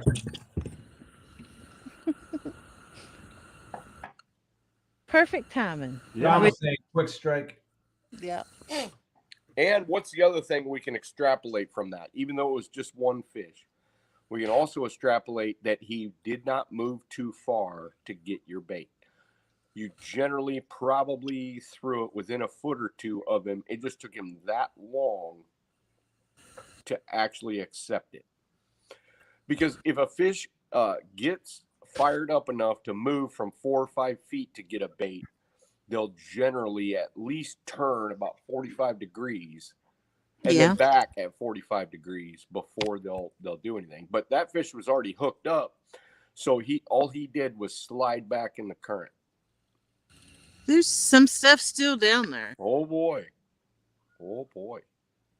Bobcat said, "Congrats, y'all." Yeah. Thank you. I agree. Whew. So you wrapping it up? Yeah, we're pretty cold. James might be warmed up now. I don't know. He's still cold. Yeah. Hey, that pole stands out pretty good, didn't it? That pink color. I might buy another one of them pink ones. David Hughes said, "Good fish, James." Yeah. Well needed. Chris Evers said, "Good night, Dustin." Slowly coming out of my skunkism. Good night, Chris. All right, it's about 11:15. As much good time I'm having, I got to go to bed. Yeah, I gotta get up in about 6.5 hours. So appreciate you sharing with us. Well, I just love it all. Love you guys, and love you too. I'm going to bed. I'd rather not. I'd rather stay up till like 3 o'clock in the morning, talking catfish and stuff. Yeah. We love to learn. Yeah. Oh, yeah. Hey, I love to learn too. That's my biggest thing. Outdoors Addictions in the house saying hello, everyone. Howdy, Jesse. Bobcat said, "Good night, Tim and all." Good night, everybody. Sean from TSW said, "Good stream." Thanks. Danny Stone said, "Note to self: go pull the bluegill traps in the morning." Yeah. There you go. Bye, everybody. All right, Tim. Have a good night. Alicia said, "Danny Stone, I gave you a shout out in my video earlier." We only had the one bluegill out. Yep. Well, we'll find out right now if it was that bluegill because it was on this side. So Alicia said, "Glad I got to see the fish tonight." Yeah, me too. I'm glad you got to see really one. happy. And that excellent net job I did. That was awesome. So helpful. Sorry, James. It's all right. And look, your chicken did not get touched. Nope. Did it have a float on it? Nope. No, that was bottom. I'm gonna say that Stan and I caught. Well, it was we caught one on the chicken, and the other two were on a fillet. Filet. You're liking them fillets now. I love the fillets now. The last 3 fish I've caught have been on fillets. The filet. You know that bluegill was a filet. Yep. I like bluegill fillets too, but I like shad fillets better. I ain't got no shad. That's all I use anymore. Well, that's all I use in the wintertime. During the summer, when the bluegill come back out, I will go get some more bluegill and use them bluegill fillets. Yeah. Yep, it's looking better. It must have been that filet. The filet. Filet bluegill. All right, let's go ahead and end it. All right. Anything you want to say? James said, "Thanks for watching." Next, there's a possibility I might not be able to do next Thursday night because my boat's tore up and James be going out of town. Yep, I'll be out of town. So either I'll have to bank fish it, ooh la la, or I might not just do Thursday night. I planned on it, but I might skip next Thursday and just do Friday. All right. And I still have to hitch a ride Friday night with somebody. If I was closer, I'd give you a ride, Jody. Fishizzle. Bless you. And it definitely was the bluegill. It was the bluegill. Okay. Nice. All right, everybody.